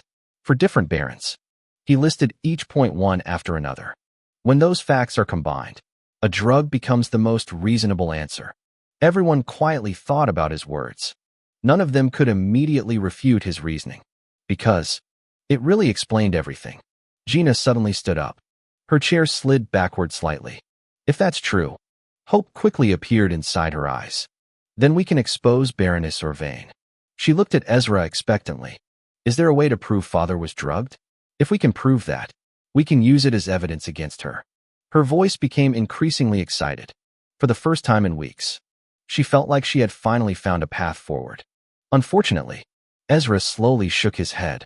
There is, he answered honestly. But the opportunity has already passed. Gina's hopeful expression froze. Ezra calmly continued. Too much time has passed since the gathering. The drug residues would have already left your father's bodies. He looked toward Blake. There would no longer be any physical evidence remaining. The hope inside the room instantly weakened again. I see. Gina slowly sat back down. Her shoulders quietly slumped. Blake lowered his eyes. His fingers unconsciously tightened around the untouched glass of milk sitting before him. So, he softly asked, what do we do now? His voice sounded much quieter than before. Ezra didn't answer immediately. Instead, he quietly leaned back against the sofa. His blank eyes rested upon the crystal ceiling for several seconds. His mind carefully arranged every clue they had gathered so far. Finally, he spoke. Our only option is to investigate House Orvain. Everyone looked toward him. We need to discover what Baroness Orvain is actually doing with all the money she collected from the 4 baron houses. His tone remained flat. If she's using it for something illegal, then we expose it. We use that as leverage against her. The room became quiet once again. Compared to trying to prove the drug itself, this method sounded far more realistic. Gwen slowly crossed her arms. Unlike the others, she didn't immediately accept Ezra's conclusion. Instead, she quietly studied him. Her raised eyebrow made it obvious she was still thinking. If I may ask, she finally spoke. What made you arrive at that conclusion so quickly? Her tone wasn't disrespectful. It carried genuine curiosity. Ezra calmly looked at her. The person behind this entire plan is Baroness Orvain herself. He began explaining without hesitation. His voice remained plain and easy to follow. House Orvain isn't a poor baron house. They're very much financially stable, and they've remained that way for years. He continued. So, there is no logical reason for her to desperately seize another baron's wealth simply to enrich her own family. He slowly raised one finger. His gesture naturally drew everyone's attention, which leaves us with a different question. He looked around the room. What exactly does she intend to gain by gathering such an enormous amount of money from the other baron houses? The question quietly settled inside everyone's mind. Nobody answered, because none of them had ever thought about it that way before. Ezra allowed the silence to linger for a brief moment. He wanted each of them to think through the question themselves before he continued with the reasoning he had already begun piecing together. Chapter 264. The Resolve of a Proud Gun Alchemist. It could simply be because she wants House Orvain to rise above the other barren houses. Ezra calmly answered his own question. His blank black eyes slowly moved across everyone inside the waiting room before continuing.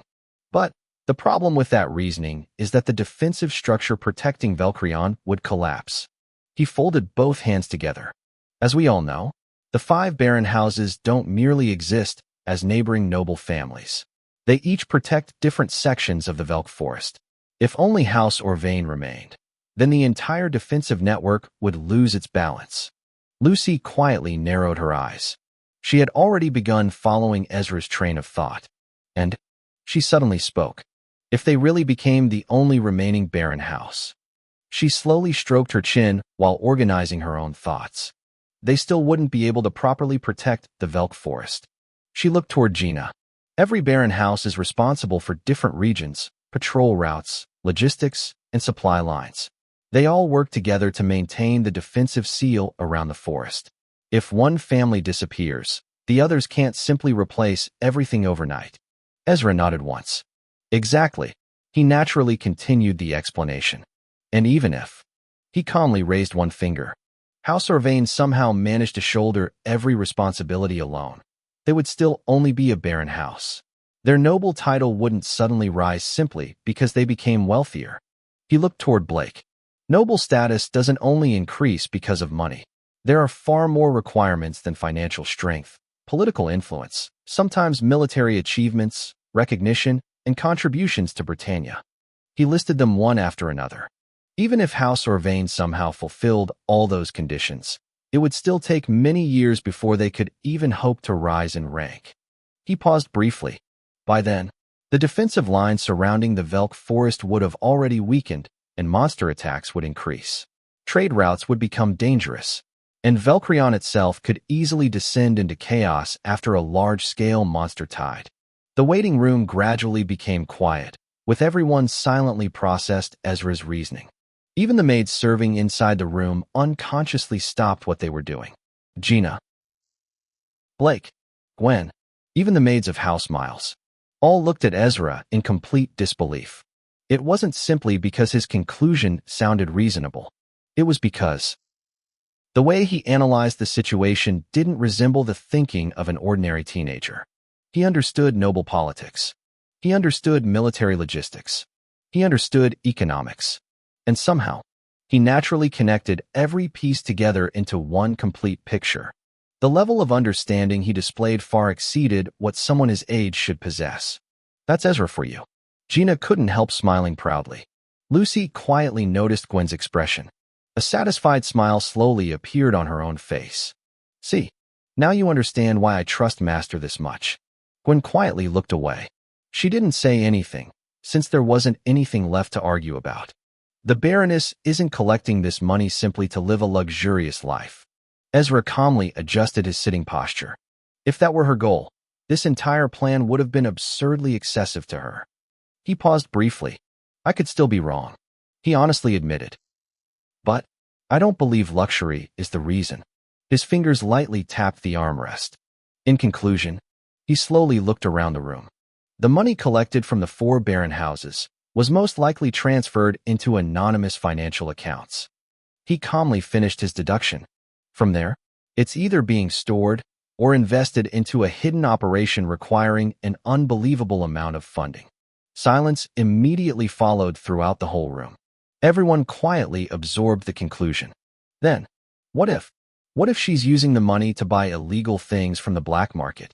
The room immediately became quiet again. Every woman present slowly turned toward him. Lucy narrowed her eyes. Gwen narrowed hers even more. Several maids also stared. Blake immediately felt every pair of eyes focusing on him. His shoulders instinctively shrank. It's happening again. He laughed awkwardly, while his hand scratched the side of his cheek. Did I say something weird? Youth Master. Gwen sighed helplessly, rubbing her forehead. I've already told you countless times. She looked directly at him. The black market doesn't exist. It's nothing more than an urban legend. She spoke with complete certainty. Blake immediately puffed his cheeks. But I was actually given directions to one of its branches. He quietly defended himself. Lucy couldn't help smiling helplessly. He's actually right this time. She secretly glanced toward Ezra. Her master remained completely expressionless. However, she noticed the faint, thoughtful change in his eyes. Ezra quietly looked at Blake. That wild guess is exactly where my thoughts were heading. He silently organized his reasoning. It's still only a possibility. But I know if I suddenly obtained that much money, what would I spend it on? His answer naturally appeared. Rare refined metal ores. Materials difficult to obtain through legal channels. Components needed for alchemy. And advanced firearm manufacturing. He slowly narrowed his eyes. If that's how I would think, then Baroness Orvain might be thinking along similar lines. Another memory quietly surfaced. The black market. The ore shop. Umbrium. Among all the rare metals displayed, only the umbrium stock had looked strangely depleted.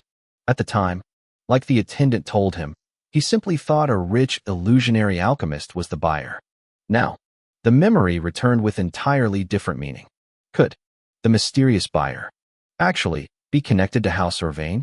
Ezra didn't immediately jump to the conclusion. Instead, he quietly pushed the thought aside. It's better, he calmly spoke, to confirm the suspicion first. His tone remained perfectly steady. Only after gathering evidence would he allow himself to draw a final conclusion. All right. Gina suddenly stood up from the couch. The gloomy atmosphere that had filled the waiting room moments ago seemed to disappear from her face.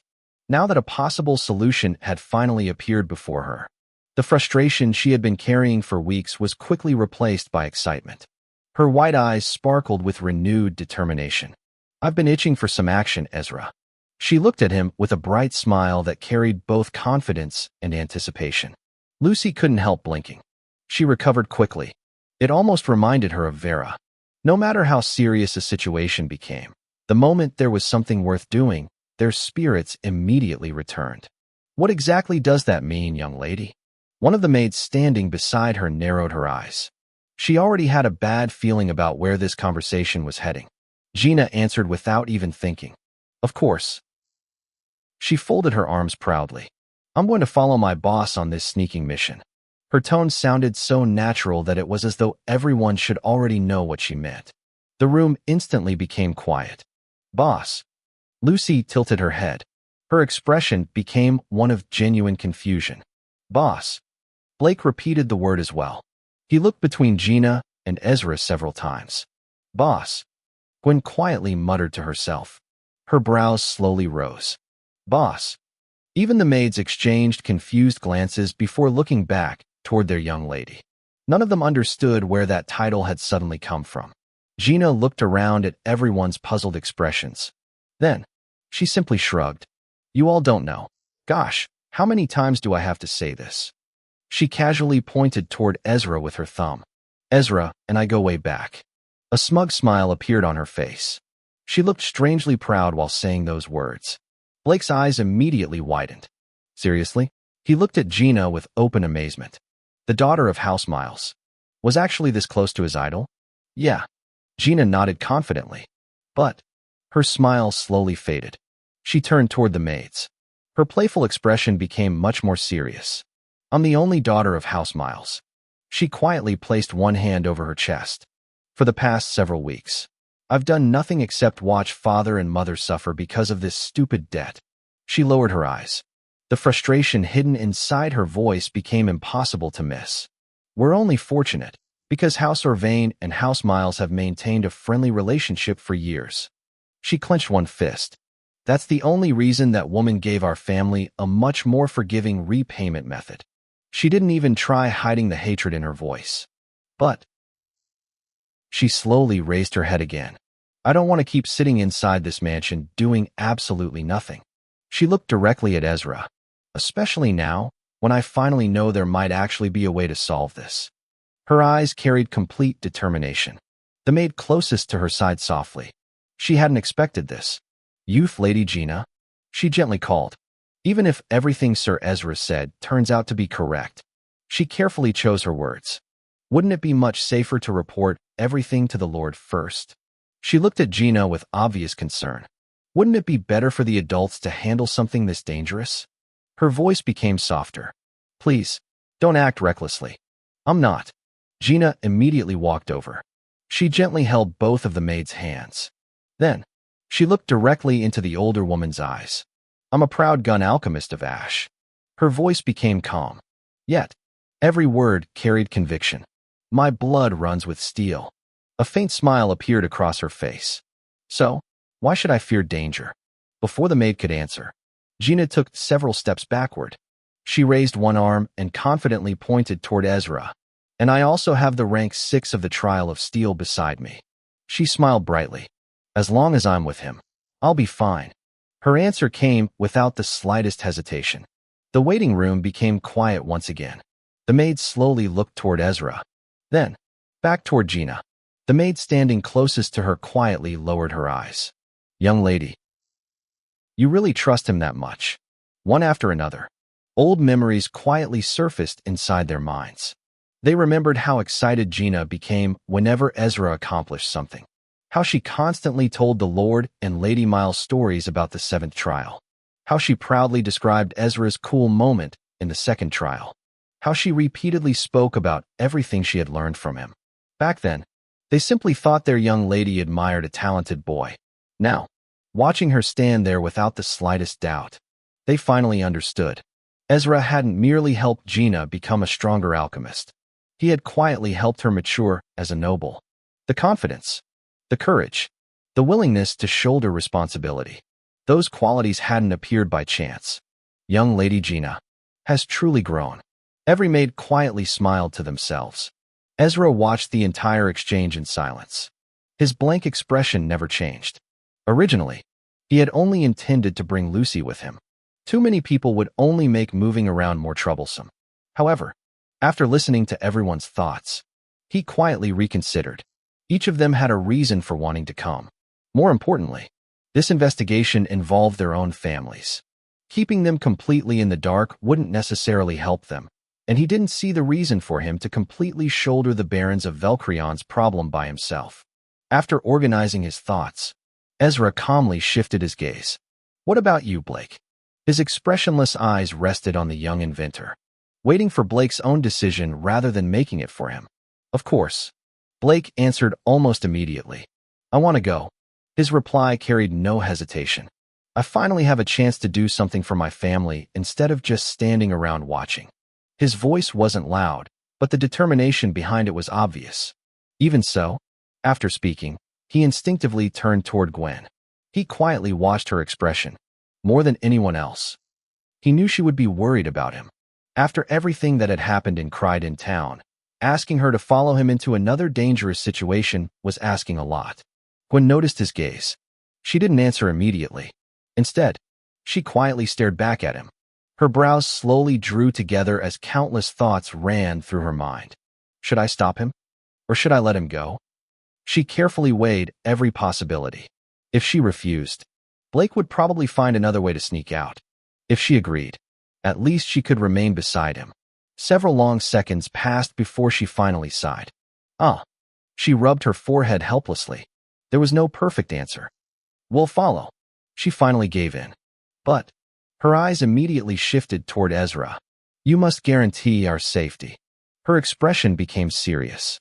Neither young master nor I are alchemists like the rest of you. She honestly stated the biggest concern on her mind. I'm an alchemist too. Lucy suddenly raised one hand. She proudly puffed out her chest. Gwen blinked. Her eyes immediately widened. She slowly looked Lucy up and down again, almost as though she were seeing her properly for the first time. Wait. Her memories suddenly connected together. Is that why? She pointed toward Lucy. You were able to carry young Master Blake like he weighed almost nothing? She paused. Another memory immediately surfaced. No. Her eyes widened even more. You also defeated those thugs so easily. She quietly covered her mouth. I can't believe I only realized this now. Lucy couldn't help smiling proudly. She placed one hand over her chest. Don't worry, Gwen. She spoke confidently. This time, I'll protect you. Her smile carried complete confidence. It wasn't arrogance. She genuinely believed she could keep her friend safe. Gwen looked at her for several seconds. Then, a small smile finally appeared. Thank you. She quietly answered. Blake looked between Lucy, then Ezra, then Gina. A bright smile slowly spread across his face. Wow, he laughed. We really sound like some kind of special operations unit preparing for a mission. His excitement quickly returned. He leaned slightly forward. So, he looked toward Ezra. Is this what it's normally like for combat alchemists? Lucy couldn't help chuckling. If only it were that simple. She laughed softly, just as Blake was about to continue asking more questions. Young Lady Gina. A calm voice interrupted the room. Everyone turned toward the entrance. A middle-aged male servant had quietly entered the waiting room. He respectfully bowed toward every young noble present before raising his head. The Lord and the Mistress have returned, he calmly reported. Gina's eyes immediately brightened. Dad and Mum are back. She excitedly turned toward Ezra. The cheerful smile she wore returned once again. Ezra. She looked at him with sparkling eyes. You have to meet my parents. She clasped both hands together. I really want them to meet you. Her voice became noticeably softer, almost pleading. Having known Ezra for quite some time now, she had already prepared herself for rejection. After all, Ezra rarely enjoyed unnecessary social interactions. He usually preferred finishing whatever work he came to do before quietly leaving. That was exactly why. She unconsciously looked at him with hopeful eyes, trying her best to persuade him before he even answered. Ezra quietly looked back at her. This is your parents' home, Gina. His tone remained as calm as ever. So naturally, we should greet the owners of the house. It's basic etiquette. His answer immediately surprised Gina. She blinked several times. I thought. She awkwardly scratched her cheek. You wouldn't want to. A teasing smile slowly appeared on her face. You're usually so nonchalant whenever etiquette gets involved. The moment those words left her mouth, Ezra slowly narrowed his eyes. Gina instantly froze. Her body unconsciously stiffened. Old memories immediately resurfaced. Back during the trial, every single time she teased Ezra too much or complained about an exercise, he would calmly flick her forehead. And surprisingly, those flicks hurt far more than she wanted to admit. Almost instinctively, she quickly covered her forehead with both hands. I didn't say anything. She hurriedly took several steps backward. Then, she turned around and quickly ran toward the entrance before Ezra could react. You maids. She suddenly stopped at the doorway. Turning around dramatically, she pointed toward every maid inside the waiting room. Everything we talked about here. She spoke in an unusually serious tone. Stays inside this room. Don't tell anyone. She firmly ordered. Every maid immediately bowed. Yes, young lady. Only after receiving their answer did Gina happily run out of the room. Lucy quietly watched her disappear. She really talks a lot. She softly muttered. Ezra silently agreed. Not long afterward, one of the maids quietly approached Ezra once again. Now that the discussion had finally ended, she assumed their guests would like some refreshments. She politely bowed. Sir. Her voice remained gentle. Would you like any snacks now? Ezra looked toward the beautifully arranged refreshments on the nearby serving table. Then, he calmly shook his head. I'm fine. His voice remained flat. But, he quietly pointed behind himself. You can bring something for her. The maid followed his finger. She looked toward Lucy.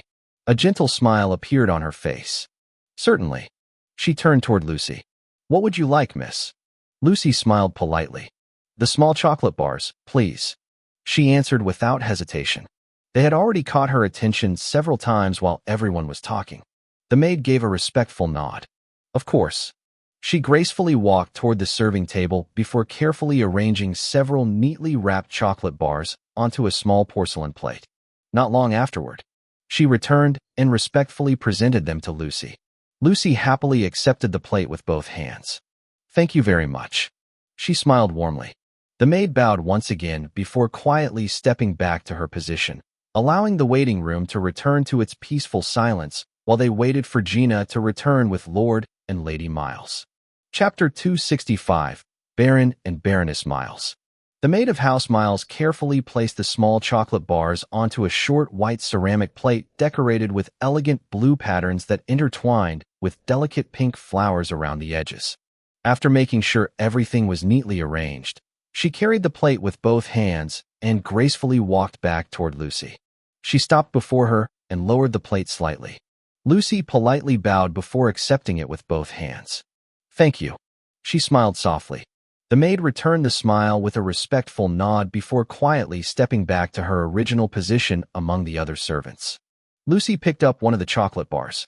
She slowly took a small bite, allowing the sweetness to gradually melt inside her mouth instead of hurriedly swallowing it. The rich taste spread across her tongue. Almost unconsciously, her free hand rose and gently rested against her cheek. A satisfied smile slowly appeared on her face as she quietly enjoyed the snack. This is really good, she thought happily. Not long afterward, the male servant who had earlier informed Gina of her parents' arrival returned to the waiting room. His footsteps were calm and measured.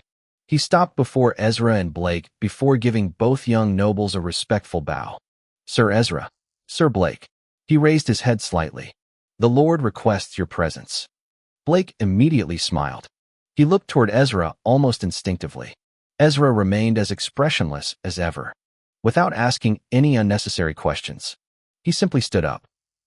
Okay, he replied in his usual calm, flat tone. He lightly adjusted the black gloves covering his hands before walking toward the exit of the waiting room. Lucy looked down at the plate, still resting comfortably in her hands. There were still several chocolate bars left. Her eyes lingered on them for a brief moment. Oh, she let out a reluctant sigh. Leaving such delicious snacks behind honestly felt painful. Without caring much about proper table manners anymore, she quickly scooped as many chocolate bars as she could comfortably hold into one hand. Only then did she hurriedly follow after her master. Blake smiled helplessly after seeing her actions. Gwen quietly shook her head with a faint smile. The four quietly followed behind the servant. As they walked through the estate, the peaceful atmosphere surrounding House Miles became even more apparent. Rather than leading them toward the main mansion, the servant guided them deeper into the beautifully maintained gardens. The stone pathway gently curved between colorful flower beds and carefully trimmed hedges. The refreshing scent of blooming flowers drifted through the cool afternoon breeze. Birds quietly chirped among the nearby trees. The entire place carried an atmosphere of calm dignity rather than overwhelming luxury. Eventually, they arrived before one of the estate's large garden pavilions. It was an elegant open-air resting place where nobles often gathered to drink tea, discuss family matters, or simply enjoy the fresh air while overlooking the gardens surrounding the mansion. The pavilion itself had been beautifully constructed. Thin yet sturdy metallic pillars supported the softly curved roof overhead. Around those pillars, flowering vines naturally climbed upward, wrapping themselves around the polished metal. Small blossoms gently swayed whenever the breeze passed through. Sunlight filtered between the flowers, creating moving patches of light across the polished wooden floor. Seated comfortably inside the pavilion were Baron Miles and his wife. Between them, Gina energetically continued speaking without pause. Both parents simply listened while smiling helplessly at their daughter's excitement. And then Ezra just looked at them like this. She imitated Ezra's usual blank expression. It was so funny. Baroness Miles couldn't help laughing softly. My lord. The servant respectfully bowed once again after arriving. Our guests have arrived. Baron Miles gently waved one hand. Very well. The servant bowed once more before quietly excusing himself. Ezra and Blake immediately stepped forward together. Greetings, Baron Miles. Greetings, Baroness Miles. The two young nobles politely bowed in perfect etiquette. Behind them, Lucy and Gwen also performed the proper maid's bow. Young Blake of House Wellston. Baron Miles smiled calmly. His voice carried the steady confidence expected from the head of one of Velcrion's strongest baron houses. You are welcome within my household. He inclined his head slightly. I hope your father and mother are doing well. Blake immediately straightened himself. Yes, Baron. He answered politely. Although the debt has truly placed a heavy burden upon our family, Father continues working tirelessly to resolve the matter. His expression remained composed. There wasn't even a trace of panic upon his face. Compared to the cheerful Blake Ezra and Lucy usually saw, the young man standing before Baron Miles now truly resembled the heir of a noble house. Lucy quietly noticed the difference. So this is how Blake normally behaves around other elderly nobles, she thought. Baron Miles nodded approvingly. That's good. A gentle smile appeared on his face. We're all enduring difficult times after this unfortunate incident. He spoke reassuringly. But we will overcome it. His calm confidence naturally eased the atmosphere. Thank you. Blake bowed once again. Only after that did Baroness Miles shift her attention toward Ezra. She had been quietly observing him from the moment he entered. A faint amused smile rested upon her elegant face. So, she finally spoke. You must be one of Ash's newest rising stars. Her eyes carefully examined him. The young boy who ranked 6th in the Trial of Steel, the creator of the Phantom Rolls, and also the little partner responsible for those 2 new firearms House Ashenlocke plans to release 2 months from now. She elegantly adjusted her posture while maintaining her gentle smile. Ezra politely bowed. I am honored, Baroness. His answer remained as flat as always. Ha ha ha. Baroness Miles lightly covered her lips while laughing. My daughter wasn't exaggerating at all. She looked toward Gina before turning back toward Ezra. You really do speak in an unbelievably flat tone. And Baron Miles chuckled. Those eyes of yours really do resemble a dead fish. Lucy blinked. She secretly looked toward Ezra. Blake and Gwen both awkwardly smiled. Neither of them knew whether laughing would be appropriate. Mom, Dad. Gina frowned immediately. She lightly grabbed her mother's arm. Stop teasing him. She protested. Unfortunately, her words only caused both parents to laugh even harder. The funniest part wasn't even the joke itself. It was Ezra. Despite being teased directly, his expression never changed in the slightest. It was almost as though he hadn't even realized they were joking about him, even though he did know. That blank face remained exactly the same. Baroness Miles gently shook her head. If my daughter hadn't spent so much time explaining your personality to me. She smiled honestly. I probably would have mistaken you for a spoiled young noble. Ezra calmly nodded. That would be a reasonable assumption, Baroness. His answer remained perfectly polite. At the same time, perfectly flat. That only made Baron Miles laugh again. Please. He gestured toward the prepared chairs. Take your seats. The nearby maids had already arranged comfortable chairs before the tea table in anticipation of their arrival. Ezra and Blake nodded once. Without unnecessary ceremony, they quietly sat down. Behind them, Lucy and Gwen naturally moved into position behind their respective masters. The moment everyone settled, Baron Miles looked directly at Ezra. His expression gradually became much more serious. Ezra Ashenlocke. His voice carried obvious sincerity. I truly wish to thank you for taking care of my daughter. Before Ezra could answer, Baroness Miles gently rested one hand against her cheek. Honestly, she sighed softly. I was terrified. She looked toward Gina with motherly affection. Our daughter is still such a baby. Mother. Gina's face immediately turned bright red. She almost jumped from her chair. The embarrassment spread all the way to her ears. Baroness Miles simply smiled, ignoring her daughter's protests. She continued speaking. I kept imagining what would happen after she entered the trial. She lowered her eyes, thinking about her fighting children from highline and mainline families, children who had already received formal combat training from birth. Her fingers unconsciously tightened. I was terrified, she honestly admitted.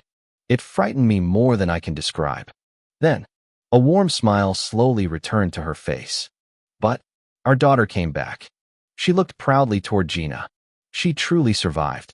And she returned home much stronger than when she left. Baron Miles quietly smiled as well.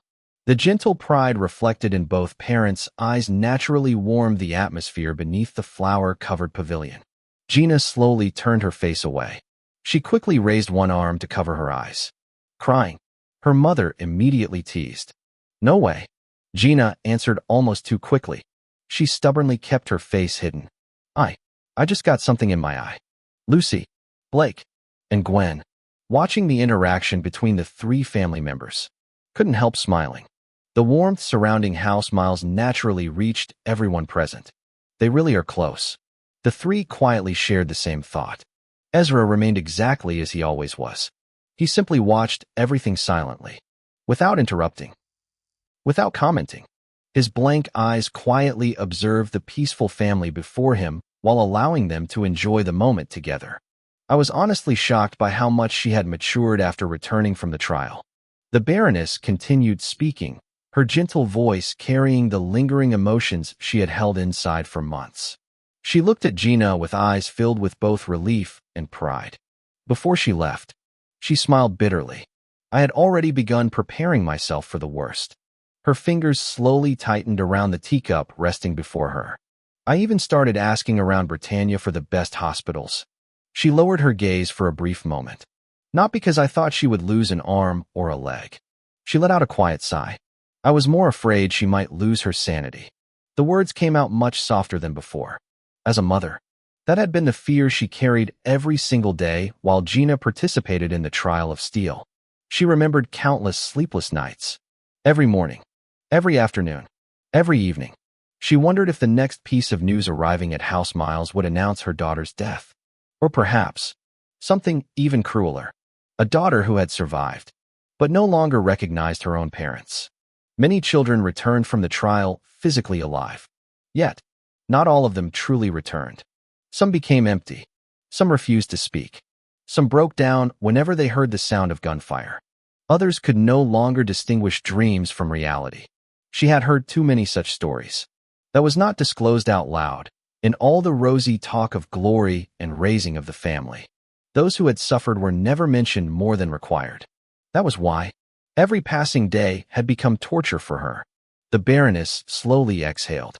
But a warm smile gradually returned to her face. She survived. Her eyes once again rested upon Gina. And she came back, not only alive, but as a far more mature gun alchemist.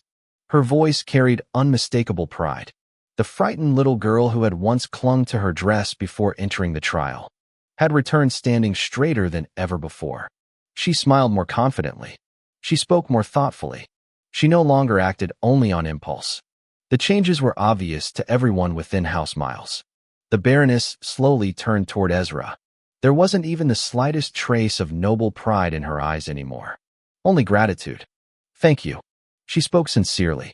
Thank you for taking care of my only daughter. She gently bowed her head. Beside her, Baron Miles quietly followed. He also lowered his head toward Ezra. The pavilion instantly became silent. Lucy's eyes widened. Blake froze. Even Gwen couldn't hide the surprise on her face. The three unconsciously exchanged glances. A Baron and the Baroness actually bowed to someone younger than them? Even among noble society, such a sight was almost unheard of. Their gratitude had completely surpassed questions of age and status. Although Lucy recollected the Baron Wellston had done the same too. Ezra remained calm. He naturally stood from his seat. Then, he politely returned the bow. Your daughter also helped me greatly. His answer remained as plain as ever. It wasn't something I accomplished alone. His voice carried neither arrogance nor false modesty. He simply stated what he believed to be the truth. Gina slowly lowered the arm covering her face. Her eyes had already become slightly red. She had spent the past few moments desperately trying not to cry in front of everyone. Looking at her parents, then at Ezra, a bright smile slowly appeared. She opened her mouth. Before she could finish. An elderly woman's mocking voice drifted across the peaceful garden. Is honestly hilarious. The elegant atmosphere beneath the pavilion instantly cracked. On a rather disappointing level, Miles. The mocking tone echoed clearly along the stone pathway leading toward the pavilion. Every pair of eyes immediately shifted toward the entrance. Baron Miles' expression hardened. The Baroness turned so sharply that the chair beneath her produced a faint scraping sound. What are you doing here? Her eyes instantly filled with anger. Terenza Orvain. Her voice echoed throughout the garden. Standing at the entrance of the pathway was an elderly noblewoman dressed in an expensive crimson gown embroidered with intricate golden patterns. A beautifully crafted designer folding fan partially concealed the lower half of her face. Only her cold eyes remained visible. Those eyes carried neither warmth nor kindness, only amusement. Behind her, a maid quietly held a luxurious umbrella above her head despite the pleasant weather. Two personal guards stood on either side of her. Both remained expressionless. Their hands rested upon the hilts of their weapons without moving. Around the pavilion, House Miles guards immediately became alert. Several subtly shifted their footing. Others instinctively moved closer toward Baron Miles and his family. The atmosphere changed in an instant. The relaxed garden now resembled a battlefield where neither side wished to draw the first weapon. I simply came. Terenza lightly waved her folding fan. To see how my dear friends have been doing. Her smile remained perfectly elegant. Yet, every word carried open ridicule. Gina's hands quietly tightened. Her fingernails dug deeply into her palms. Her already pale hands gradually lost even more color. Ezra quietly noticed the movement. His blank eyes briefly shifted toward Gina. He calmly observed the anger she struggled to suppress. Only after a brief glance did he return his attention toward the elderly noblewoman standing across the pavilion. So, this is Baroness Terenza Orvain. He silently observed her without saying anything. Friends, the Baroness of House Miles abruptly stood. Her chair slid backward. Her beautiful face had already become ice cold. Who exactly are you calling your friend? Her voice no longer carried the warmth of moments earlier. Only anger remained. Baron Miles immediately reached out. His hand gently rested upon his wife's wrist. He didn't speak. He simply looked into her eyes. The meaning behind his gaze was clear. Calm down. We have guests. Don't lose your composure. The Baroness understood immediately. Years of living together allowed them to understand one another without words. She slowly inhaled. Then, forced herself back into her seat. Although, the rage burning inside her heart refused to fade. How could it? The woman standing before them was the very person responsible for the debt scandal threatening to destroy 4 barren houses. The very same woman who had completely shattered the friendship House Miles had once shared with House Orvain. And there was something even worse. Several months earlier, Gina had told them everything. Everything Mina Orvain had secretly endured. Everything Terenza, along with her disgusting younger brother, had done to that poor girl until she completely lost the will to continue living. Those memories immediately resurfaced. The Baroness' fingers unconsciously trembled. Gina's eyes burned with undisguised hatred. Even Baron Miles, despite maintaining his calm appearance, quietly clenched one fist beneath the table where no one could see. He hated the sight of her just as much. Unfortunately, as the head of House Miles, he couldn't allow his emotions to control him. Not while guests were present. Not while every servant and guard watched. Not while House Orvain held the advantage. Terenza quietly studied every expression before her. Then, she smiled. It was the kind of smile that only made others angrier. You really are beginning to irritate me. She lightly closed her folding fan. Gloria. She spoke the Baroness' given name with deliberate familiarity, as though they were close friends, as though none of the pain she had caused had ever happened. The smile on her face never disappeared. Chapter 266, Into the Shadows. It's because I still consider your family to be close friends. Terenza lightly opened her designer fan and slowly waved it before herself. That I generously gave you an easier path to repay the debt you owe me. She spoke as though she were the victim, as though she had been the one wronged. And now, she looked toward Gloria with a disappointed expression that felt completely fake. You're treating my kindness with nothing but ingratitude. Lucy quietly narrowed her eyes. Standing behind Ezra, she couldn't believe the shameless confidence with which the Baroness spoke. The woman had openly manipulated 4 barren houses into an impossible debt. Yet, she walked into another family's estate without the slightest hint of guilt. Instead, she behaved as though everything had happened naturally, almost as though House Miles should be thanking her. How can someone twist the truth so easily? Lucy silently wondered. Beside Blake, Gwen felt exactly the same. Her fingers quietly tightened together. She had worked inside a noble household for years. She knew nobles often hid their real thoughts behind polite smiles. But someone like Terenza, someone capable of smiling while calmly destroying another family, was something she had never witnessed before. Across the pavilion, Gloria Miles gritted her teeth. The muscles around her jaw visibly tightened. Several responses rushed through her mind. Yet, none of them could be spoken, no matter how angry she became. The legal documents still favored House Orvain. That truth frustrated her even more. The peaceful warmth that had filled the pavilion only moments ago completely disappeared.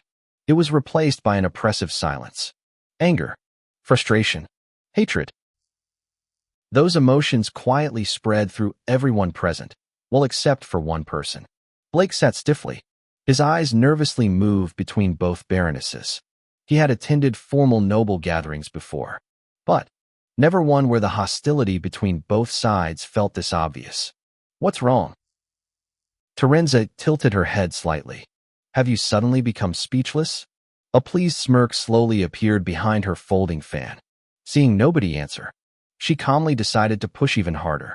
It's hardly my fault. She shrugged lightly. Your husband was careless enough to sign an agreement capable of putting your family into this situation. She sighed dramatically.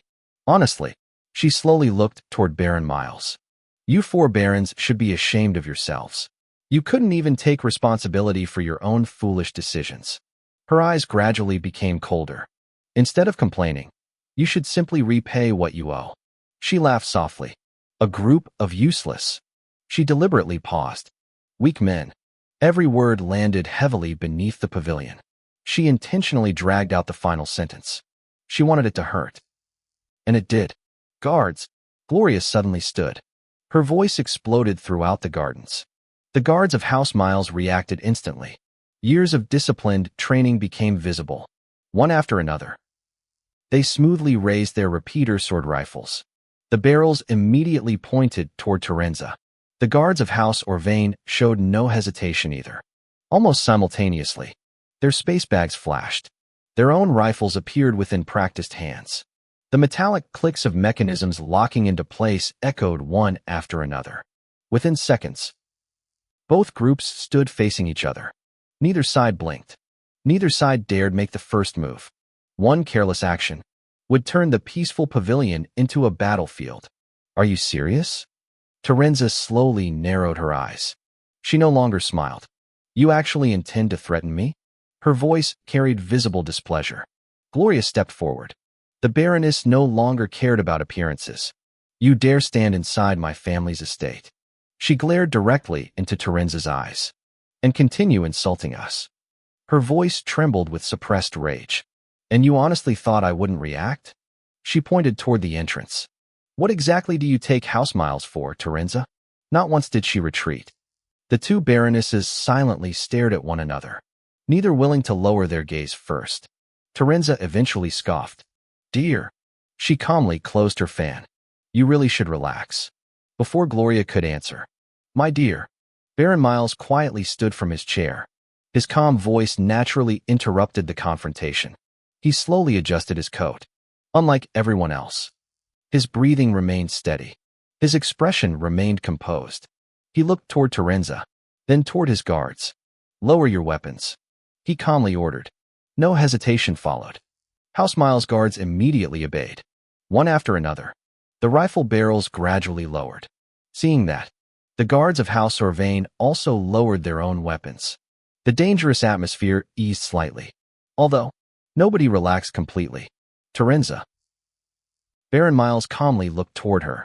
What exactly brought you here today? His tone remained polite. It certainly wasn't just to mock us. He gave a small smile. You're not that unemployed. Silence. The words landed far harder than anyone expected. Even Lucy blinked. That actually sounded much sharper than shouting. Cough. Blake suddenly coughed loudly. He quickly covered his mouth. He had nearly laughed. Beside him, Gwen quietly grabbed his shoulder. She wasn't trying to comfort him. She was stopping him from laughing outright. Even Lucy couldn't stop the faint smile appearing on her face. Terenza's eyes twitched. You? She folded both arms. Were insulting me just now. She stared directly at Baron Miles. I know you were. Baron Miles simply smiled. He neither admitted nor denied it. After several seconds, Terenza sighed. You're right. She admitted. I didn't come here merely to mock you. She turned her gaze away from Gloria. Instead, her eyes settled upon Ezra. I actually came to meet Ash's young genius inventor. She pointed directly at him. Every pair of eyes immediately followed her gesture. Ezra quietly looked back. His blank black eyes remained completely unchanged as always. Lucy felt slightly surprised. How did she know Master was here? She silently wondered. Terenza carefully observed Ezra. Then, a warm smile gradually appeared. You look even more impressive in person. She complimented him. Ezra naturally stood. He gave a polite bow. Greetings, Baroness. His voice remained perfectly flat. Oh. Terenza smiled even wider. And you're polite too. She looked genuinely pleased. Ezra. She slowly unfolded her fan. You should visit House Urvain sometime. Our family would gladly welcome you properly. We'll even prepare a reception worthy of someone with your talents. She proudly continued. I'm sure you'll enjoy a far more elegant experience than this. Ezra quietly listened. His expression never changed. I'll definitely visit, Baroness. He calmly replied. Terenza blinked once. A faint frown appeared. Why does he sound so rude? She quietly thought. Every sentence came out perfectly respectful. Yet, his tone remained unbelievably flat. It almost felt as though he didn't care who he was speaking to. Unfortunately, she couldn't complain. She already knew the main family had granted Ezra treatment equivalent to a highline noble. Offending him now, especially while her own reputation remained unstable, would only create unnecessary trouble. TSK. She inwardly clicked her tongue. How did a low-line child gain this much influence simply by creating one invention? Although, after thinking carefully, she couldn't deny reality. The phantom roles truly had changed Britannia. And recently, rumors inside the main family claimed Ezra had also contributed to House Ashenlocke's two newest firearms. A child like this is worth befriending. Her thoughts immediately changed direction. If my son becomes friends with him, House Urvain would gain far more benefits than making another enemy. The more she considered it, the more attractive the idea became. She quietly smiled to herself. Only then did she carefully observe Ezra again. His posture remained calm. His movements carried discipline. Even while sitting, he naturally projected composure far beyond his age. He's actually, for a brief moment, an unexpected thought surfaced inside her mind. She immediately pushed it aside. Very well. She smiled gracefully. We'll be waiting for your visit. She lightly waved her folding fan. Then, she turned around. After taking only 2 steps, she suddenly stopped. Without looking back completely, she slightly turned her head. Baron Miles. Her voice remained calm. The deadline for your next repayment is approaching. She casually reminded him. Baron Miles simply looked back. His expression never changed. Seeing no reaction, Terenza smiled again. If repayment becomes too difficult, she spoke almost playfully. You could always offer your daughter as my son's concubine. Her smile became malicious. Gina is already old enough for marriage. She lightly waved one final time before continuing toward the exit. The moment she disappeared, Gloria's fists tightened violently. Every vein on the back of her hands became visible. Without saying another word, she abruptly stormed out of the pavilion. Her footsteps echoed loudly across the stone pathway. Baron Miles quietly watched her leave. He slowly released a tired sigh. Everyone present could clearly see it. He was furious, far angrier than he allowed himself to show. Yet, as the head of House Miles, he couldn't lose control. Not now. Turning back toward the guests, he gave an apologetic smile. I'm sorry. He politely lowered his head. For allowing all of you to witness such an unpleasant scene. It's all right, Baron. Blake quickly replied. Lucy and Gwen also nodded. Dad. Gina quietly looked toward her father. That woman really is a complete bitch. So, please don't blame yourself. Baron Miles looked at his daughter. A faint smile slowly returned. Thank you. He gently rubbed her head. The warmth in his eyes briefly returned, before the burden quietly settled over them once more. Gina. Baron Miles gently called. He looked at his daughter with a tired but warm smile. Please take good care of our guests. He slowly adjusted his coat before letting out another quiet sigh. I need to go after your mother before she ends up punching a hole through one of the mansion walls. A helpless smile appeared on his face. Judging by how angry she is, her temper has already reached its limit. The image of his wife smashing a stone wall wasn't even an exaggeration. Everyone in the household knew Gloria's personality well enough. When she truly lost her temper, very few people could calm her down. I should hurry. He gave everyone one last nod before taking his leave. His pace gradually became faster as he walked down the stone pathway in the same direction Gloria had stormed off. The flower-covered pavilion quietly fell into silence once again. That's true. Gina laughed awkwardly. The laugh sounded forced. Although she tried smiling, the stiffness on her face remained. Terenza's sudden appearance had completely ruined the cheerful mood she had finally regained. The anger still lingered deep inside her heart. "Miss Gina," Gwen softly called. She stepped slightly closer. "Are you all right?" She genuinely wanted to comfort her. Seeing Gina moments ago, and seeing her now, the difference was obvious. The cheerful daughter of House Miles had once again become weighed down by the problems surrounding her family. Before Gina could answer, "We should get moving." Ezra quietly stood up. His calm voice naturally drew everyone's attention toward him. His blank expression hadn't changed. He simply looked at everyone as though the next course of action had already been decided. "Moving?" Blake blinked. His head tilted slightly. He hadn't expected Ezra to suddenly leave. Ezra calmly answered. "Baroness Orvain just left." He adjusted the black gloves covering his hands. "Now is the best opportunity to follow her." His explanation remained short. Yet, everyone immediately understood his intention. If they delayed even a little longer, they might lose the opportunity entirely. "That's true." Gina's eyes immediately brightened again. The gloomy expression on her face quickly faded. A determined smile gradually appeared. "That bitch," she clenched one fist, "actually arrived at the perfect time. If Terenza hadn't personally appeared today, they would have needed to investigate House Orvain blindly. Now, their target was already moving. Without wasting another second, she immediately began walking after Ezra. Lucy had already fallen into step behind her master. Blake and Gwen quickly followed as well. The group steadily left the pavilion and headed toward the estate's front gate. As they walked, Gina suddenly turned toward Ezra. "Should we use one of my house steam carriages?" She pointed toward the large carriage garages visible in the distance. "It'll help us catch up much faster." Ezra gave a small nod. "We'll use one." His answer remained simple. "We need to catch up before they leave farther." "Okay." Gina immediately nodded once. Without another word, she suddenly broke into a run. Her footsteps echoed lightly across the stone pathway as she hurried toward one of the guard stations standing near the estate's entrance. The guards immediately straightened after seeing her approach. She quickly explained the situation.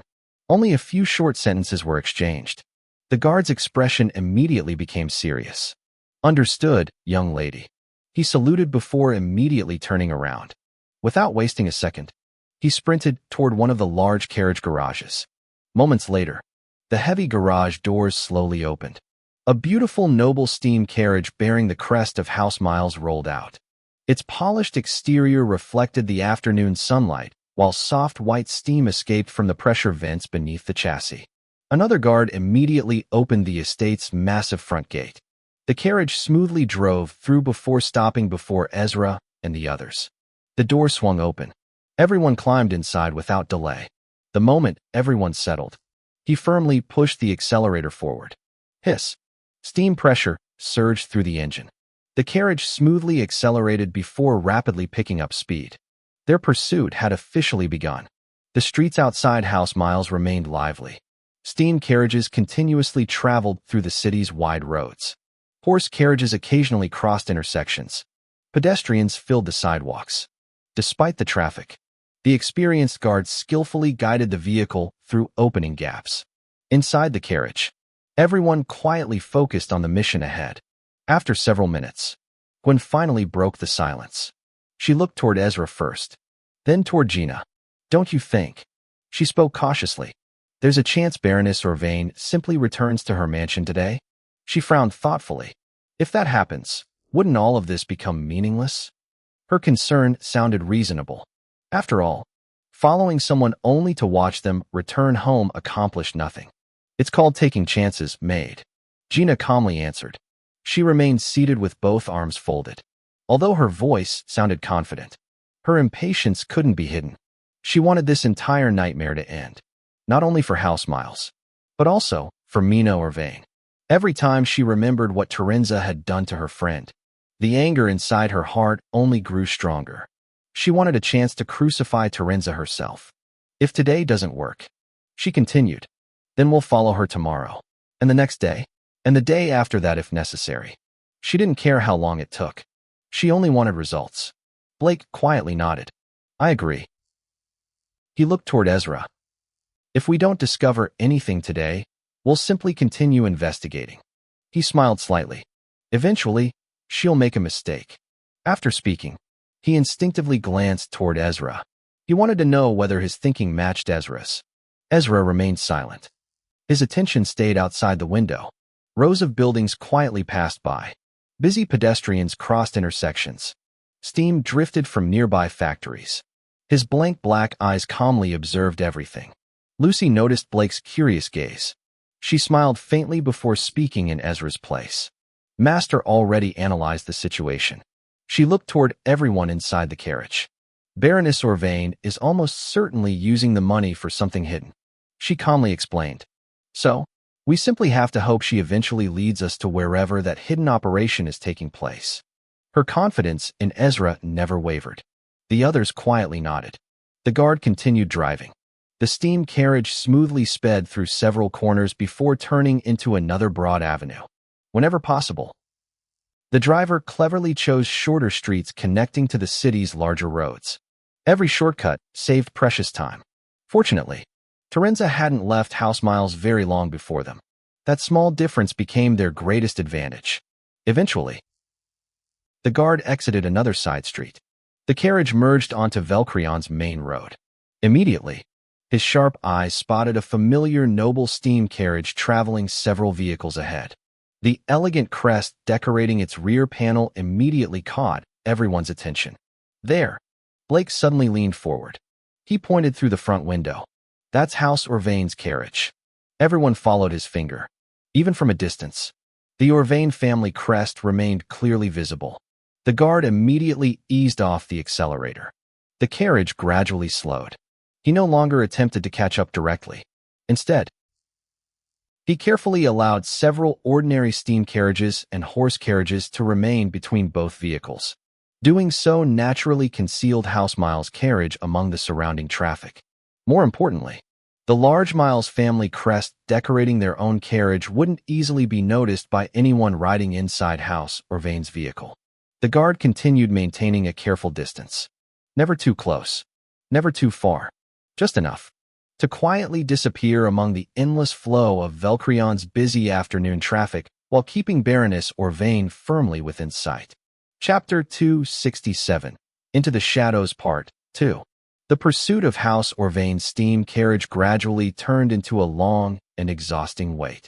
Nearly an hour passed as the luxurious carriage stopped several times in different parts of Velcrion. Each stop was at one of Terenza's fashion boutiques. Every time the carriage came to a halt, the Baroness calmly stepped inside one of her stores, disappearing for several minutes before returning again as though she were simply checking on her businesses. Inside House Miles' steam carriage, nobody spoke much. They simply watched and waited. The quiet atmosphere slowly became heavier as time passed. The guard driving the carriage finally couldn't hold back his thoughts anymore. Young Lady Miles. He glanced back through the small opening beside the driver's seat. His expression carried obvious worry. Is this really all right? He hesitated before asking. We've been following another noble family's carriage for almost an hour.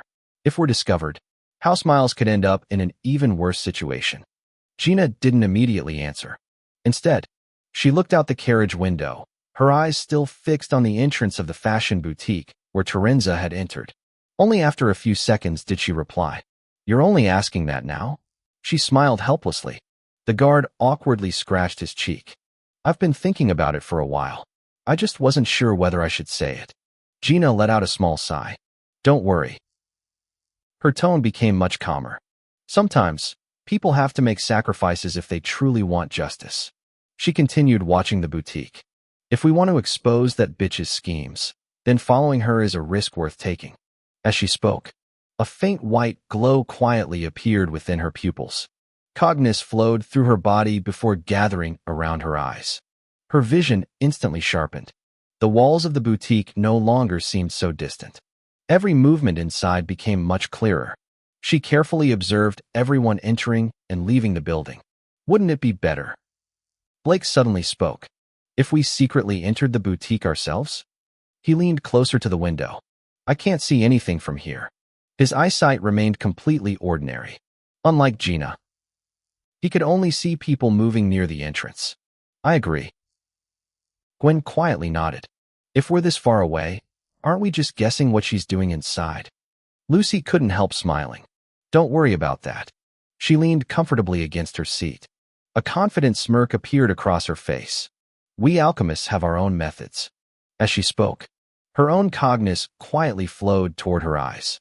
Her pupils immediately became sharper. We can strengthen our eyesight far beyond what ordinary people can see. She proudly folded her arms. Gwen narrowed her eyes. That really must be convenient. She looked out the same window again. You alchemists really have advantages in almost everything. Blake slumped backward against his seat. His shoulders dropped helplessly. You really do. He sighed. You people are miles ahead of ordinary people. He began counting on his fingers. Looks, intelligence, strength, speed, longer lifespans. He finished the list before letting out another defeated sigh. Honestly, I still wish I had the chance to awaken cognizance. There wasn't envy in his voice, only regret. He had dreamed of becoming an alchemist ever since he was little. Unfortunately, dreams didn't always become reality. Stop complaining like a child, young master. Gwen lightly frowned. She looked directly at Blake. Even if you can't awaken cognizance. She smiled gently. You're still smarter than most people. She folded her hands together. Maybe even smarter than quite a number of alchemists. Her words carried complete sincerity. Blake looked toward her. A small smile naturally appeared. Thanks. His mood noticeably improved. The carriage quietly fell into silence again. Ezra had remained completely silent from the beginning. His blank eyes stayed fixed outside the window. He wasn't watching the boutique, nor was he watching Baroness Orvain's steam carriage.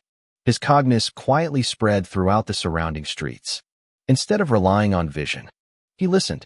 Every wheel turning, every horse stepping across stone roads, every conversation, every steam engine, every whistle, every horn, every sound entered his senses before being quietly separated inside his mind. Then, driver, Ezra suddenly spoke. His calm voice instantly drew everyone's attention. Start the engine. The guard blinked. He looked toward Ezra in confusion. But he pointed toward the boutique. I don't even see the Baroness coming out yet. He then looked toward House Orvain's steam carriage. It's still waiting outside. The others also looked confused. Had Ezra made a mistake? That's because. Ezra calmly answered. She already left. Everyone froze. What? Blake quickly leaned forward. Ezra continued speaking without changing expression. She exited through another door. His eyes never moved away from the window. She entered another steam carriage. A brief pause followed. My senses are beginning to lose her. His voice became slightly firmer. Move. Now. The guard no longer hesitated. He immediately turned the ignition. Hiss. Steam pressure surged through the engine. He firmly stepped on the accelerator. The carriage shot forward. The sudden acceleration threw everyone sideways. Gwen nearly lost her balance. Lucy reacted instantly. She grabbed Gwen by the arm while planting her other hand firmly against the seat to steady herself. Gina quickly adjusted her posture before sitting properly. Blake looked as though his soul had nearly left his body.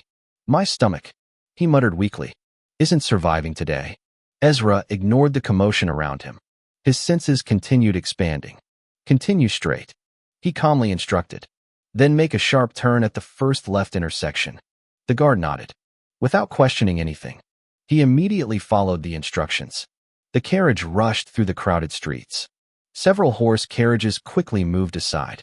One frightened horse even raised its front legs before its coachman hurriedly calmed it.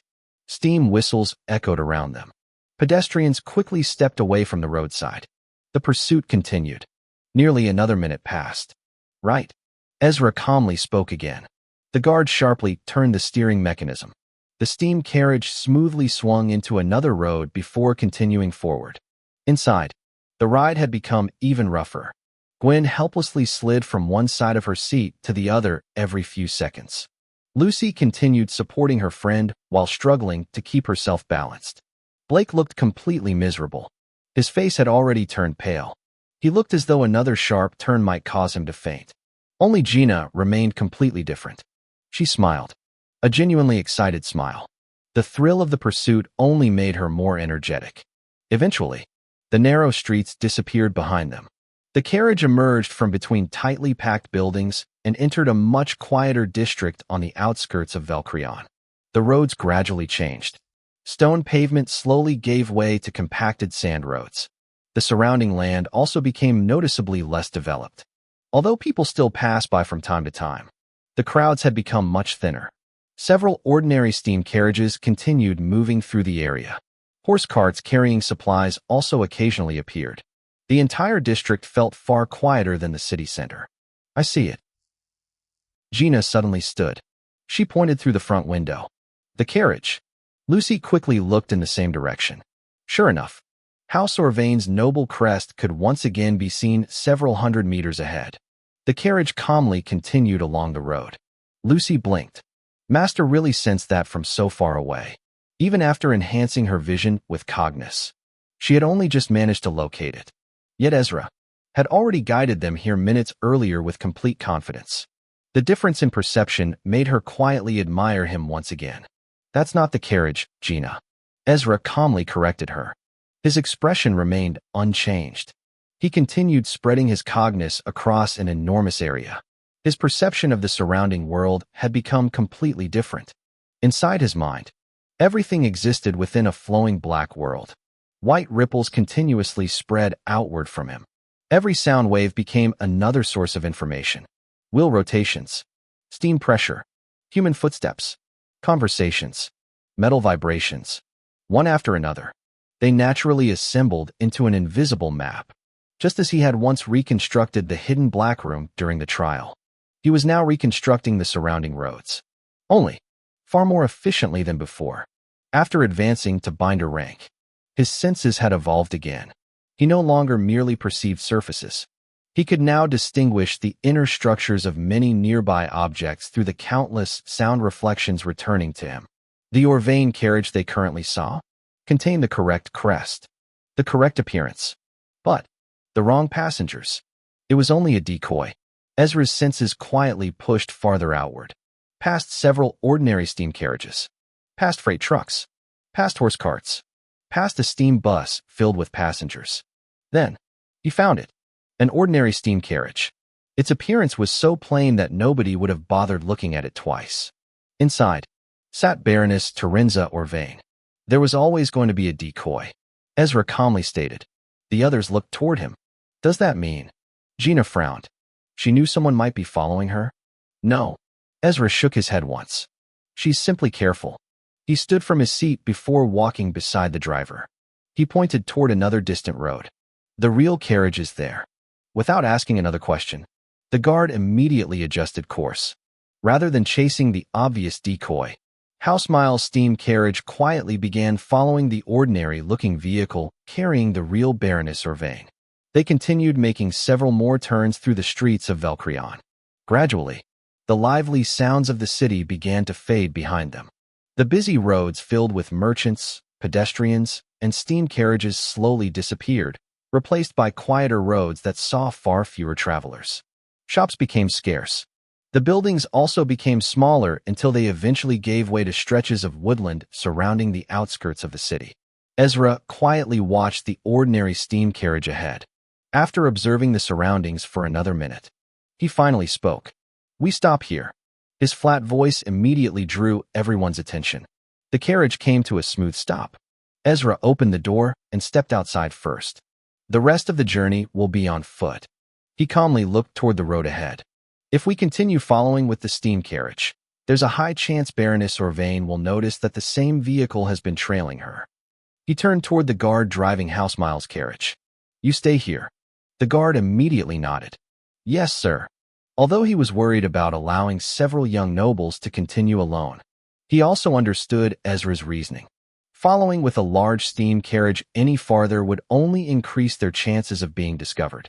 Like that, the group left the carriage behind. The worried guard remained where he was, keeping watch over the vehicle while silently praying for everyone's safe return. Without another word, Ezra immediately dashed forward. His movements were swift yet silent. Rather than using Cognis to explosively increase his speed, He relied almost entirely on the strength and control his body had naturally developed after months of relentless training. His figure disappeared between the trees in only a few breaths. Lucy smiled faintly before following after him. Before leaving, she effortlessly lifted Gwen into a princess carry. Gwen instinctively grabbed onto Lucy's shoulder. Hold on. Lucy smiled reassuringly. Then, she pushed off the ground. Her body shot forward through the forest with remarkable speed. Despite carrying another person, her breathing remained perfectly steady. Not even a bead of sweat formed on her forehead. As a novice alchemist, Lucy's physical abilities had already surpassed ordinary people by an overwhelming margin. Carrying Gwen while running at full speed barely affected her. Behind them, Gina looked at Blake. Then, without asking for permission, she bent down slightly before scooping him into a princess carry as well. Wait. Blake's eyes widened. Before he could react, he was already in Gina's arms. I can walk. He protested with an embarrassed face. You'll only slow everyone down. Gina answered without even looking at him. Then she immediately chased after Ezra. Blake wanted to continue complaining, but seeing how quickly the scenery blurred around him, he wisely chose to keep quiet. Although, his expression only became even more embarrassed. Oh. He covered his face with both hands. This is so embarrassing. His muffled voice escaped through his fingers. Gina didn't even spare him a glance. Keep talking. Her tone became colder. And I'm dropping your ass. Blake immediately fell silent. Lucy couldn't help chuckling after hearing them. The group continued advancing deeper into the forest. Ahead, the ordinary-looking steam carriage carrying Baroness Orvain continued moving along a narrow path that had clearly been cleared by human hands. Trees lined both sides of the road. The deeper they went, the darker the surroundings became. Eventually, the carriage entered a section of forest where even moonlight struggled to pass through the thick canopy overhead. Ezra slightly raised one hand. Everyone immediately slowed. Instead of continuing along the road, they quietly climbed into the surrounding trees. The thick branches provided excellent cover. One after another, they silently jumped from tree to tree. Their movements remained careful. Every landing was controlled to avoid shaking the branches too much. Even the smallest unnecessary sound could alert the guards below. Blake, however, had an entirely different problem. Being carried through the trees by Gina meant his line of sight naturally drifted downward. His eyes accidentally landed near the slightly open collar of Gina's shirt. His face instantly turned bright red. This isn't the time to be thinking about things like this. He desperately scolded himself. He quickly forced his eyes elsewhere, only for them to accidentally drift back again. Focus. Focus, Blake. He shut his eyes tightly. Unfortunately, that only made him notice something else. She smells really nice. His ears slowly turned red. And how does someone our age already have a figure like this? His thoughts completely betrayed him. Even Gwen is older than Gina. Yet, his embarrassment only grew stronger. He immediately covered his face again. Who would have thought? The daughter of House Miles was this beautiful, completely unaware of Blake's internal struggle. Gina simply continued leaping across the trees with perfect concentration. Her attention never left the steam carriage below. After following the vehicle for several more minutes, the dense forest finally opened up. A massive clearing appeared ahead. The group immediately slowed. Several hundred meters away, a brightly illuminated camp stood hidden deep inside the forest. Rows of towering torch pillars burned brightly. Their flames danced in the night breeze while casting long shadows across the enormous wooden walls surrounding the compound. The entire area was far larger than any ordinary campsite. At the front entrance, armed guards stood watch beside a reinforced gate. The ordinary steam carriage slowly rolled toward them. One guard stepped forward. After carefully confirming the passenger's identity, he respectfully saluted. The heavy gates immediately began opening. The steam carriage entered without delay. Moments later, the gates closed once again. Ezra landed silently upon one of the tallest trees overlooking the compound. The thick branch beneath his feet barely moved. His blank black eyes calmly rested upon the hidden base. Then, his cognizance quietly spread outward once more. Countless sounds returned to him. Footsteps, Steam engines. Metal striking metal. Workers speaking. Machines operating. One after another. The information naturally assembled inside his mind. Invisible outlines gradually formed. Buildings. Roads. Storage facilities. Guard posts. Watchtowers. The positions of workers. The patrol routes of guards. Everything slowly became clearer. After several moments, Ezra finally spoke. This. He looked thoughtfully toward the enormous compound. Is a construction base. Lucy quietly landed beside him. The branch gently bent beneath her weight before becoming still again. She carefully lowered Gwen onto the thick branch. The moment Gwen's feet touched the wood, she immediately hugged the branch with both arms. Her face had already turned pale. The height alone was enough to make her legs tremble. One careless step, and she would fall dozens of meters to the forest floor. A construction base? Lucy looked toward the camp. You mean they're manufacturing something here? Ezra gave a small nod. I can't determine what it is yet. His gaze never left the compound. But it isn't a normal construction site. Gina soon landed on another large branch close by. She gently placed Blake down. The instant his feet touched the branch, Blake practically threw himself around it. Both arms and legs wrapped tightly around the thick wood. His entire body trembled. He was doing everything possible not to scream. Aye. His voice shook. I absolutely hate heights. Lucy secretly smiled. She had never imagined Blake would be this terrified. So, Gina narrowed her eyes toward the camp. She really is hiding something illegal. Her voice became colder. She immediately reached into her pocket, taking out her Starlix 13 model. Currently the highest version of the Starlix phone franchise. She activated the camera function. We should start taking pictures. She quietly adjusted the zoom. If we're caught later, at least we'll already have some evidence. Ezra nodded once. That's the correct first step. He calmly agreed. But his blank eyes continued scanning every corner of the hidden base. We'll still need stronger evidence. He pointed toward the buildings inside. We have to sneak inside. His voice remained steady. We need proof of exactly what illegal production is taking place within this construction base. The night had completely settled over the forest by then. Only the countless torches inside the hidden compound illuminated the darkness. From high above, the young group silently overlooked the mysterious facility. Each of them understood. Their real mission was only just beginning. Chapter 268, Into the Shadows Part 3. Moonlight spread quietly across the forest. Light snow continued falling from the dark sky, drifting gently through the cold night breeze. The chilly wind rustled the leaves overhead, while carrying the distant sounds of machinery from inside the hidden compound. The deep rumble of numerous steam engines echoed throughout the construction base. One after another, large steam trucks stood parked inside the compound, while workers moved busily between them. Groups of laborers carried massive sealed metal containers before loading them into the cargo compartments of the waiting trucks. The entire place remained active despite the late hour. Smoke continuously rose from several tall chimneys deeper inside the base. The glowing torch pillars illuminated almost every corner of the compound. How are we even supposed to get into this place? Gina quietly whispered. She carefully observed the main entrance from the thick branch where everyone remained hidden. The gate alone was heavily guarded. Nearly 20 armed guards stood in different positions around the entrance. Some remained completely still. Others slowly patrolled around the perimeter. 2 guards stood atop the watchtowers overlooking the surrounding forest. Their sharp eyes continuously scanned the darkness. The group remained perfectly concealed behind layers of leaves. Not one of them dared expose even a part of their body. Near the entrance itself, 3 guards slowly walked back and forth.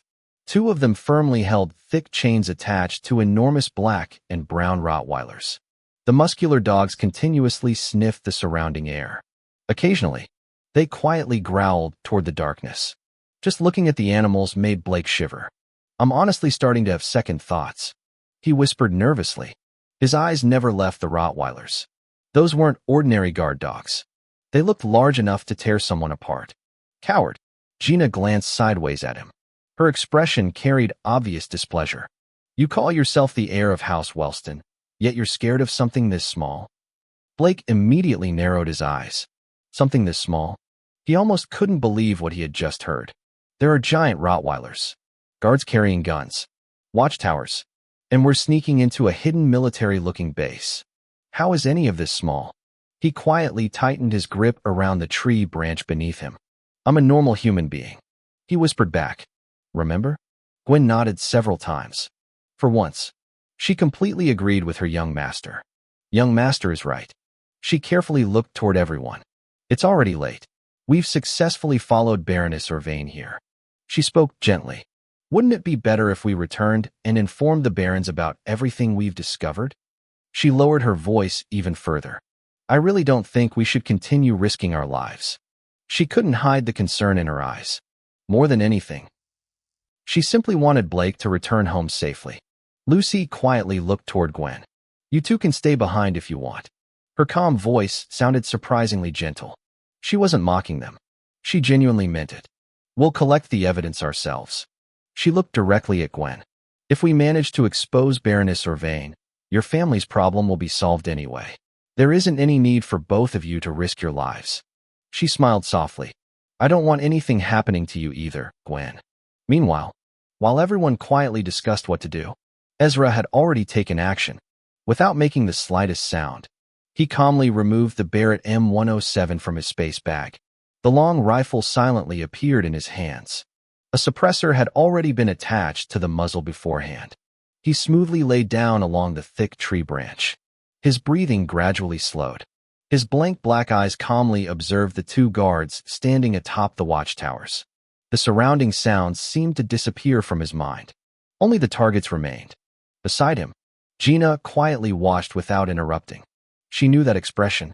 Whenever Ezra became that focused, something was about to happen. Ezra gently rested his finger against the trigger. He calmly exhaled. Uft, uft. Two suppressed shots quietly echoed through the forest. The sound barely traveled beyond the surrounding trees. Far away, the heads of the two guards jerked backward simultaneously. Both bullets struck perfectly between their eyes. Neither man even had the opportunity to cry out. Their bodies instantly collapsed against the wooden platforms before falling completely still. Clean. Precise. An instant.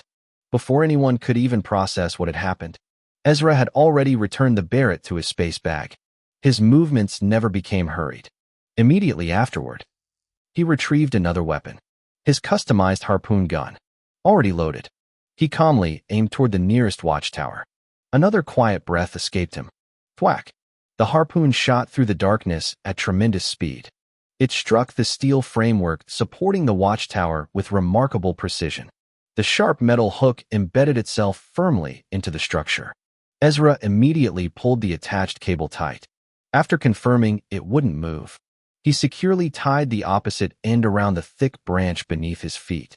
The cable instantly became a narrow bridge stretching directly toward the watchtower.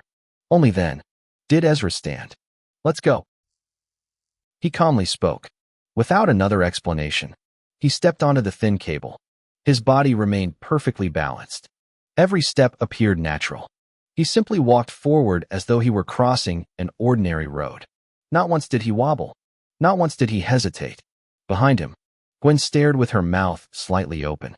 You've got to be kidding me, she whispered in complete disbelief. Blake's eyes sparkled. The fear inside him briefly disappeared. Only admiration remained. Wow. His voice almost trembled. This is insane. He slowly sat upright on the branch. His eyes never left Ezra's back. I really can't believe people can do something like this. He quietly clenched both fists. Then, he slowly stood. Gwen. He looked toward her. Let's go. Huh? Gwen blinked. She hadn't expected him to suddenly change his mind. Young master. She wanted to stop him. Unfortunately, Blake gently shook his head. I'm scared, he admitted honestly. Even his legs were still trembling as he spoke. So scared that I honestly want to turn around and run away. He forced out a weak smile. But he looked toward Ezra again. I can't allow my idol to solve my family's problem while I hide behind everyone. His expression gradually became serious. I'm the heir of House Wellston. If I can't even walk this far beside everyone else, then this is as far as I'll ever grow. He quietly swallowed. Even if I'm not an alchemist, I still want to see this through. He laughed awkwardly. Although, I really hope nobody shoots at us. Gwen quietly stared at him. Young master. Her expression softened. For a brief moment, she genuinely felt proud. Then, her eyes slowly moved downward. She looked at Blake's trembling legs, then at his shaking hands, then back at his face. Oh. She sighed helplessly. This really is ridiculous. She slowly turned toward Lucy. Without saying another word, she simply raised both arms. Lucy immediately understood. A warm smile appeared on her face. I told you. She gently lifted Gwen into her arms. I'll protect you. Then, Lucy stepped onto the cable. The rope swayed lightly beneath her feet. Even while carrying Gwen, her balance barely changed. Months of training under Ezra's harsh guidance had transformed her control over her own center of gravity, combined with the strengthening effect of cognizance flowing throughout her body. She moved across the cable almost effortlessly. It looked as though she were walking across solid ground. Behind her, Gina reluctantly picked Blake up once again. Hey. Blake quietly swallowed. What? Gina coldly answered. Don't look down. She continued, focusing ahead. And don't distract me either, idiot. Blake nodded repeatedly. I just need to ask one thing. What now? Gina sighed. Are you really as good as Ezra and Lucy at this? He nervously asked. I've done something similar back home. Gina calmly replied. So stop worrying. She finally stepped onto the cable. The moment her foot landed, the rope shook noticeably. Blake nearly screamed, with his eyes widening. He instantly covered his own mouth with both hands. Only a muffled sound escaped. Gina herself immediately felt the instability. Her body shifted slightly. She quickly adjusted her center of gravity. A slow breath escaped her lips. Then, she regained complete control. Without wasting another second, she continued walking. Ahead, Lucy felt the disturbance caused by the shaking cable. Even so, her expression never changed. She simply adjusted her footing and continued moving. You've really changed, Lucy. Gwen quietly said. Lucy smiled faintly. I'm an alchemist now. She answered simply. But her eyes remained fixed ahead. I also had a really good teacher. By then, Ezra had already reached the watchtower. He patiently waited there without saying anything. But Sir Ezra really is amazing. Blake quietly praised. He intentionally focused on talking. Anything, to stop himself from thinking about the terrifying height beneath them. He crossed this tiny cable so quickly, without even sweating. He laughed weakly. Oh. He suddenly looked toward Gina. You're amazing too. He forced another smile. Gina completely ignored him. Every bit of her concentration remained focused on safely reaching the tower. A few moments later, Blake suddenly blinked. Wait. He looked toward the watchtower ahead. Lucy had already safely arrived. What about the guards on the towers? He frowned. If we're crossing this openly, shouldn't they have seen us already? Finally, Gina answered. They would have, if Ezra hadn't already taken care of them. She increased her pace now that the tower stood only a few steps away. When you and your constantly complaining maid were busy talking about danger, Ezra had already finished dealing with them. Huh? Blake looked completely confused. Taken care of? He repeated. What do you mean by that? It's exactly what you're thinking. Gina calmly answered. The moment she reached the tower, she lightly jumped onto the platform. After setting Blake back onto his feet, she dusted off her clothes before stretching her shoulders. Nearby, Ezra remained crouched. One hand rested against the metal flooring. His cognizance quietly spread through the surrounding structures once more. Now that he stood inside the base, his perception had become far more detailed than before. Blake slowly looked around. His heartbeat quietly accelerated. Wait. He looked toward everyone. Wait. His body visibly trembled again. The guards. He forced out another swallow. You only knocked them unconscious, right? He looked toward Ezra. Waiting. Hoping.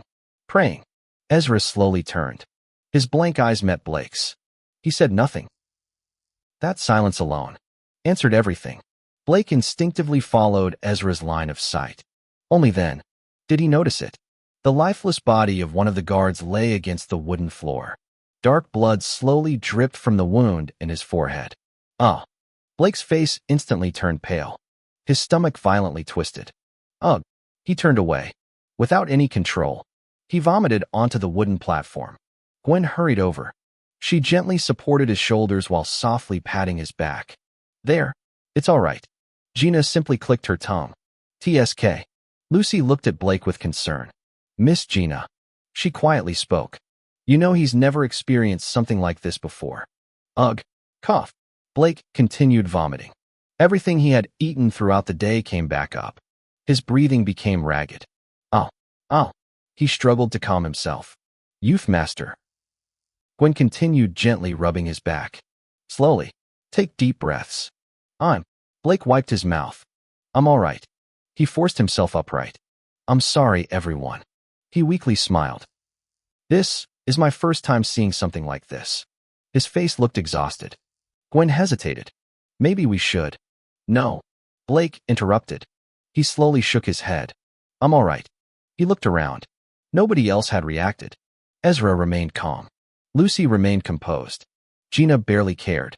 Even Gwen, who wasn't an alchemist, was more worried about him than the dead body nearby. Blake quietly lowered his head. I can't keep acting this weak. Especially, not in front of Sir Ezra and Gwen.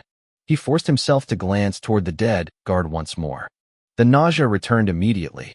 Even so, he endured it. Since meeting Sir Ezra, I've realized something. I still have so much growing left to do. His fists quietly tightened.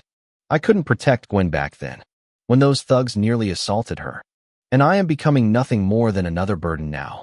His breathing gradually steadied. No, I need to become stronger. After calming himself, Blake slowly walked toward Ezra. The moment Ezra noticed Blake had regained his composure, he quietly stood. He looked toward everyone. Without saying another unnecessary word, he immediately began descending the watchtower. The others silently followed behind him. Step by careful step, the group climbed down. Soon, they reached ground level near the entrance yard. Everyone remained hidden behind stacked cargo crates. Ahead, several gate guards briefly turned toward the massive entrance. Their attention shifted away from the inner compound. Ezra immediately raised one hand. A simple signal. Everyone understood. Without hesitation, the group moved together. Following his orders without any complaint, they quietly infiltrated the hidden construction base. Chapter 269, Into the Shadows Part 4. Lucy moved first. Without making the slightest sound, she slipped out from behind the large cargo container and quickly crossed the open space ahead. Gwen immediately followed behind her while firmly holding Blake's hand, carefully guiding him as they moved together. Gina was next. Only after everyone else had safely crossed did Ezra finally move. The order wasn't random. It had been arranged to perfectly balance the group's movement. Blake and Gwen weren't combat-oriented. Especially Blake. This was the first time in his entire noble life that he had been involved in something as dangerous as infiltrating a hidden enemy base. Every unfamiliar sound made him tense. Every shadow made him instinctively look twice. As for Gwen, although she wasn't an alchemist, she had grown up surviving harsh streets long before entering House Wellston. Sneaking around unnoticed wasn't completely foreign to her. The group quietly hid behind another enormous steel container. Nearby, voices gradually became clearer. Workers chatted while carrying heavy cargo. Security personnel occasionally exchanged brief conversations as they continued their patrol. Ezra quietly glanced ahead. Without speaking, he pointed toward another stack of containers several meters away. Everyone immediately understood. No one questioned him. No one hesitated.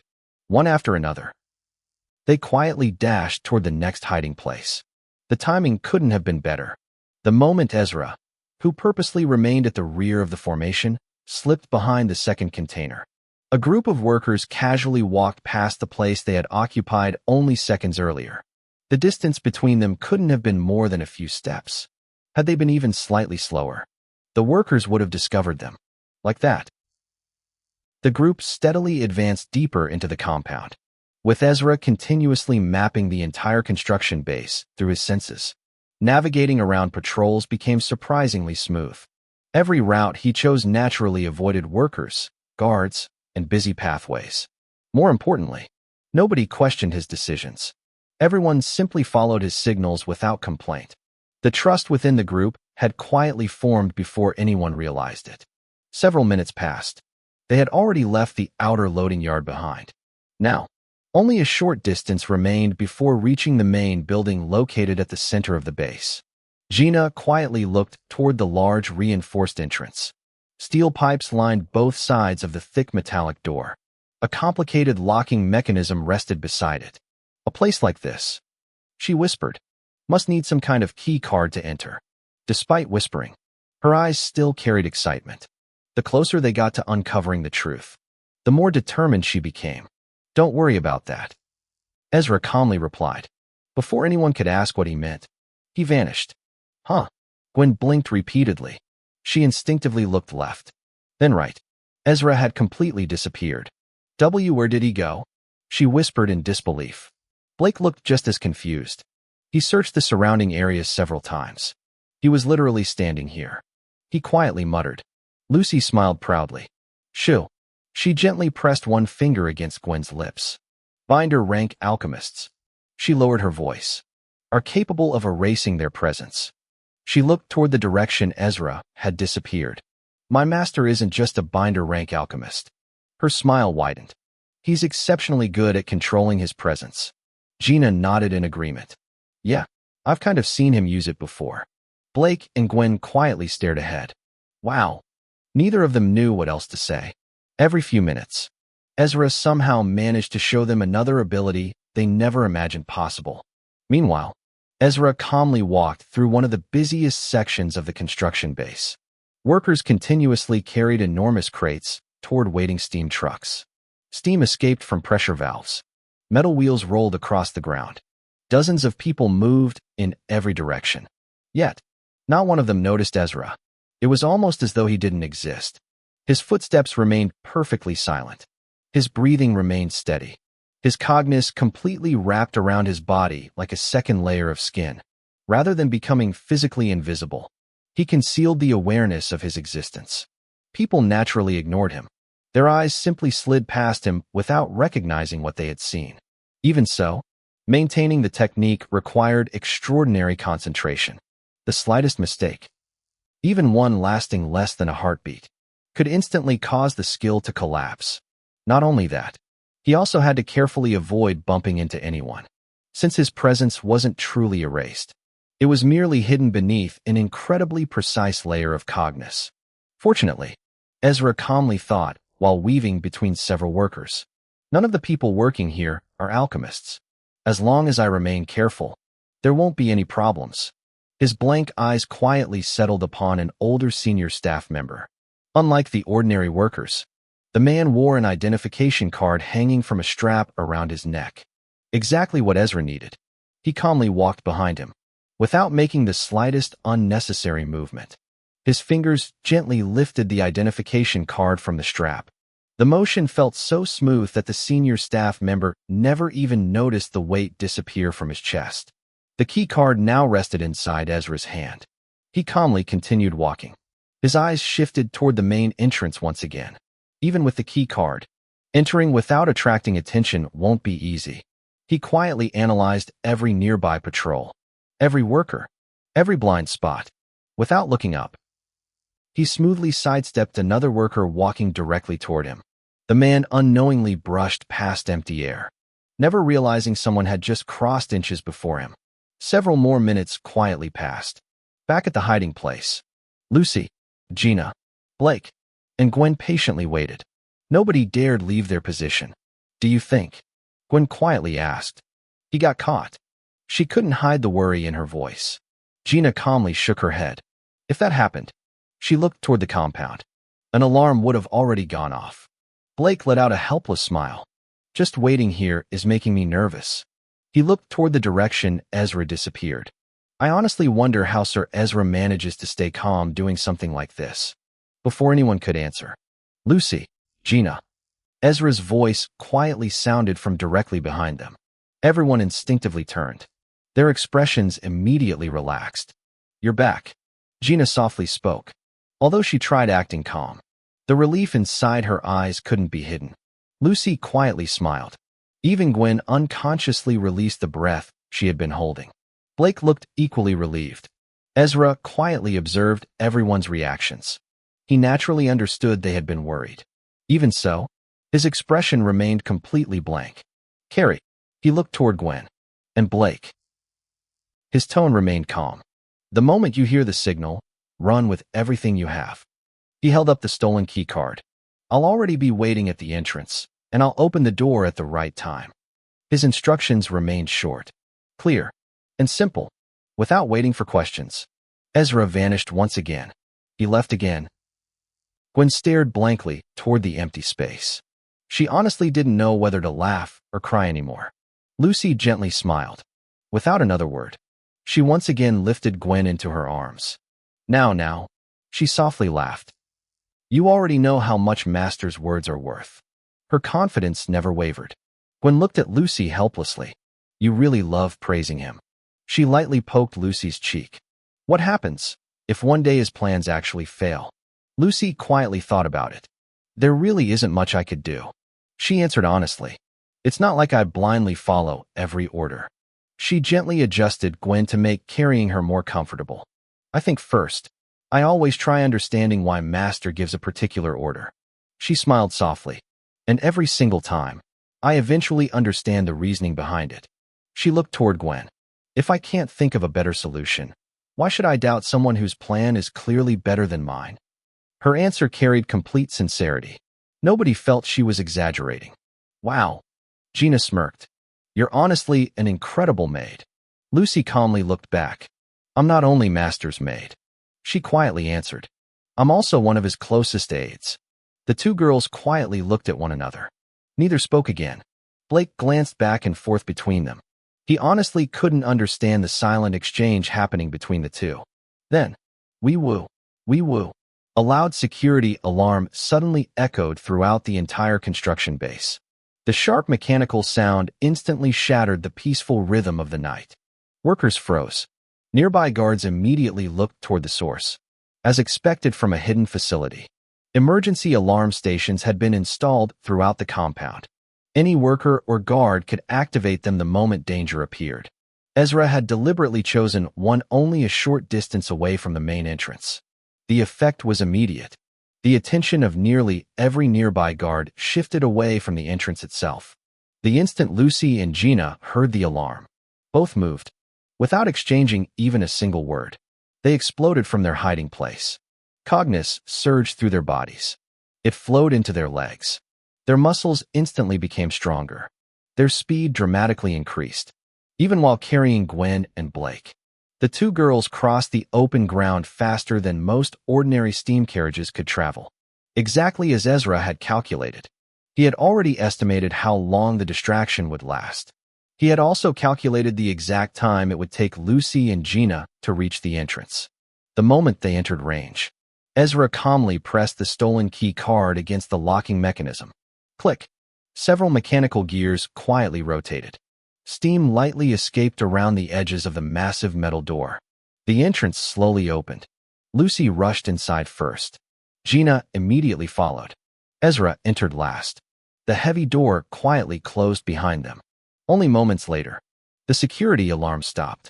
After a quick inspection, the guards concluded it had merely been another system malfunction. The workers gradually returned to loading cargo.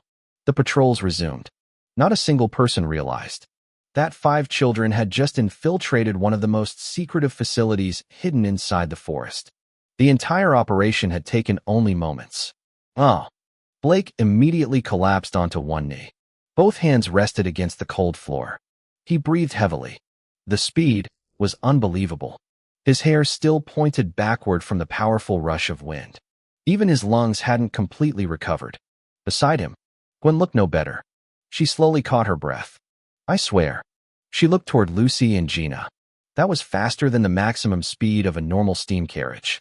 Her voice sounded almost exaggerated. Lucy smiled. Gina smiled back. Neither corrected her. Because she wasn't wrong. As fully developed novice alchemists, if they focused all their cognizance on strengthening their movement, both of them could indeed outrun a normal steam carriage. After everyone regained their breath, The group carefully continued deeper into the building. The interior looked completely different from outside. White painted walls stretched throughout the corridors. Bright white lamps illuminated every section of the facility. Steam pipes ran along the ceiling. The entire place looked clean, orderly, almost too orderly. Ezra quietly observed everything while walking. One thing immediately caught his attention. The building was much smaller than he had expected, considering it had only been constructed a few months earlier and funded solely by the wealth of a baron-class noble. The size actually made sense. It couldn't possibly compare with research facilities like Ashcraft inside the Ashenlocke estate, which also meant the central room they were searching for wasn't very far away. Then, Ezra suddenly stopped. Everyone behind him froze as well. Without needing to ask, they immediately became alert. Ezra's senses had already expanded throughout the building. This time, he wasn't detecting ordinary workers, nor security personnel. His blank eyes quietly narrowed. Alchemists. He had just located the facility's true security force. Chapter 270. Into the Shadows Part 5. Lucy, Gina. Ezra quietly called their names. His voice remained as calm and plain as ever, but the seriousness hidden beneath it immediately caught their attention. Neither girl replied. They simply looked toward him. Conceal your cognus. He spoke without turning around. His pitch-black eyes remained fixed on the corridor ahead. The words were short. There was no explanation. There didn't need to be. Without asking a single question, Lucy and Gina immediately closed their eyes. The cognus flowing around their bodies gradually settled. The faint pressure surrounding them slowly disappeared until it became almost impossible for another alchemist to sense their exact cultivation level. Only after completely concealing her cognus did Lucy carefully spread her perception outward again. Her senses stretched through the surrounding corridors. A second later, her expression stiffened. Half-star alchemists. She muttered under her breath. Her voice was barely above a whisper. Even so, everyone heard her. Blake instinctively swallowed. They're alchemists. His eyes widened as he glanced around the corridor. Inside this building, his voice became noticeably quieter. Don't tell me. We're going to have to kill people again. The image of the watchtower guard Ezra had silently killed earlier flashed through his mind. His stomach tightened again. The uncomfortable feeling returned. Although he managed to stop himself from vomiting this time, his face still turned slightly pale. Gina casually folded her arms. A confident smile appeared on her face. Relax. She lightly tapped her chest. They're only half-star alchemists. She spoke as though it wasn't worth worrying about. They're weak compared to Ezra and me. She then looked toward Lucy. I don't know exactly how strong Miss Maid is. A faint grin appeared. But after seeing what she did back outside, I'm pretty sure she's more than capable of handling herself too. Lucy, however, gently shook her head. I don't think there's any reason for us to fight recklessly. She quietly stepped closer to Ezra. Her voice remained calm. Especially, she looked at him, when we're only here to collect evidence of illegal activities. She paused for a moment. Her eyes searched Ezra's face. She wanted confirmation. She wanted to know whether her way of thinking matched his. Ezra neither replied, nor looked back. He simply resumed walking. His footsteps remained light, almost silent. Yet, for Lucy, that was already enough. A faint smile appeared on her lips. She understood. If Ezra continued moving forward without correcting her, then her judgment had been right. The group silently followed after him. No one spoke again. The deeper they went into the facility, the quieter everyone became. Several security guards continuously patrolled the corridors. Steam pipes stretched across the ceilings. Bright white lamps illuminated every corner of the building. Security cameras had been installed near almost every intersection. The red indicator lights quietly blinked as they slowly rotated from side to side. Fortunately, Ezra's senses continuously stayed one step ahead. Every patrol route, every camera angle, every blind spot appeared inside his mind before they reached it. Whenever a guard approached, Ezra simply raised one finger. The group immediately froze. When the patrol passed, he quietly continued walking. The coordination between them became smoother with every passing minute. No unnecessary words, only silent trust. Eventually, the group arrived outside another section of the building. A heavy metallic door stood slightly open. The moment they approached, clang, bang, the loud echo of steel striking steel burst from inside. Steam pressure hissed continuously. The rhythmic pounding of massive forging hammers shook the surrounding floor. Without hesitation, Ezra quietly moved toward a stack of enormous wooden crates positioned beside the entrance. Everyone immediately followed. The crates provided perfect cover. Carefully, Blake lowered himself just enough to peek through the narrow opening. The instant his eyes entered the room. What? He froze. The hell is this? His eyes widened in disbelief. The manufacturing floor before them was enormous. Rows upon rows of massive steam furnaces glowed with orange light. White steam continuously escaped from pressure vents. Countless craftsmen moved busily throughout the workshop. Some transported glowing metal. Others carefully monitored furnace temperatures. Several teams worked together around enormous circuit marking ovens. The entire place resembled a fully operational military manufacturing facility. There, Gina stared quietly, really serious about whatever they're making. Even she hadn't expected something this large. Gwen slowly looked around the room. So, her voice carried disbelief. This is what Baroness Orvain has been using the money from the 4 barren houses to build. Nobody answered immediately. Everyone continued watching. Groups of craftsmen pushed heavy carts loaded with dark metallic ores toward the furnaces. The workers carefully lifted the materials before feeding them into the blazing chambers one after another. Lucy narrowed her eyes. Her gaze eventually settled on another familiar machine. The circuit marking oven. She quietly muttered. Her eyes immediately recognized it. Back when she worked alongside Ezra inside Roger's workshop, she had seen the exact same equipment. Only, the ones here were much larger. What exactly are they making? Lucy whispered. She continued watching every process carefully. I don't know. Gina suddenly pointed toward one of the incoming carts. But isn't that umbrium? Everyone immediately looked. Dozens of neatly stacked black metallic bars rested inside the crates. Even from a distance, their distinctive appearance couldn't be mistaken. And there are so many of them. Gina couldn't hide her surprise. Obtaining umbrium itself wasn't considered illegal. After all, it was simply another rare ore. However, actually, acquiring large quantities of it was a completely different matter. Umbrium remained one of Britannia's most tightly controlled rare metals. Finding natural deposits was already incredibly difficult. Refining it required even greater resources. Most importantly, very few alchemists had any interest in using it. Only certain specialized alchemists, such as high-ranking illusionary alchemists, or the House Ashenlocke Ashcraft department, ever seriously considered incorporating umbrium into their creations. Gina naturally knew this. As a member of House Ash, she had studied nearly every rare or controlled by the mainline families. Understanding those resources had become necessary for improving her own gun alchemy.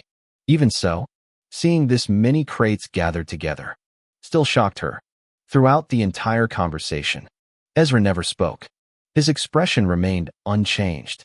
His attention wasn't focused on the manufacturing process, nor was it on the umbrium. Instead, he quietly listened. Every conversation occurring throughout the workshop naturally entered his enhanced hearing. His senses calmly filtered countless overlapping voices, ignoring the meaningless ones, searching only for the important discussions. Finally, his attention settled upon the center of the manufacturing floor. There, where the finished products had been neatly arranged upon several long metal tables. 3 people stood talking together. One of them was Baroness Terenza Orvain. She stood with both arms folded across her chest. Beside her stood an elderly man whose face remained completely concealed beneath a dark hood. Standing opposite them was another mysterious man whose identity also remained hidden. The 3 quietly observed the finished products together. Your plan, the elderly man calmly spoke, went remarkably well, Baroness. He slowly walked toward one of the long tables. Several finished creations rested inside carefully prepared storage boxes. He gently ran his fingers across the smooth metallic surface of one of them. His voice carried obvious excitement. With umbrium combined together with adamantite, these armored suits will become the key component in our TCH. Terenza frowned. She immediately interrupted him. Adamantite is still far too difficult to obtain. Her irritation couldn't be hidden. Do you have any idea how much money I had to spend just to purchase all those crates of umbrium through the black market? She sighed heavily. Her brows remained tightly furrowed. Another male voice suddenly sounded behind her. So what? The second mysterious man slowly stepped closer. He folded his arms. It isn't even your money. His tone carried obvious mockery. Why are you acting like you're the one losing something? When I agreed to help you too. Terenza let out an annoyed sigh. She folded her arms tightly beneath her chest while looking at the rows of finished products lying on the tables. I honestly thought I would gain a great deal from this partnership. Her brows furrowed. But instead, I'm the one spending more and more money. The complaint was obvious in her voice. I've been pouring one fortune after another into this project. She clicked her tongue. It's becoming irritating. The mysterious man slowly narrowed his eyes, even though his face remained hidden. The pressure coming from his gaze alone made Terenza feel uncomfortable. For a brief second, she instinctively looked away. Oh. She forced out a small laugh. Quickly calming herself down, she straightened her posture. Well, she lightly waved her hand. If it's for the sake of our goal, then it's better this way. She spoke as though trying to convince herself more than anyone else. The mysterious man quietly watched her for another moment before speaking again. What about? He folded his arms. The creator of the phantom rolls? What do you think of him after finally meeting him? The question immediately caught Ezra's attention. TCH. Terenza scoffed. That kid. She paused. He has a very strange personality. Her expression gradually became thoughtful. The composure he carries isn't something a child his age should possess. She recalled the conversation during the auction. The entire time, I felt like I was speaking to an experienced adult rather than a 14-year-old child. She narrowed her eyes. It honestly made me uncomfortable. The elderly hooded man quietly chuckled. Aren't most noble children raised that way? He tilted his head slightly. They're educated from childhood, and they naturally mature faster than ordinary children. Terenza slowly shook her head. No. Her answer came immediately. This one feels different. She couldn't fully explain it. But every time he looked at me, it felt as though he had already seen through everything. She exhaled quietly. Still, a faint smile appeared. I'll learn much more about him soon enough.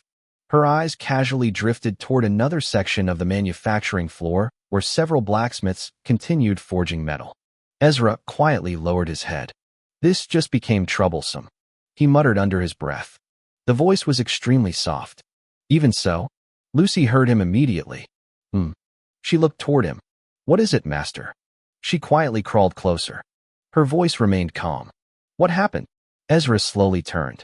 His blank black eyes met hers. He didn't say a single word. He simply looked at her. That gaze alone was enough. Lucy's pupils immediately shrank. No. Her voice broke. Disbelief filled her expression. Her breathing unconsciously became slower. She had understood exactly what Ezra meant. At almost the same time, Gina quietly crawled closer while taking her Starlix 13 from her pocket. Hey, Ezra, she whispered. Should I start taking pictures and recording everything now? She activated the camera while speaking. However, the moment she reached Ezra, she noticed Lucy's unusually pale expression. The confidence Lucy normally carried had disappeared. Instead, only tension remained. What's wrong? Gina immediately asked. Her smile vanished. Without waiting for an answer, she instantly expanded her senses. Cognition quietly spread throughout the surrounding room. Her perceptions swept across the workshop. Left, right. Her breathing suddenly stopped. Her eyes widened. She had discovered exactly what Lucy had sensed moments earlier. Oh. Ezra quietly exhaled. The sound wasn't frustration, nor panic. It sounded more like confirmation. Everything had already happened before anyone could react. Guys. Blake's voice suddenly echoed throughout the workshop. The shout completely shattered the silence. Gina's head instantly snapped toward him. Lucy also turned. Only Ezra didn't move. His blank eyes calmly remained where they were.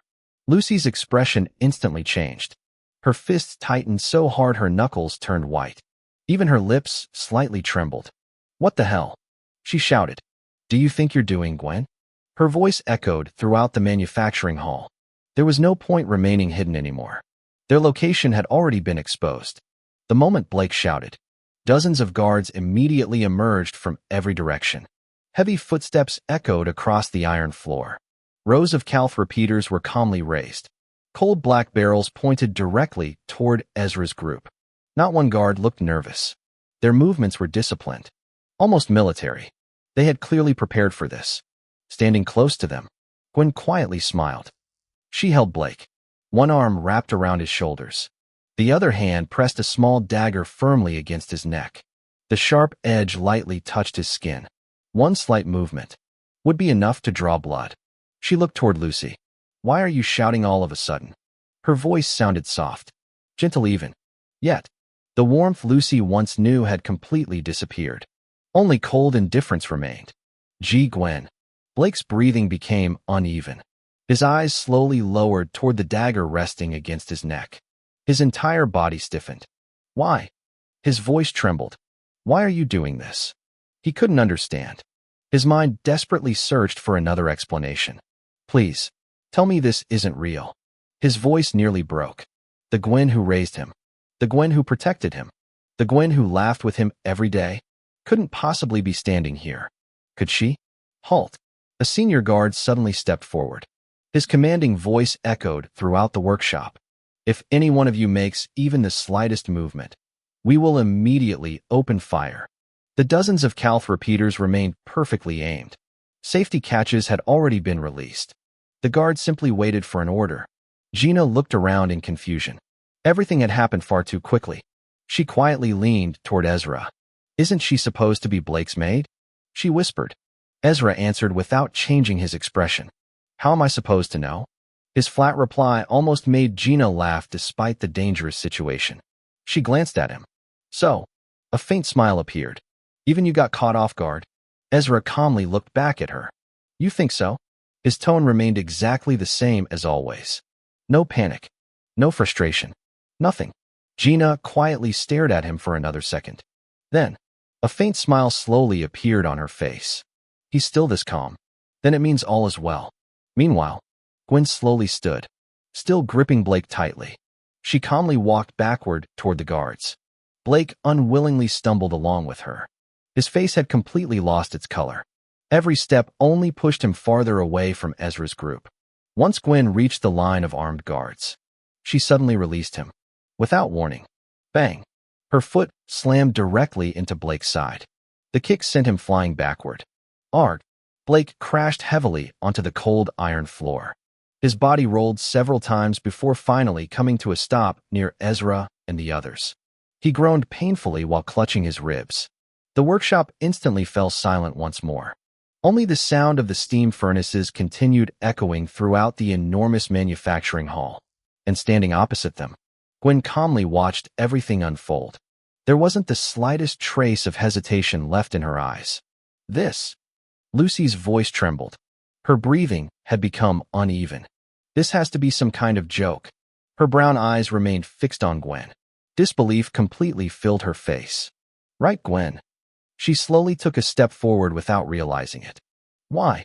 Her voice cracked. "Why would you kick your own young master like that?" She pointed at Blake, who was still lying painfully on the cold iron floor. "Why are you standing with them?" "Why?" The final question escaped almost like a plea. Countless memories flashed through her mind.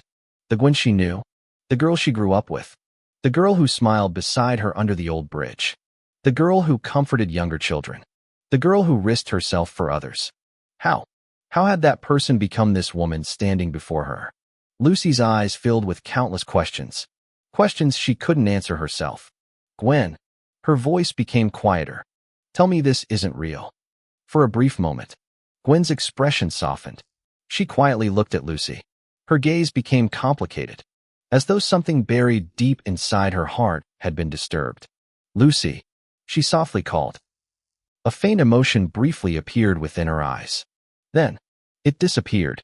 Her face gradually returned to its cold expression. "It is exactly what it looks like." Her voice carried no warmth, no hesitation, only indifference. Lucy unconsciously clenched both fists. No, she whispered. You would never become someone like this. Before anyone else spoke, you were the one who created the drug. Ezra calmly asked. His tone remained exactly the same, neither accusing nor emotional. It sounded as though he were simply confirming an answer he had already reached. Gwen blinked. Then, she suddenly laughed. She shook her head.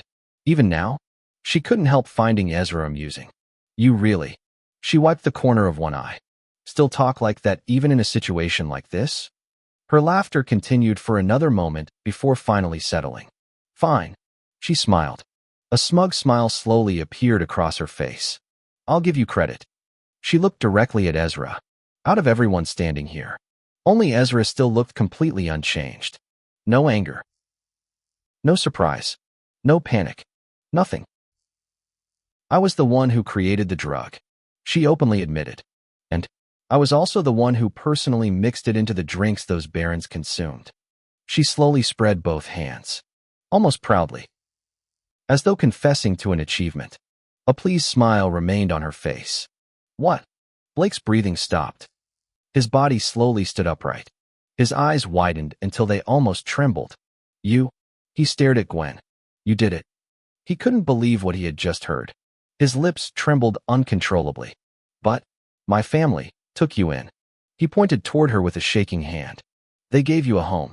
They treated you like family. His voice gradually became louder. Was Baroness Orvain threatening you? He desperately searched for another explanation. There has to be another reason. The Gwen I know would never do something like this. He almost shouted the words. The Gwen I know. His breathing became ragged. Is kind, she would never. His voice slowly weakened. The moment Gwen looked back at him, her cold eyes completely crushed the last bit of hope remaining inside him. His hand slowly dropped. Why? His head gradually lowered. Why would you? He couldn't finish the sentence. Not because he didn't know what to ask, but because he no longer knew who the woman before him truly was. Ezra quietly stood. One hand rested against the nearby wooden crate. His gaze calmly swept across Terenza, the two mysterious men, the armed guards, then finally Gwen. Lure, he quietly muttered. His eyes remained calm. No, he corrected himself. It wasn't simply a lure. He looked toward Gwen. She revealed our destination. His voice remained steady, then allowed us to continue advancing until we reached the deepest part of the base. His blank eyes shifted toward the surrounding guards. By the time we arrived, our escape routes had already been sealed. He calmly concluded. We were surrounded from the very beginning. The guards instinctively tightened their grips around their calf repeaters. Several fingers rested against the triggers. They carefully watched Ezra. His sudden movement had immediately placed everyone on edge. Yet, not one of them dared fire, even surrounded. The calmness displayed by the 14-year-old boy somehow made the experienced guards feel uneasy. The elderly, mysterious man quietly stepped forward. He slowly raised one finger, pointing directly toward Ezra. You. His voice became deeper. Are you brave? He tilted his head slightly. Or simply stupid? Before Ezra answered. No. Gwen interrupted. She lightly laughed. He's just stupid. She looked toward Ezra with obvious mockery. I already reported every single thing to Baroness Orvain. She folded her arms. And while all of you, her eyes swept across Lucy, Gina, Blake, were happily explaining your wonderful little plan to me like complete idiots. She couldn't stop herself from laughing again. We simply decided to watch. She shrugged. We wanted to see how far a bunch of children could actually get. She looked around the hidden manufacturing base. I honestly never expected you to make it this far. She slowly clapped her hands. Clap, clap. The sarcastic applause echoed throughout the workshop. I'll admit. She smiled wider.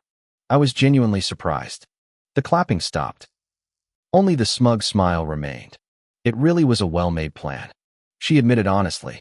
Then, her smile became colder. But, she looked directly into Ezra's eyes.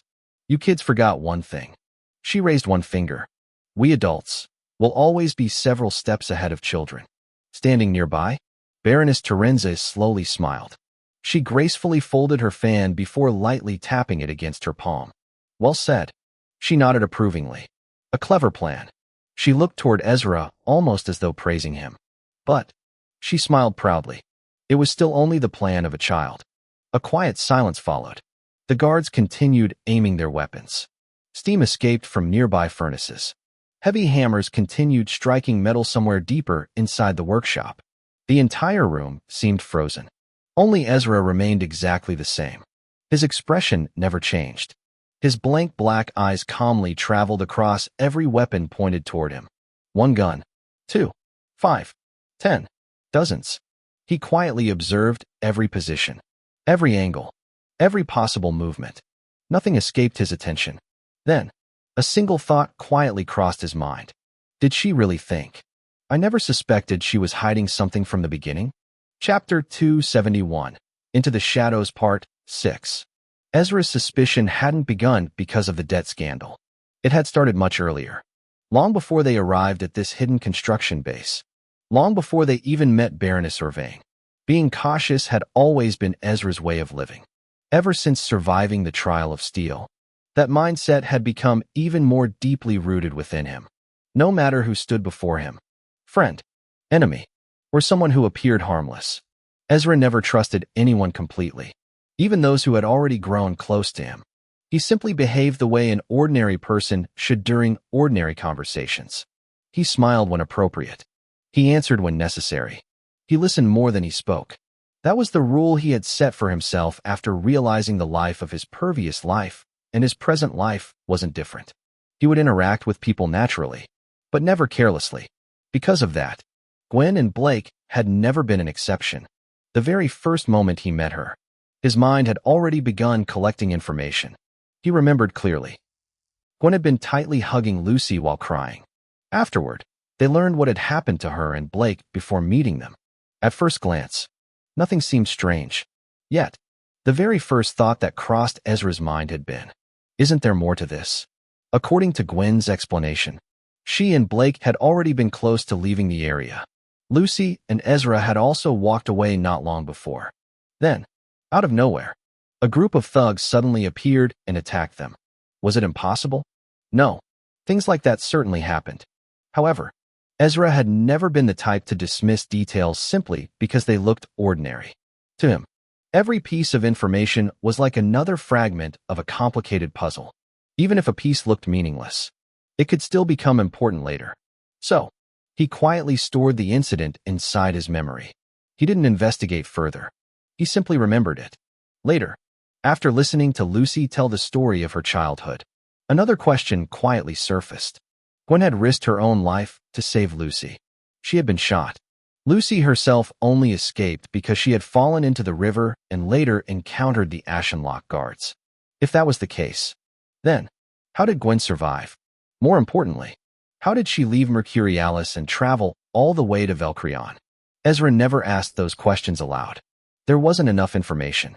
Making conclusions without evidence wasn't his style. Still, he quietly remembered them. Judging by how close Blake and Gwen had become, she had probably spent nearly 3 years living inside House Wellston. That alone wasn't suspicious. But it became another piece added to the growing puzzle inside Ezra's mind. The next clue appeared during their first proper conversation. It wasn't anything major, just a few simple words. At the time, it would have been easy for anyone else to overlook. But Ezra didn't. Gwen had shown obvious hostility toward him. Naturally, that could have been explained by her desire to protect Lucy. Even Ezra considered that possibility. However, that wasn't what truly caught his attention.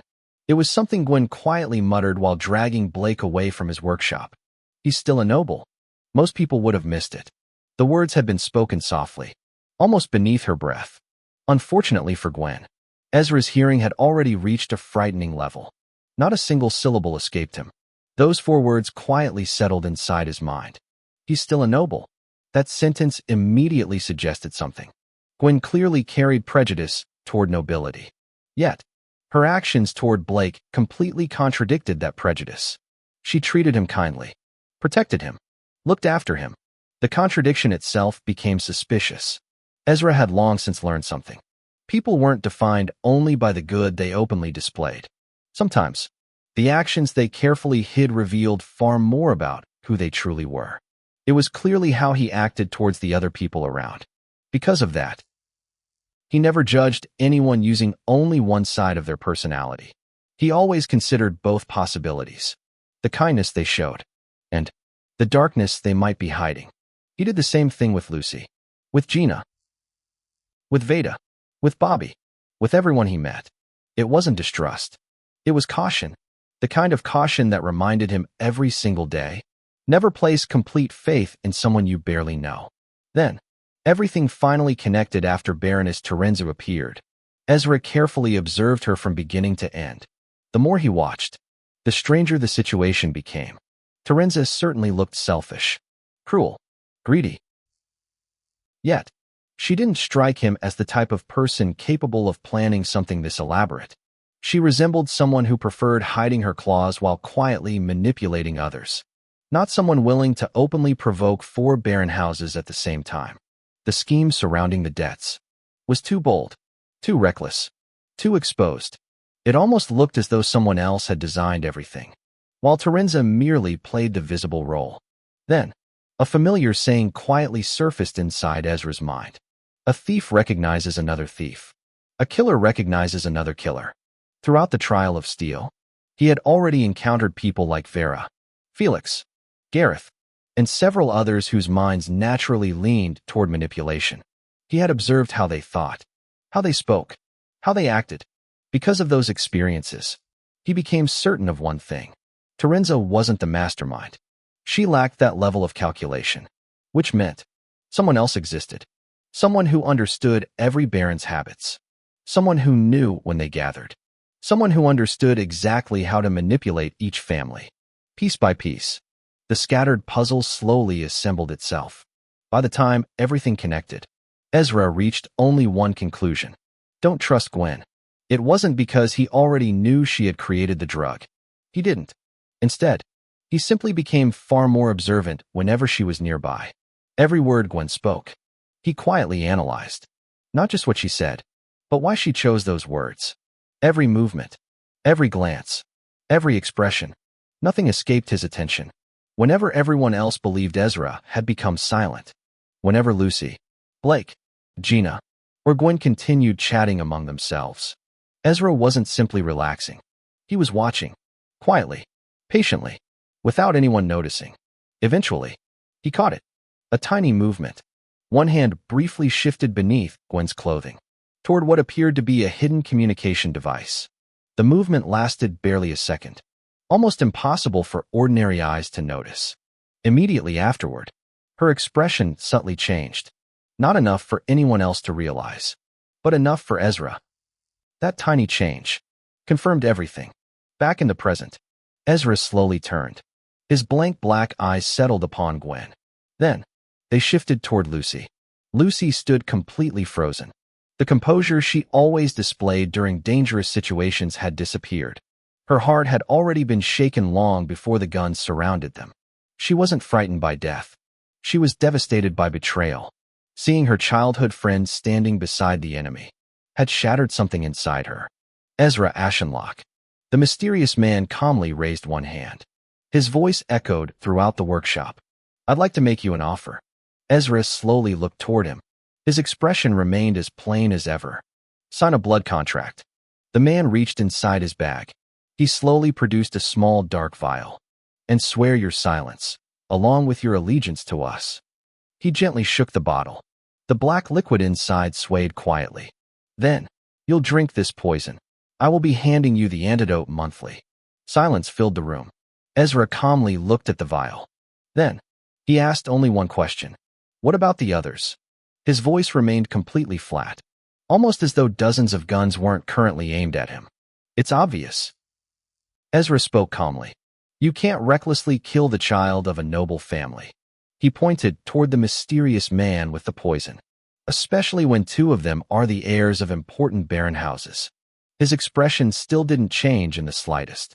Even with dozens of Calth repeaters aimed directly at him, Ezra neither panicked nor hesitated. His breathing remained steady. His voice stayed as flat as ever. Besides, he lowered his hand. Your organization appears to be one that prefers operating from the shadows. He paused briefly, At least for now. The words came out in the same emotionless tone. Yet, the moment they reached the ears of the two masked men, Baroness Terenza and Gwen, all four of them reacted. Their eyes twitched almost at the same time. It lasted for only an instant. But Ezra noticed it. How did he know? Terenza's eyes widened. She immediately turned toward the masked man holding the poison. Her heart skipped a beat. No one outside this place should have been able to guess that. The masked man stared quietly at Ezra. Then, a faint laugh escaped beneath his mask. Heh, you truly are dangerous, Ezra Ashenlocke. There wasn't much killing intent in his voice. Instead, there was admiration. Admiration towards someone who could piece together so much information with almost nothing to work with. Before he could continue, let me make you an offer instead. Ezra calmly interrupted him. His flat voice completely cut through the man's words. The masked man stopped talking. Curiosity appeared in his eyes. Ezra slowly raised one finger. He pointed directly at Baroness Terenza Orvain. Baroness Orvain. His blank black eyes met hers. They carried no anger, no hatred, no intimidation. Yet, the moment their gazes met, a cold chill ran down Terenza's spine. Without realizing it, she unconsciously took a step backward. She herself didn't notice she had moved until her heel touched the ground. Ezra continued speaking. Revoke every agreement the barons were forced to sign. His tone remained calm. Return every gold coin you stole from them. He spoke as though discussing an ordinary business transaction. Do that, and I promise not to reveal anything about what happened here. He slowly glanced around the workshop. Everyone present will remain silent. This incident will disappear as though it never happened. He shifted his gaze back toward Terenza. You can continue hiding. His voice remained unchanged. The only person who will answer for these crimes is the Baroness herself. Silence filled the workshop. Even several guards unconsciously looked toward Terenza. What? Her composure immediately shattered. She stepped forward angrily. Are you kidding me? She pointed furiously at Ezra, then immediately turned toward the two masked men. You're not seriously considering what some child just said, are you? She waved both hands in frustration. After everything I've done for this organization, her breathing became uneven. Her face had already turned red with anger. The masked man holding the poison slowly stroked his chin. He sounded thoughtful. So, your proposal is for us to abandon Baroness Orvain. He looked toward Ezra with growing interest. Terenza's eyes widened even further. You're actually thinking about it. She couldn't believe what she had just heard. Calm yourself, Baroness. The second masked man gently raised one hand. He casually gestured for her to relax. There is no need to become emotional. His tone remained steady. Gwen quietly stood nearby. She looked completely stunned. Her eyes moved between Terenza, then the masked men. Even she hadn't expected the conversation to move in this direction. There is some logic behind the kid's proposal. The first masked man calmly admitted. His voice carried genuine acknowledgement. But he slowly looked back at Ezra. There's one problem. A faint smile appeared beneath his mask. What exactly stops me? He casually lifted the small poison vial. From beating all of you half to death, telling when to feed every one of you the drug, making you forget everything, and then have you sign the blood contract afterward. He smiled playfully. His tone sounded almost relaxed, as though discussing a game rather than the lives of 4 children. Ezra didn't even need a second to think. I guess the deal is off. His answer remained as plain as always. The masked man quietly nodded. I suppose it is. He smiled. Even though most of his face remained hidden beneath the mask, Ezra could still tell. The slight movement beneath the cloth, the shape around his cheeks, the subtle curve near his jaw, all revealed the smile underneath. The masked man slowly raised one hand. His voice instantly became cold. Aim for their legs. He spoke casually. And their stomachs. Don't kill them. He paused for a moment. You may kill the Blake boy. He waved his hand dismissively. But leave Gwen's little friend alive. The order was delivered without emotion, as though deciding who lived and who died meant nothing. After giving the command, he calmly turned around. A nearby chair had already been prepared.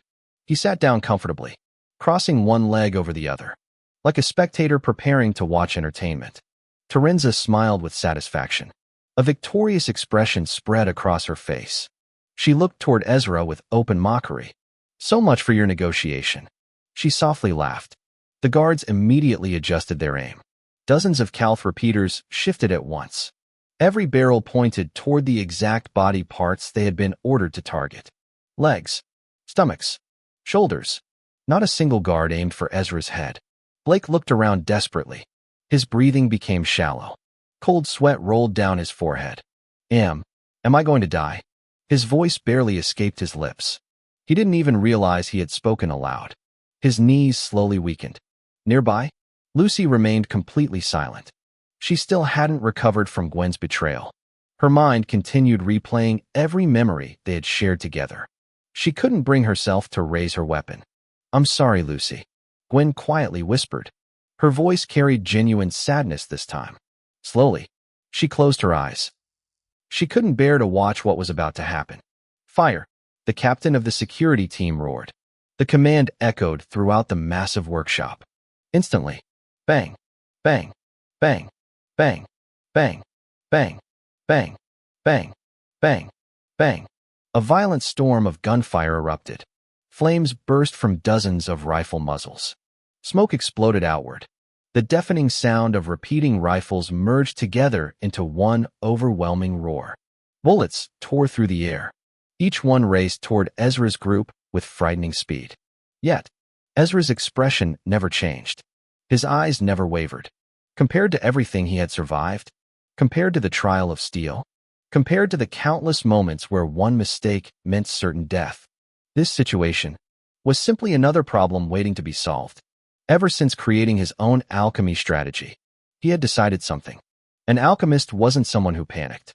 An alchemist solved problems, no matter how impossible they appeared, no matter how dangerous they became. Every battle, every desperate situation, every trap contained an answer. His duty was simply to find it. This moment was no different. Without the slightest urgency, Ezra calmly slipped one hand into his space bag. His movements remained smooth, almost lazy, as though the rain of bullets approaching them didn't exist. "Gina," he casually called. A bright smile immediately appeared on Gina's face. "I've been waiting," she answered without hesitation. Cognizance instantly surged through every vein inside her body. It rushed powerfully into her right leg. The muscles beneath her skin tightened. The iron floor beneath her foot groaned. Just before the bullets reached them, she lifted her leg high. Then, boom! Her kick crashed into the iron walkway with terrifying force. The entire steel platform exploded apart. Iron plates twisted violently. Support beams snapped. The massive walkway shattered beneath everyone's feet in a single devastating blow. Chapter 272, Into the Shadows Part 7. Throughout the entire conversation, Gina hadn't relaxed for even a single moment. While Ezra kept the mysterious organization occupied with words, she had already prepared herself mentally for the instant he gave the signal. Ever since surviving the trial of steel, her way of looking at danger had changed.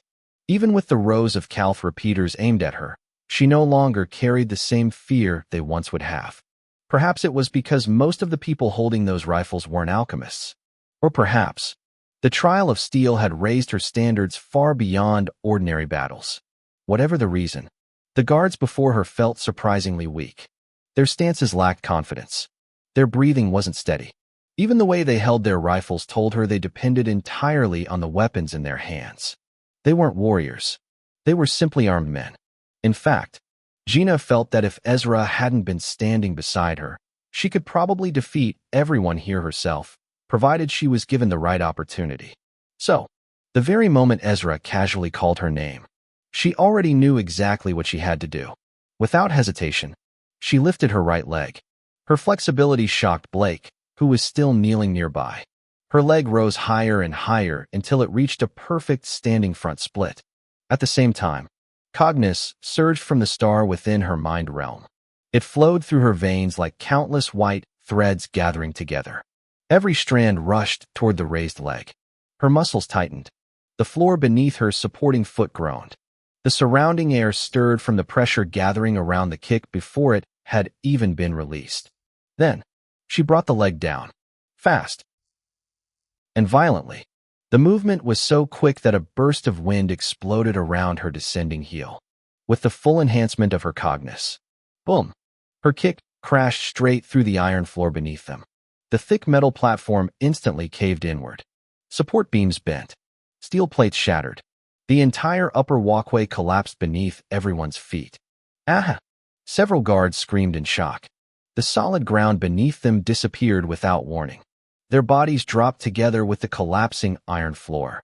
The volley of bullets they had fired only moments earlier lost all accuracy. Some slammed into broken steel. Others flew wildly across the workshop before embedding themselves into walls and machinery. Smoke filled the air. Sparks burst from torn metal. The entire workshop shook from the impact. Airborne. Ezra remained astonishingly calm, even while falling. His hand had already reached into his space bag. A familiar pistol appeared in his grasp. The Kel-Tec PMR-30. The very same weapon he had carried during the Judgment Order. Without wasting even half a heartbeat, he adjusted his body midair. His blank black eyes calmly locked onto the falling guards. One target. One shot. Bang. The first bullet pierced directly through a guard's forehead. Before the body even began falling, Ezra had already shifted to the second target. Bang. Bang. 2 more shots echoed. 2 more guards lost their lives before they could even scream. He continued firing with frightening precision. Each squeeze of the trigger looked smooth, controlled, almost effortless. The bullets didn't simply fly. They hunted. Every round found a skull. Every shot ended a life. Not a single bullet was wasted. From below, anyone watching would have believed the guards were dropping from the sky before suddenly exploding into sprays of blood. It was impossible to tell whether they were dying because of the collapse or because of Ezra's terrifying accuracy. The answer was both. Every movement flowed together perfectly, as though Ezra had already calculated where every falling body would be long before the floor collapsed. His expression never changed. It remained blank, cold, focused, exactly like a craftsman completing another ordinary task. The battle had only just begun, yet already the hidden construction base had fallen into complete chaos. What's going on? Terenza's composed expression instantly shattered. Her eyes widened in disbelief as she watched the iron platform collapse beneath Ezra and the others. The entire upper floor caved in with a deafening roar, sending twisted steel, shattered support beams, and frightened guards crashing toward the main workshop below. For a brief moment, even she couldn't understand what had just happened. The workers throughout the construction base immediately stopped what they were doing. The rhythmic pounding of hammers came to an abrupt halt. Steam hissed endlessly from nearby furnaces while everyone stared at the collapsing floor with pale faces. Then, panic erupted. Ah! The floor collapsed. Run! I didn't sign up for this. Workers abandoned their stations without hesitation. Some dropped their tools where they stood. Others left expensive materials scattered across the ground as they pushed past one another toward the exits. Within seconds, the orderly workshop turned into complete chaos. The masked man who had given the order to attack didn't even stand. He calmly remained seated on his chair, watching everything unfold with surprising composure. His sharp eyes briefly swept over the collapsing floor before shifting toward the guards stationed on the lower level. Forget them. His voice remained calm. Move the finished goods to the transport section immediately. His priorities had already changed. Compared to several children, the cargo inside this hidden facility was far more valuable. The second masked man, however, couldn't hide his shock. He remained standing. His eyes stayed fixed on the enormous section of the upper floor that had completely collapsed into the workshop. Unbelievable, he muttered under his breath. Meanwhile, the guards who had fallen together with the shattered platform weren't nearly as fortunate. Oh, my leg. Arg. Somebody help. Painful screams echoed throughout the workshop. Several guards had their legs crushed beneath twisted iron beams. Others lay trapped beneath enormous sections of the broken floor, desperately trying to pull themselves free. Some had escaped the collapsing metal, only to fall directly onto the unforgiving iron floor below. Bones snapped. Blood spread beneath broken bodies. Then there were those who never had the chance to scream. One after another, they hit the ground with clean bullet holes through their skulls. Ezra's shots had claimed their lives before gravity ever could. At that moment, Ezra landed lightly on both feet. His knees bent slightly to absorb the impact. His body barely swayed. He calmly straightened himself. The Kel-Tec PMR-30 remained firmly in his hand. Almost immediately, he looked upward. Ah! Blake's terrified scream echoed through the workshop. The young noble continued falling wildly through the air, arms flailing in complete panic. Without even looking rushed, Ezra calmly stepped forward. He stretched out one arm. Thud! Blake landed safely in Ezra's grasp. The impact disappeared almost completely. Blake stared blankly at him. His breathing had become erratic. Large tears rolled down his cheeks without him realizing it. His entire body trembled from the fear of almost dying. He looked into Ezra's expressionless face. The same calm eyes.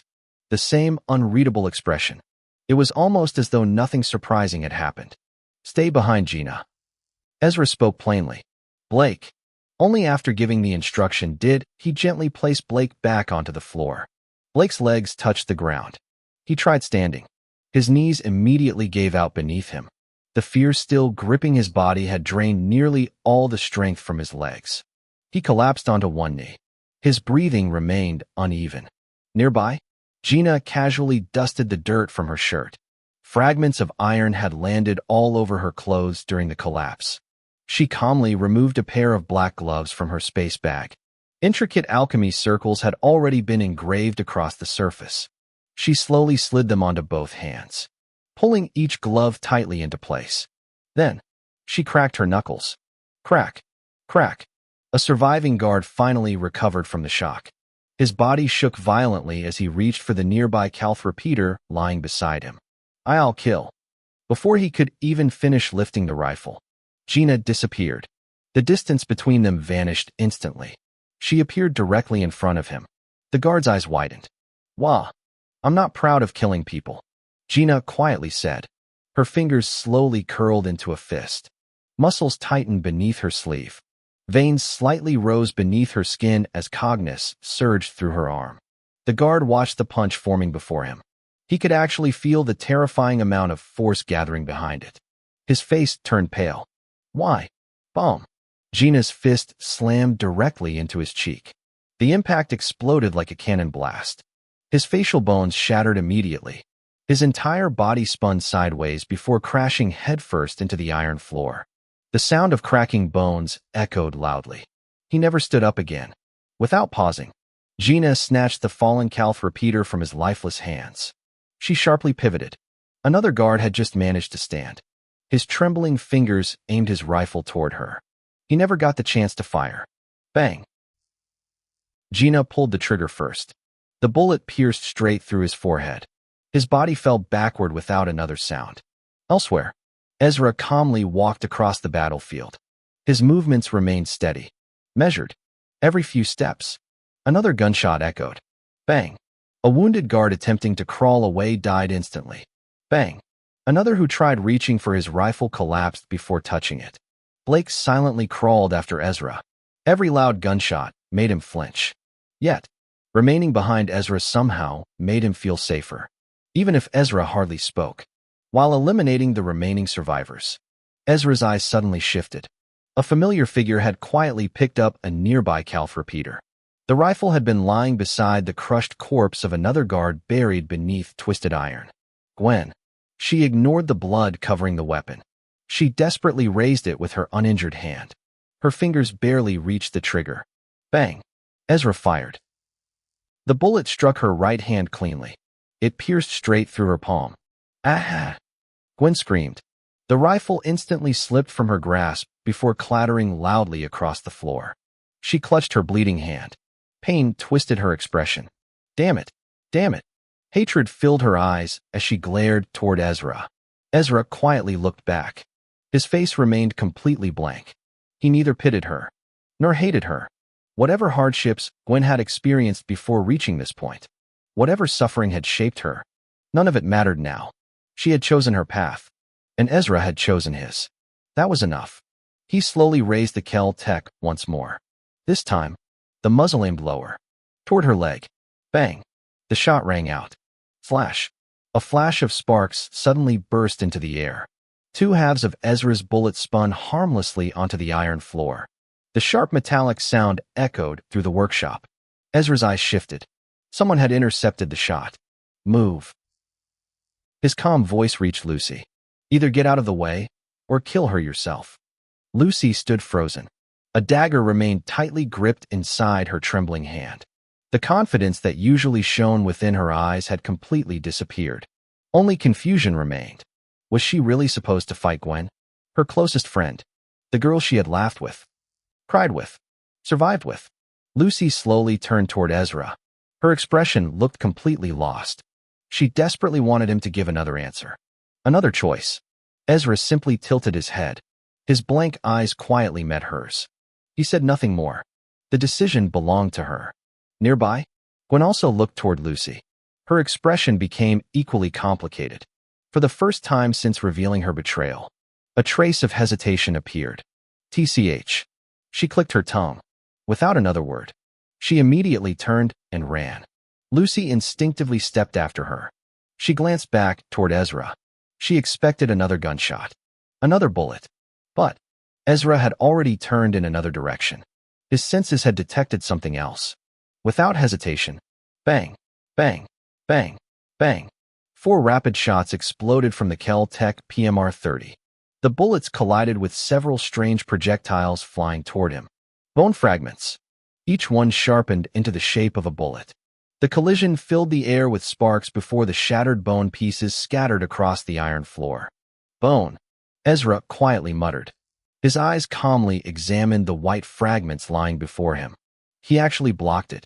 A rough male voice sounded from the darkness ahead. A woman laughed.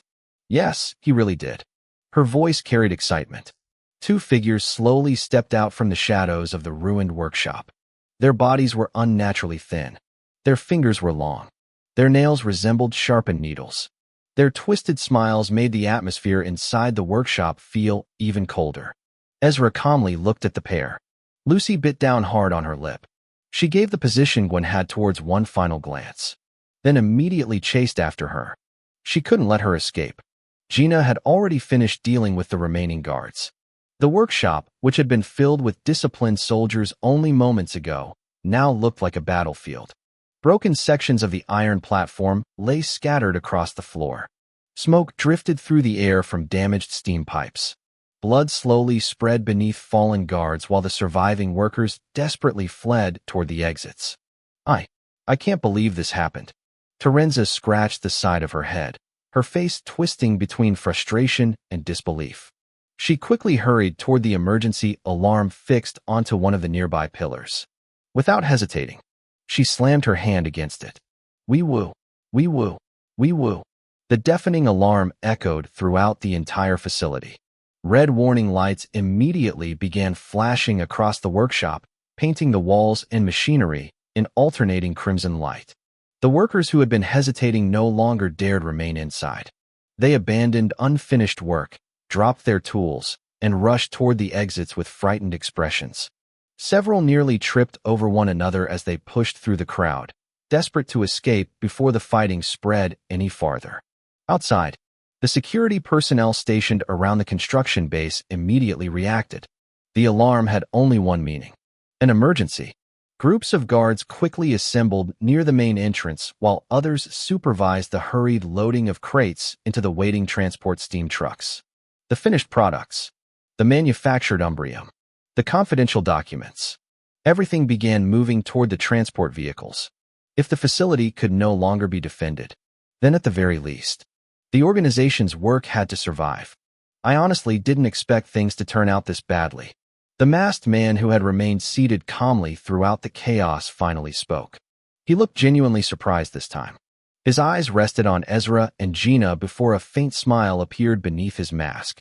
So, the children of House Ashenlocke really are this capable. His voice carried curiosity rather than anger. They're impressive. Oh, please. Terenza waved her hand dismissively. They only defeated ordinary guards. Her tone was filled with impatience. The rogue alchemists I hired should have no problem dealing with children like them. Unlike the ordinary security personnel, the rogue alchemists were genuine combatants. Men and women who survived through violence. They were far more dangerous than trained guards holding rifles. The second masked man frowned slightly. But we still can't allow the children to die. His voice became more serious. The consequences of killing noble heirs would be disastrous. House Ashenlocke alone was already enough to start an investigation. If both heirs of House Miles and House Wellston also died, the entire Velcrion could be thrown into chaos. I already gave them their orders. Terenza replied with confidence. They're not to kill them. She casually folded her arms. But they're free to beat them until they're half dead. She glanced toward the workshop where Ezra stood. That was your suggestion earlier anyway. The masked man slowly nodded. Very well. He stood up from the chair. The sound of metal scraped lightly across the floor. Then there's no reason for us to remain here. He adjusted his coat. We're ordinary people. He looked toward the increasingly unstable workshop. When alchemists begin fighting, ordinary people become the first casualties. A faint chuckle escaped him. Even if they're only children, they're still alchemists. Without another word, he calmly turned around and left the workshop. By then, nearly every worker had already evacuated. Most of the valuable cargo had also been loaded onto the transport steam trucks. Terenza quickly followed after him. The second masked man took one final glance toward Ezra before silently leaving as well. Only the rogue alchemists remained. Back at Ezra's position, the female rogue alchemist slowly stepped forward. Her movements resembled a wild animal stalking prey. A twisted smile spread across her face. We were specifically told. She lazily stretched her neck from side to side. Not to kill you little noble brats. She sounded almost disappointed. But honestly, her smile widened. I've never killed the child of a noble family before. She slowly raised one hand. Her fingers were unnaturally thin. Long, needle-like nails extended from each fingertip, reflecting the workshop lights with a chilling gleam. She pointed directly at Ezra. I've been wondering what it would actually feel like. A strange excitement appeared in her eyes. Beside her, the male rogue alchemist grinned. I want to know too, sister. He laughed excitedly. The feeling, he slowly licked one of his long, needle-like fingernails, of tearing apart pure-blood nobles. Oh. He closed his eyes for a brief moment as though already imagining the scene. His smile became disturbingly wide. URG. Gina rubbed both shoulders. Goosebumps crawled across her skin. These people seriously give me the creeps. She frowned while staring at the pair. It wasn't only their expressions. Everything about them looked unsettling. Their bodies were unnaturally thin. Their pale skin clung tightly against visible bones. Even the clothes they wore looked ragged, as though they had been stitched together from scraps. They're bone alchemists. Ezra calmly replied. Without taking his eyes off the pair, he smoothly ejected the magazine from his Kel-Tec PMR-30. Although plenty of rounds still remained inside, he preferred entering every battle with a full magazine. A fresh one clicked neatly into place. At the same time, his free hand reached into his space bag. Another Kel-Tec PMR-30 appeared. He now held one pistol in each hand. Really? Gina carefully examined the two rogue alchemists. Their bodies really do look like skeletons. Her eyes paused on their unnaturally long nails. And those creepy fingernails. She narrowed her eyes. They're both novice rank too. She quietly drew her already created big 4-barrel revolver from her space bag. The heavy revolver spun once around her finger before settling firmly into her grip. Blake quietly watched both of them. His breathing remained uneven, even surrounded by enemies. Neither Ezra nor Gina showed the slightest fear. To them, facing two rogue alchemists seemed no different from beginning another training session. Blake. Gina looked back at him. Her playful expression disappeared. You need to leave. Her voice became serious. Non-alchemists can't endure the pressure released when cognition clashes. She had personally experienced it during the trial of steel. Even standing nearby could become dangerous. Blake didn't argue. He immediately nodded. Without another word, he turned around and ran. He instinctively chose the same corridor Lucy and Gwen had disappeared into moments earlier. Watching him leave, Ezra shifted his attention back toward the approaching enemies. You take the man. He raised one Kel-Tec, pointing the muzzle toward the male rogue alchemist. His cognition percentage is slightly higher than yours. The simple statement already told Gina everything she needed. The weaker opponent belonged to her. The woman, Ezra, would handle himself. Okay. Gina smiled confidently. She rolled her shoulders once before tightening her grip around the big 4-barrel revolver. The male rogue alchemist suddenly burst into laughter. Ha ha ha ha. He covered part of his face with one hand. The two little kids, actually, think they can fight us. His laughter became louder. I really am going to enjoy this. His hungry eyes slowly wandered across Gina's body. In his mind, he was already imagining tearing her apart piece by piece.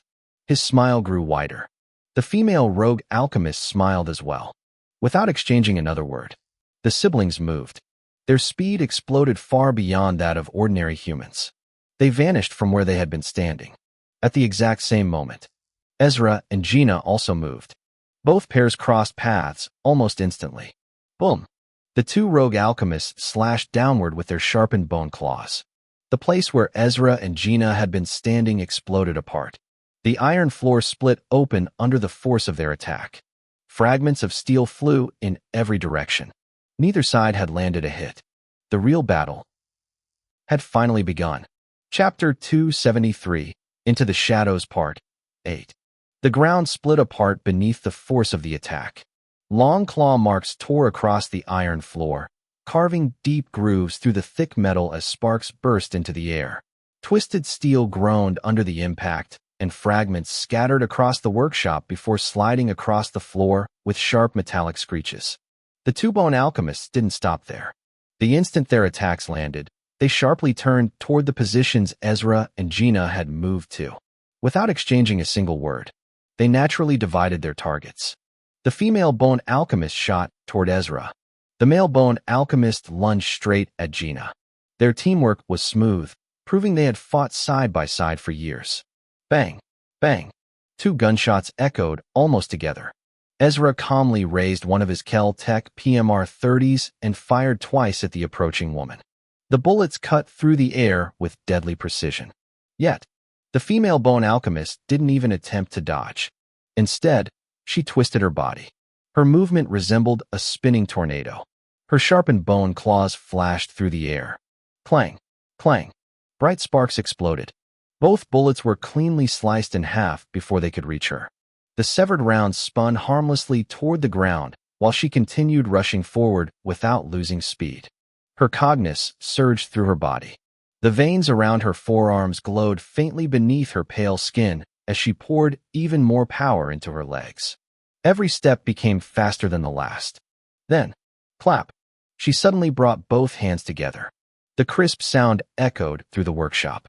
An alchemy circle instantly formed, then expanded around her wrists. Dark gray cognizance crackled like lightning beneath her skin before flowing rapidly toward her hands. The bones inside her fingers shifted. Crack! Crack! Crack! The movement beneath her flesh looked almost unnatural. Then, her fingernails tore free. Whoosh! Dozens of sharpened bone nails shot into the air like miniature spears. Each one spun violently while racing toward Ezra. His expression remained unchanged. The muzzle of his Kel-Tec smoothly followed her movement. Bang! Bang! Bang! Bang! He answered with another controlled volley. Bullets and bone projectiles collided one after another. Clang! Clang! Clang! Every collision filled the air with showers of sparks. Tiny fragments of shattered bone and broken lead scattered across the battlefield before bouncing across the iron floor. Ha ha ha! The woman laughed loudly. You really are good, boy. Her grin widened. You really are. Still laughing. She suddenly raised one arm, then slammed her fist downward. Boom! The impact shook the entire workshop. The thick iron floor visibly bent beneath her punch. A violent shockwave burst outward, tearing across the metal surface. Ezra had calmly stepped aside. In one smooth step, then another. His movements looked almost effortless. The shockwave brushed past him, missing by only a few centimeters. It was as though he had already known exactly where the attack would land. The woman didn't stop. Clap! Another alchemy ignition echoed. The timing couldn't have been more precise. Ezra had just begun raising his second Kel-Tec PMR-30. No, The woman smiled wildly. No, boy. Fresh bone nails rapidly grew from her fingertips. The sound of cracking bone echoed faintly as they extended. She immediately swung both hands. The newly formed claws sliced across the air with frightening speed. Ezra's eyes remained fixed on her shoulders rather than her claws. The smallest movement of her muscles told him everything. He slightly lowered the pistol that had been preparing to fire. At the same time, he shifted half a step backward. The claws swept across the space where his arm had been only an instant earlier. The sharp wind brushed against his sleeve before disappearing. His counterattack had been interrupted, but only for a moment. His eyes briefly shifted away from his opponent, toward Gina, if he would need to prepare his mind to fight the two bone alchemists. However, the sight before him made him stop his thoughts. Gina wasn't merely holding her own. She was completely overwhelming her opponent. Moments earlier, the instant the male bone alchemist charged, he lunged directly toward Gina. His left arm swung downward. The sharpened claws split the air apart with terrifying speed. A faint whistle echoed behind the attack. Gina's eyes calmly tracked every movement. Instead of retreating, she lifted her big 4-barrel revolver. Clang! Metal collided with hardened bone. Bright sparks burst between the revolver and the claws. Before the impact had even finished, Gina already threw her counterattack. Her right fist shot forward like a cannon. The sheer force behind the punch distorted the surrounding air. The male bone alchemist's eyes widened. His instincts screamed. He abandoned his attack immediately. Within inches of her fist, he twisted his waist and performed a backward somersault. The punch narrowly missed his chest. He landed several meters away. His crouched posture resembled a hunting panther preparing to spring. His eyes never left Gina. Unfortunately for him, Gina had no intention of giving him room to breathe. The instant her feet touched the ground, she exploded forward again. Boom! The iron floor bent slightly beneath the force of her acceleration. She closed the distance in a heartbeat. Instead of throwing another punch, she spun. Her entire body rotated through the air before her right leg swept outward in a heavy crescent kick. The bone alchemist reacted quickly. He crossed both arms in front of himself, using them like a shield. It became the biggest mistake of the battle. Boom! The kick landed. The impact echoed throughout the workshop. A second sound immediately followed. Crack! Bone shattered. Both of his forearms bent unnaturally. The defense collapsed instantly. Gina's kick continued without slowing. It slammed directly into the side of his head. His body smashed violently into the iron floor. The thick metal beneath him dented deeply. A metallic groan echoed throughout the workshop. Without celebrating, without speaking, Gina calmly took several steps forward. Her eyes never left her opponent. She raised the big 4-barrel revolver once more. The barrel pointed directly toward the crater where the bone alchemist had fallen. Bang! The revolver roared. The powerful shot thundered throughout the battlefield. Clang! Clang! Clang! Clang! The heavy rounds from the big 4-barrel revolver smashed into the deeply dented iron floor. Each bullet threw sparks across the metal surface, but none of them struck the bone alchemist. He's gone, Gina muttered under her breath. She had barely finished speaking when her instincts suddenly screamed. Without thinking, she sharply turned. The male bone alchemist had already appeared beside her. His long bone claws swept horizontally through the air, aiming directly for her neck. Gina immediately bent her upper body backward while taking several quick steps away. The claws sliced through the space just inches from her face, carrying enough force to leave long scratches across the nearby iron wall. Oh! The male bone alchemist slowly exhaled. His breathing remained steady despite the injuries covering his body. I can't believe. He looked down at both of his arms. She actually broke them with a single kick. He slowly raised them. Both forearms dangled unnaturally. The bones beneath his skin had completely shattered. Yet, he didn't scream. He didn't even show pain. Instead, a frightening amount of cognizance flowed from his star. Dark, gray energy rushed through every vein in his body before gathering inside both broken arms. His muscles twitched. The broken bones began shifting beneath his skin. Crack! Crack! Small snapping sounds echoed continuously as the fractured bones slowly forced themselves back together. The healing wasn't instant, but it was fast enough to be seen with the naked eye. During that brief recovery, Gina never stood still. She had already learned during the trial of steel that allowing an opponent to recover was the same as handing them another chance to kill you.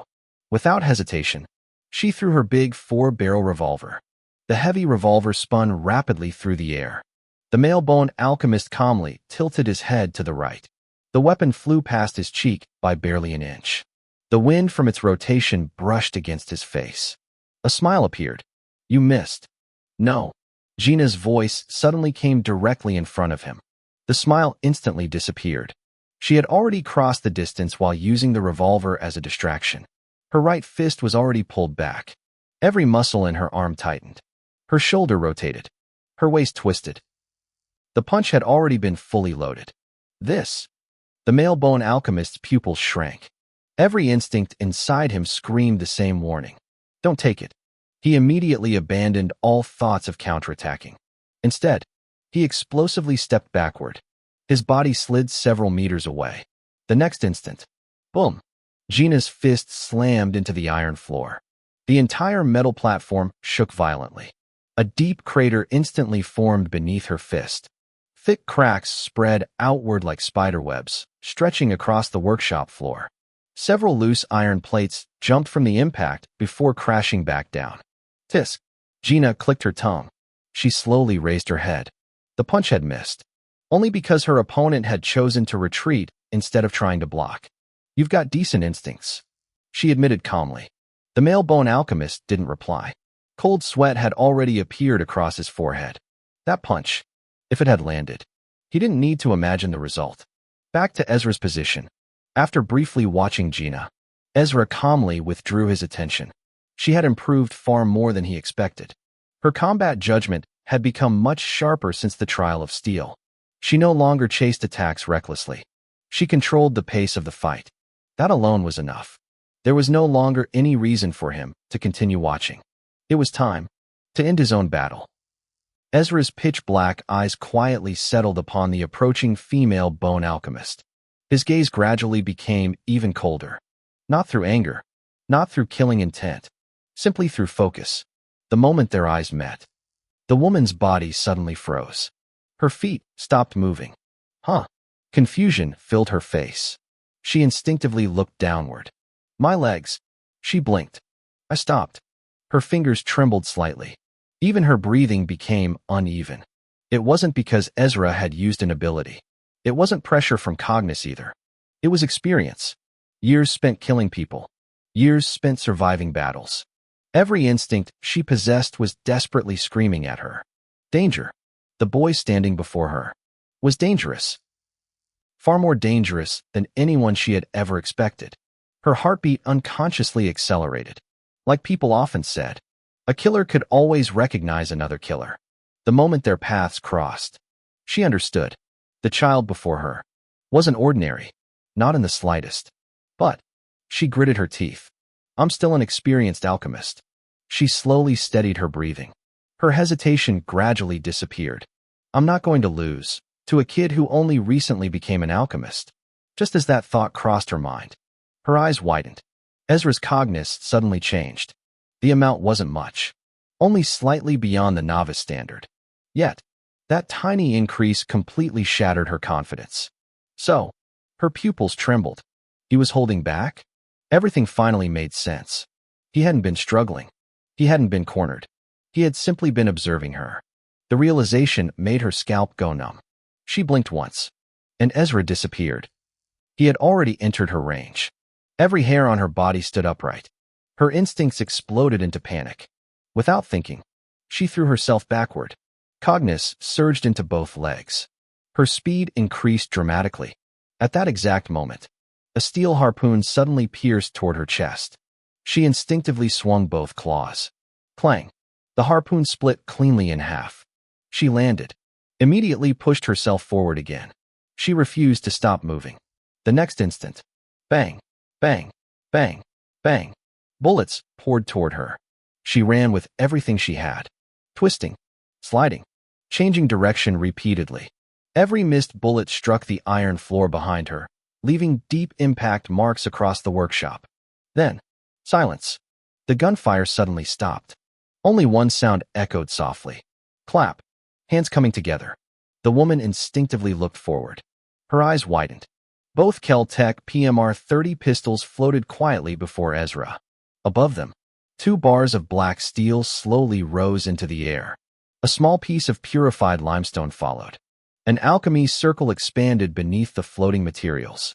White lines rotated smoothly across the glowing formation. The black steels gradually melted into liquid.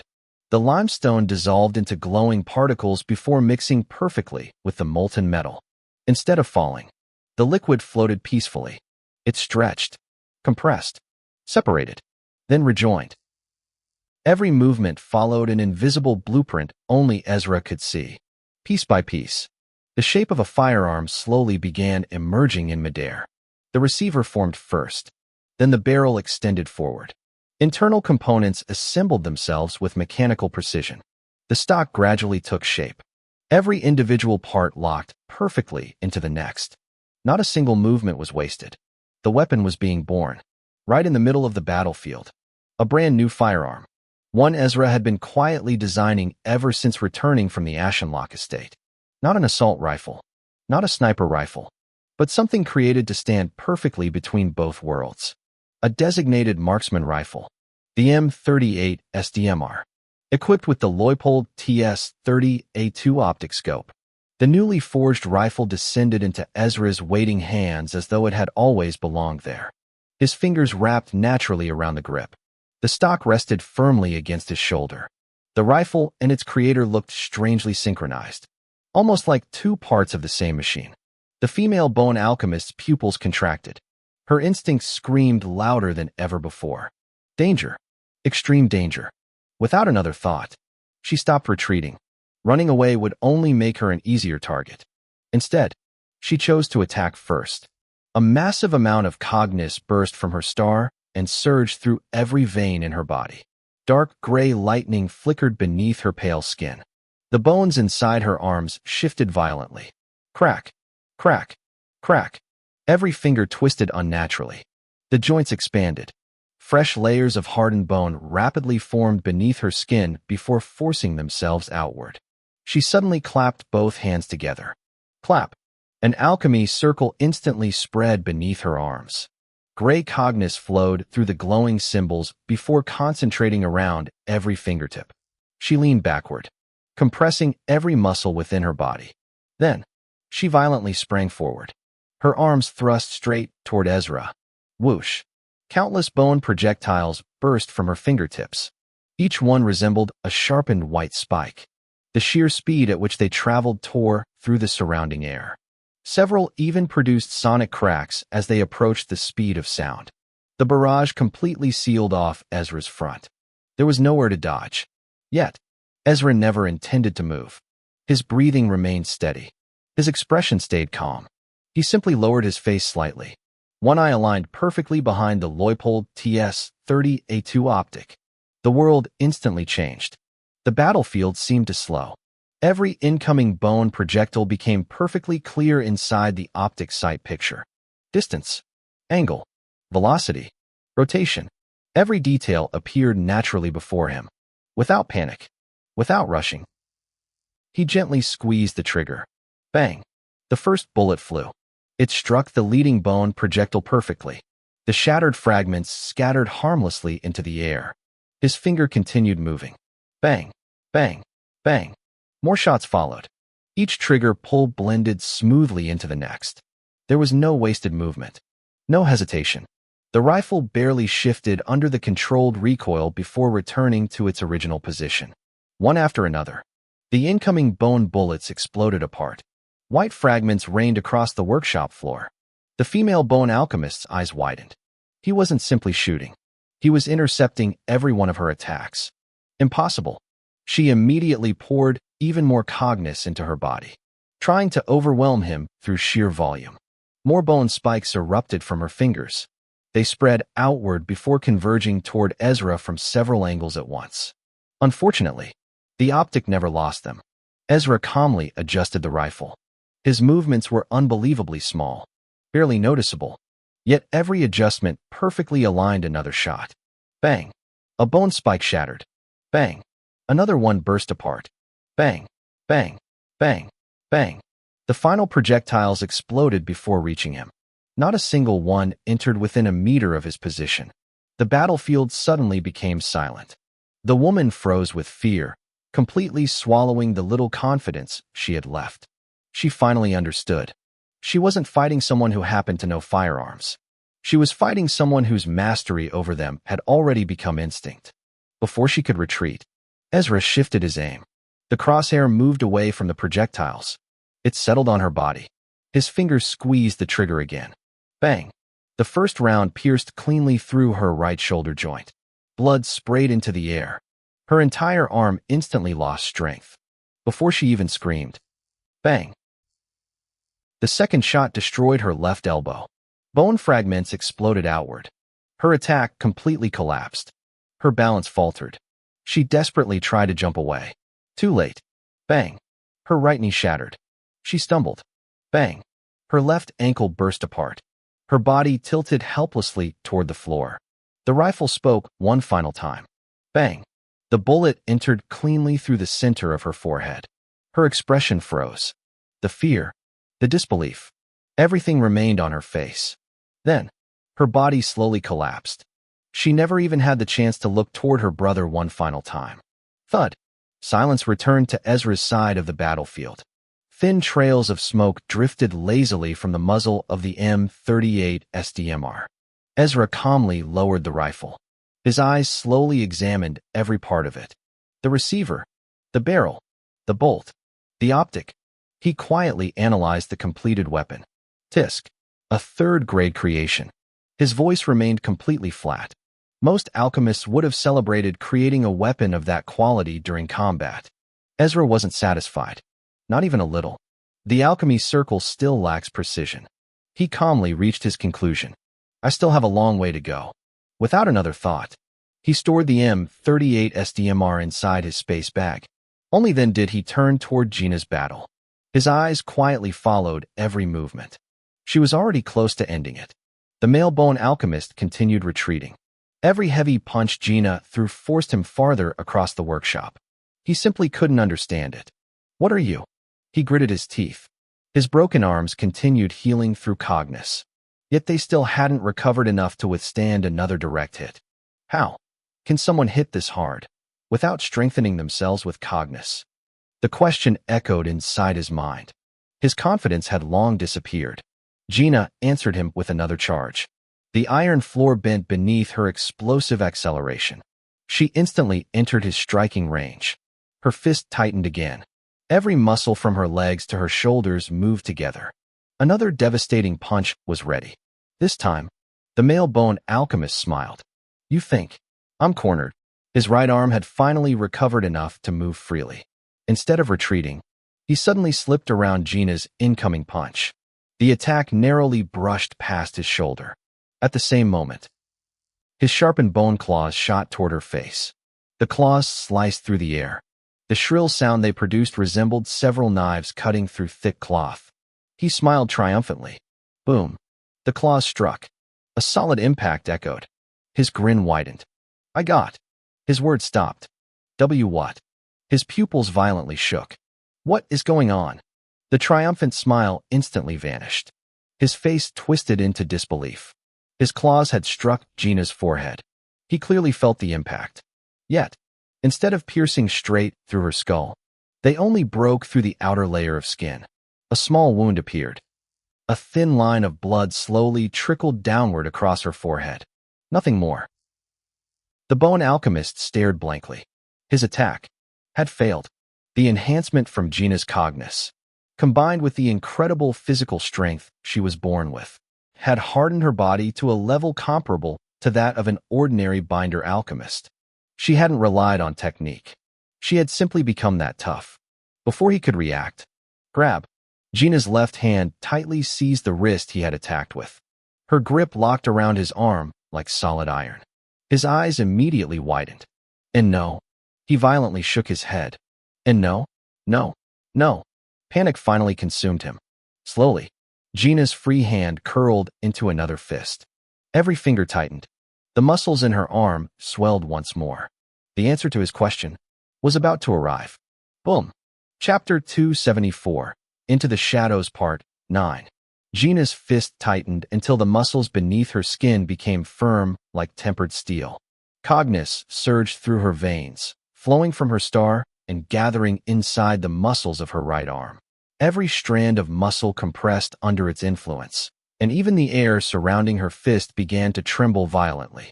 Small currents of wind spiraled around her knuckles as the pressure continued to build. The male bone alchemist's pupils shrank.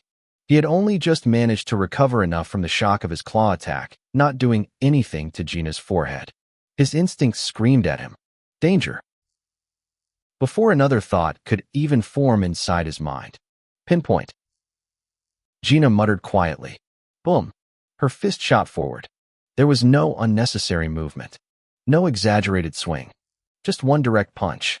The distance between them disappeared in an instant as her fist crashed squarely into the male bone alchemist's face. Crack. The sound of breaking bones echoed throughout the workshop. His jaw shattered immediately. Several teeth exploded from his mouth together with blood, scattering across the iron floor like broken white stones. The force continued into his cheekbone, caving it inward before traveling through his entire skull. His vision instantly turned white. A deafening ringing exploded inside his ears. His thoughts vanished.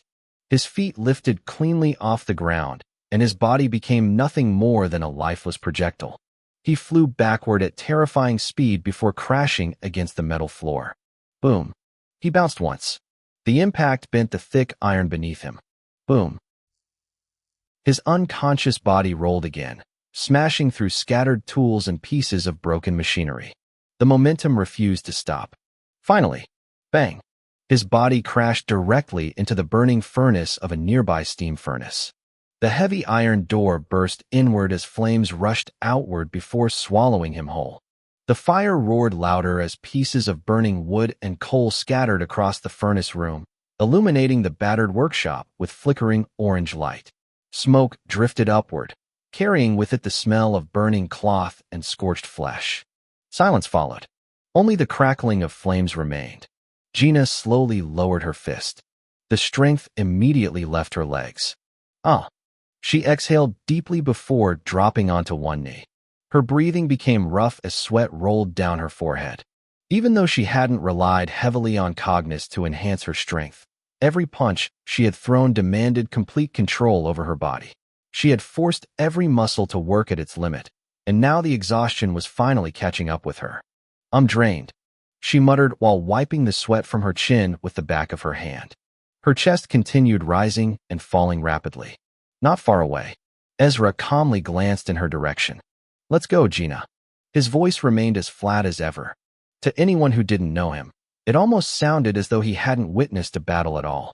Wait. Gina weakly raised one hand. Let me catch my breath first. She forced a tired smile onto her face, her entire body aching.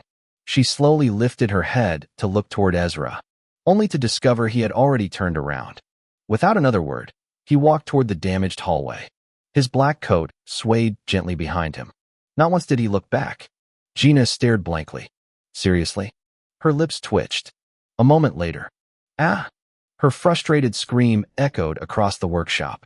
You really don't know how to wait for people. She grumbled under her breath while forcing herself back onto her feet. Every step made her sore muscles complain. Still, she hurried after him. If she delayed any longer, she had no doubt he would simply disappear without waiting. Earlier, the moment Lucy chased after Gwen, who escaped through the corridor. Gwen. Her voice echoed through the narrow metal hallway. Her boots struck the iron floor one after another, each step producing a sharp metallic sound that bounced between the steel walls. Steam hissed continuously from damaged pipes overhead. Small sparks occasionally burst from exposed machinery before fading into darkness. Lucy's breathing remained steady as her sharp eyes swept across every corner, every doorway, every intersection, every shadow. She searched desperately for the girl she had once called family. Before she could finish calling Gwen's name, something suddenly entered her vision. An iron rod spun rapidly through the air. It whistled straight toward her face. Lucy's pupils focused instantly. She didn't slow down. She didn't dodge. Instead, she simply reached forward. Grab. Her fingers wrapped firmly around the iron rod. The momentum disappeared the instant it entered her hand.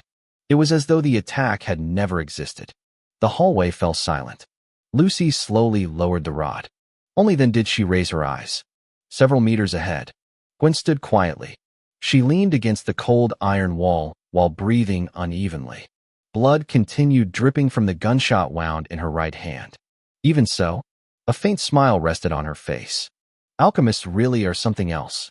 She laughed weakly before taking another painful breath. Oh.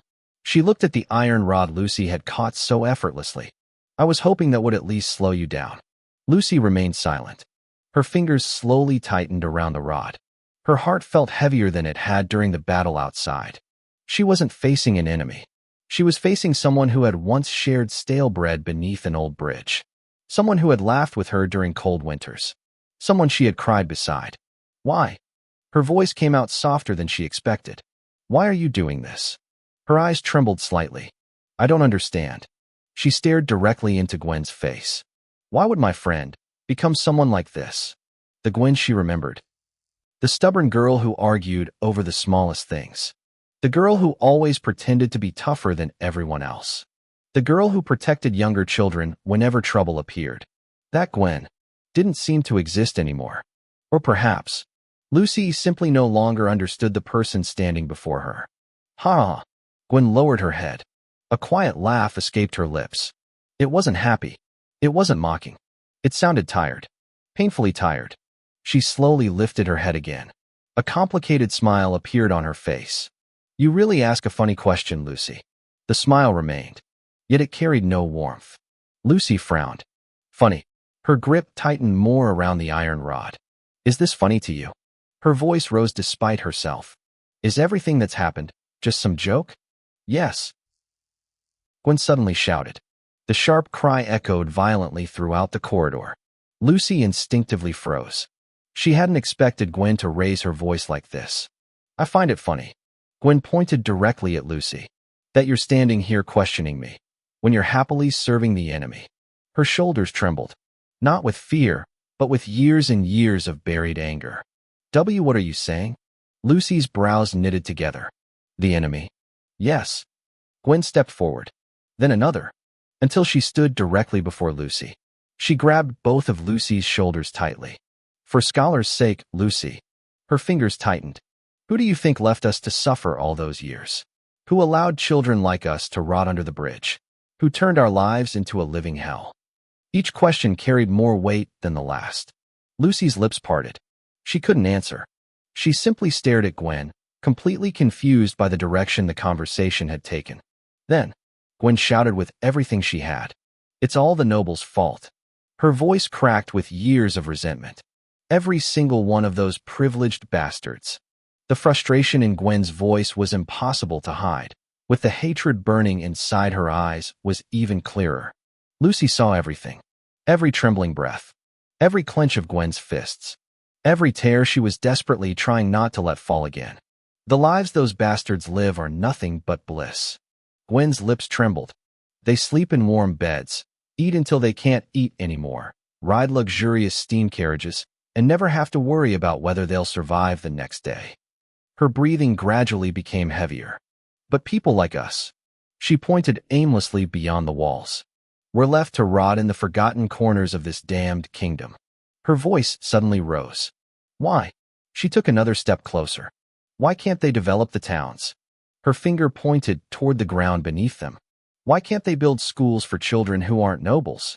Another step. Why can't they create jobs for ordinary people instead of forcing them to beg for scraps? Her shoulders trembled. Why can't everyone be treated equally? The last sentence echoed through the empty corridor. Steam hissed softly from the damaged pipes overhead, while droplets of water slowly fell onto the cold iron floor. The silence that followed felt unusually heavy. Lucy stood there without moving. Her lips parted slightly. Yet, no words came out. She wanted to comfort Gwen. She truly did. But Everything Gwen said came from things they had both experienced. From the freezing nights beneath the old stone bridge. From watching children starve. From watching friends disappear one after another. Lucy couldn't simply tell her she was wrong. Because some of it wasn't. Her lips moved. Nothing followed. She was completely lost. Gwen lowered her head more. A quiet, broken laugh escaped her mouth. I thought I lost you, Lucy. Her voice suddenly became softer. Far softer than before. I really thought I'd never see you again. Her shoulders slowly shook. I thought you died. A tear slipped down her cheek before another quickly followed. She didn't bother wiping them away. I searched everywhere I could. I kept hoping. I kept telling myself that maybe, just maybe, you escaped safely. She smiled bitterly. But with every day that passed, I believed it less. Her eyes slowly closed. That's why I couldn't forgive them. This time, her voice no longer trembled. It became frighteningly calm. The House of Melody. She slowly raised her head. Originated from a noble woman. It exists because of them. It survives because of them, and it continues to grow richer because of them. Her eyes met Lucy's. Everything inside that place was created to satisfy the filthy desires of noble pigs and those privileged citizens who live comfortably because this kingdom favors them. Every word came out calmly, which somehow made them hurt even more. Our big sister. Her breathing became uneven again. The leader, the children from our creek. They all died and suffered because of those noble bastards. She clenched both fists. And after everything happened, their deaths and suffering meant nothing. Her voice gradually hardened. The local guards did nothing. The state alchemists did nothing. They were supposed to protect every citizen. She laughed again. What a joke. They only protect whoever has status. They protect whoever has money. They protect whoever can benefit them. As for people like us, she slowly spread her hands. We were never worth saving. The corridor fell silent once more. Lucy's eyes slowly lowered. The memories Gwen mentioned surfaced one after another inside her mind. The bridge. The snow. The stale bread they happily shared. The screams. The blood. Big sister, and the House of Melody. Every memory recollection hurted. Gwen. Lucy finally spoke. Her voice was barely louder than a whisper. Don't. Before she could finish. Don't call my name. Gwen shouted. Her voice struck the corridor like a gunshot. Lucy instinctively flinched. Gwen turned away immediately. She raised her sleeve and roughly wiped away the tears covering her face. Several deep breaths later, she had already fully regained her composure. The gentle smile returned. But this time, it felt completely different. It carried no warmth, no kindness, only distance. She slowly turned back. Lucy. Her tone became calmer, almost emotionless. After hearing everything, she looked directly into Lucy's eyes. Do you finally understand who your real enemy is? Lucy froze. Her thoughts became tangled. Everything Gwen said, none of it came from imagination. The deaths and suffering of everyone in their creek. Big sister. The House of Melody. The forgotten towns. The poverty. The hunger. Lucy had lived through every part of it. After becoming Ezra's maid, she had also witnessed the other side of Britannia. The grand estates. The luxurious districts. The protected cities. The industries. The companies. The countless ordinary people who enjoyed stable lives simply because they served powerful noble families. She had seen both worlds. That was what made this so painful. Because she understood exactly what Gwen was trying to say. Britannia wasn't equal. Not even close. Those born into privilege stood at the top. Those born without it struggled every day just to survive. Answer me, Lucy. Gwen suddenly shouted again. The hesitation on Lucy's face only made her angrier. Or, she folded both arms, tilting her head slightly. Don't tell me you actually believe that noble boy you serve is different from the rest. Lucy remained silent for several seconds. Her fingers slowly tightened into fists. Finally, she lifted her head. What about Blake? Her voice was quiet. She continued. Haven't you seen that some nobles can be good too? Her eyes remained fixed on Gwen. She wasn't trying to argue. She was genuinely asking. Because after everything she had experienced, she wanted to know the answer just as much as Gwen did. They're all the same, Lucy. Gwen answered without the slightest hesitation. Her voice wasn't loud this time. It was calm. Too calm. The kind of calm that only came after years of convincing yourself that there was no other truth. If you still can't understand something so simple. She slowly shook her head. Then I was wrong about you. Disappointment slowly spread across her face. I thought you had grown. Her eyes met Lucy's once more. But you're still the same clueless, dumb brat who used to follow everyone around back at the creek. Her words were sharp. Not because she wanted to insult Lucy, but because she genuinely believed Lucy had lost her way. Lucy quietly lowered her eyes. Her hand slowly tightened into a fist at her side. The words hurt. More than she expected. Still, she didn't get angry. Call me whatever you want, Gwen. Her voice remained gentle. I don't care what names you call me. She slowly looked back up. A faint smile appeared on her face. Not one born from happiness. It was simply the smile she always wore whenever she wanted to hide her sadness. You know? Her voice softened. I was really happy when I found out you were still alive. She smiled a little more. I thought we could go back to how things used to be. She laughed quietly at herself. It was a stupid thought. Gwen remained silent. Lucy continued. I wanted to show you everything. The amazing places I've seen. The cool people I've met. I wanted to show you that the world isn't only filled with suffering anymore. She looked directly into Gwen's eyes. I wanted to show you the amazing life I've experienced after becoming part of a noble household. Huh? Gwen's eyes widened. The disbelief on her face quickly turned into anger. The amazing life. She almost laughed. Lucy. Her voice became colder. Do you even hear yourself? I know. Lucy suddenly shouted. Her own voice surprised even herself. She took a deep breath before speaking again. I know this kingdom isn't fair. Her eyes gradually became moist. I know there are many towns where children still go to bed hungry. I know there are places no noble ever visits. I know there are people who spend their whole lives struggling while others are born with everything. Her breathing became uneven. I know all of that. She slowly lowered her voice again. But she looked at Gwen with pleading eyes. Hatred isn't the answer. Gwen, it can't be. And you really believe that? Gwen asked quietly with one eyebrow slowly raising. There wasn't even anger in her voice anymore. Only pure disappointment. Lucy opened her mouth. Then stopped. The words refused to come. She knew what she wanted to say. She truly did. But the moment she looked into Gwen's eyes, everything became tangled again. The hatred inside those eyes wasn't fake. It wasn't born from jealousy. It was built from years of pain, years of loss, years of surviving a life no child should have lived. Lucy couldn't deny any of that, because she had lived through it too. Yet, even after everything, she couldn't bring herself to hate. She had never once dreamed about revenge against the House of Melody, nor had she wished for every noble to disappear. Why? She honestly didn't know.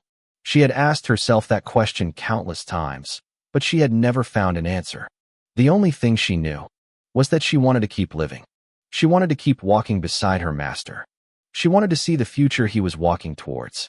Without realizing it, a memory quietly surfaced inside her mind. Late at night, in their home study, only Ezra remained on his desk as usual, which had been covered with blueprints. His hands were stained with graphite, which meant he hadn't stopped working for hours. Again and again, he erased, redrew, calculated, and started over. Even when his eyes looked tired, he never once complained. He simply continued working toward the future he wanted to build. A gentle smile slowly appeared on Lucy's face. Seeing that smile, Gwen frowned. Why are you smiling? She couldn't understand it. After everything they had just talked about, why is Lucy smiling? Lucy slowly looked back at her. I don't know. She answered honestly. Maybe. She lightly touched her own chest. Because I finally understand what I want. Her smile gradually faded.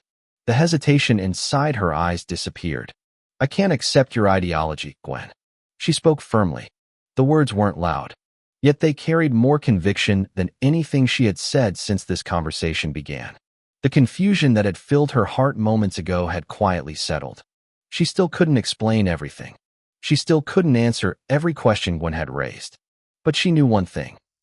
She couldn't walk the same road Gwen had chosen. Gwen quietly stared at her, and Lucy looked back without avoiding her gaze. Neither of them spoke. The corridor fell silent. Steam drifted lazily from the damaged pipes overhead. Outside the base, the distant sounds of steam carriages rolling along the roads mixed with faint voices from workers fleeing the area. For a brief moment, it almost felt as though the entire world had stopped moving around them. Gwen finally let out a long sigh. She rubbed her forehead with one hand before lowering it again. I guess. A bitter smile appeared on her face. This is where our paths separate. Boom. Before Lucy could answer, the entire side of the building exploded inward. Iron beams twisted violently as chunks of stone and steel crashed onto the ground. A thick cloud of dust instantly swallowed the corridor. The shockwave swept past both girls, causing their clothes and hair to flutter. Neither of them flinched. Neither of them took a step back. They simply watched the dust slowly settle. Gwen, a familiar male voice echoed through the broken hallway. I've been waiting for you. The mysterious man who had made an offer to Ezra earlier slowly walked into view. Both hands remained tucked casually inside his pockets. A faint smile rested on his face as he looked at the two girls. Behind him stood a large steam truck. Several armed guards formed a defensive line around it, their Calf repeaters already aimed directly at Lucy. Standing a few steps behind the mysterious man were Baroness Terenza Orvain and the second masked man, both silently observing the scene. Gwen slowly turned toward them. Then, she glanced back at Lucy one final time. A complicated emotion quietly flickered across her face. Regret, sadness, perhaps even guilt. No one could tell. Without another word, she walked toward the mysterious man. He waited until she stopped beside him before speaking quietly. Were you able to convince her? Gwen remained silent for several seconds. Finally, she slowly shook her head. A faint sadness appeared on her face as she walked to stand beside the second mysterious man. No, she answered softly. I couldn't. Chapter 275, Into the Shadows Part 10. The mysterious man standing at the center of the group slowly shifted his gaze from Gwen to Lucy. A faint sigh escaped his lips. I'm sorry, Gwen. His tone was calm, almost sympathetic. It seems she has already been brainwashed. He clicked his tongue lightly before shaking his head. I don't know what that boy did to her, but TCH. Gwen frowned. Her fingers slowly curled into fists. That Ezra. The hatred she had barely managed to suppress surfaced again. It wasn't because he had defeated the organization's plans. It was because, in her eyes, he had stolen Lucy away from her. Why are we still waiting? Terenza glanced impatiently between the mysterious man and the guards surrounding them. Her slight fear had already begun turning into frustration. They're just children. She sharply pointed toward Lucy. Shoot her. The order echoed across the clearing. Immediately, Gwen turned toward Terenza. She folded her arms and narrowed her eyes. The look she gave the Baroness carried open displeasure. Yet, no one moved. No guard raised his trigger. No one even answered Terenza. Instead, every pair of eyes quietly shifted toward the destroyed section of the base. Heavy footsteps echoed from the darkness. One figure stumbled out first. Lucy, Blake shouted as he hurried toward her. His breathing was uneven. His clothes were covered with dust from the collapsed workshop. The moment he saw the dozens of Calf repeaters aimed toward the group, his body froze. He stumbled to a stop behind Lucy. His hands immediately began trembling again. His breathing became shallow. His terrified eyes slowly drifted toward Gwen. Gwen. His voice came out almost like a whisper. The girl quietly looked back at him. No expression appeared on her face. Sir Blake. Lucy slowly stretched one arm across his chest. You should run back. Her eyes never left the guards. Neither fear nor panic could be seen on her face. Only calm. Blake stared at her. His mind became completely blank. How can she continue to stay so calm? He remembered everything that had happened only moments ago. Ezra, Gina, both of them had reacted exactly the same way. When the bone alchemists appeared, neither of them ran. Neither of them hesitated. Neither of them allowed fear to control their movements. They simply stood their ground, ready to fight. Is it because they're alchemists? Is becoming an alchemist even enough to change someone this much? The question echoed inside Blake's mind. But he immediately rejected that answer. Because deep down, he knew it wasn't true. At the end of the day, Ezra and Gina were still children. children around his own age, and even if Lucy was much older than him. They laughed. They argued. They teased one another. Yet, when danger appeared, their composure became something he couldn't understand. Seeing that level of confidence in someone his own age felt almost unreal. His lips trembled. I can't. His voice shook honestly. He looked down at his own legs. I can't even move. Lucy glanced at him from the corner of her eye. A helpless smile briefly appeared. She gently shook her head, without saying another word. She looked back toward the armed group ahead. Her posture remained firm. Even if every rifle there fired together, she still intended to stand in front of Blake. The mysterious man quietly watched everything. One corner of his mouth slowly lifted. So, he spoke calmly. Even if you're an alchemist, you still intend to face this many people alone? I'll take my chances. Lucy answered without hesitation, her voice remaining steady. The mysterious man chuckled softly. Your master. He slowly pointed toward the destroyed workshop. And that young girl are probably struggling for their lives right now. His smile widened slightly. And here you are, risking your own life to protect this weak little noble. His eyes briefly shifted toward Blake. You really are going to make your dear Gwen cry. Lucy didn't answer. Her brown eyes quietly locked onto his. The calm inside them gradually became colder. The mysterious man slowly raised one hand. The surrounding guards immediately tightened their grips on their calf repeaters. One after another. The muzzles aligned perfectly with Lucy. Behind him, Gwen slowly closed her eyes. Her fists tightened until her nails dug into her palms. She couldn't bear to watch. No matter how much she had tried convincing herself otherwise, Lucy was still the closest friend she had ever had. The thought of seeing her riddled with bullets made her chest ache. The mysterious man's raised hand slowly began descending. Then, it suddenly stopped halfway. Oh. His brows rose slightly. A whistle escaped his lips. Well. A smile slowly spread across his face. You two actually defeated those experienced rogue alchemists. Impossible, Terenza shouted. Her face immediately lost all color. The second mysterious man's eyes also widened. Neither of them had expected those two rogue alchemists to lose. Heavy footsteps echoed once again. Ezra calmly walked out from the darkness of the collapsed workshop. Dust covered parts of his coat. Yet, his expression remained exactly the same. Beside him, Gina lazily rolled one shoulder while stretching her sore arm. Her forehead still carried the small wound from the earlier battle. Master. Relief quietly appeared inside Lucy's eyes. The tension she had been holding onto slowly eased. Ezra walked forward without rushing. His footsteps echoed softly across the clearing. Then, he stopped. You already know this isn't worth it. His calm voice broke the silence. His emotionless black eyes rested directly on the mysterious man. The mysterious man quietly returned the stare. Neither spoke, as the air itself seemed to become heavier. Even the guards unconsciously held their breath. Terenza looked back and forth between the man and Ezra.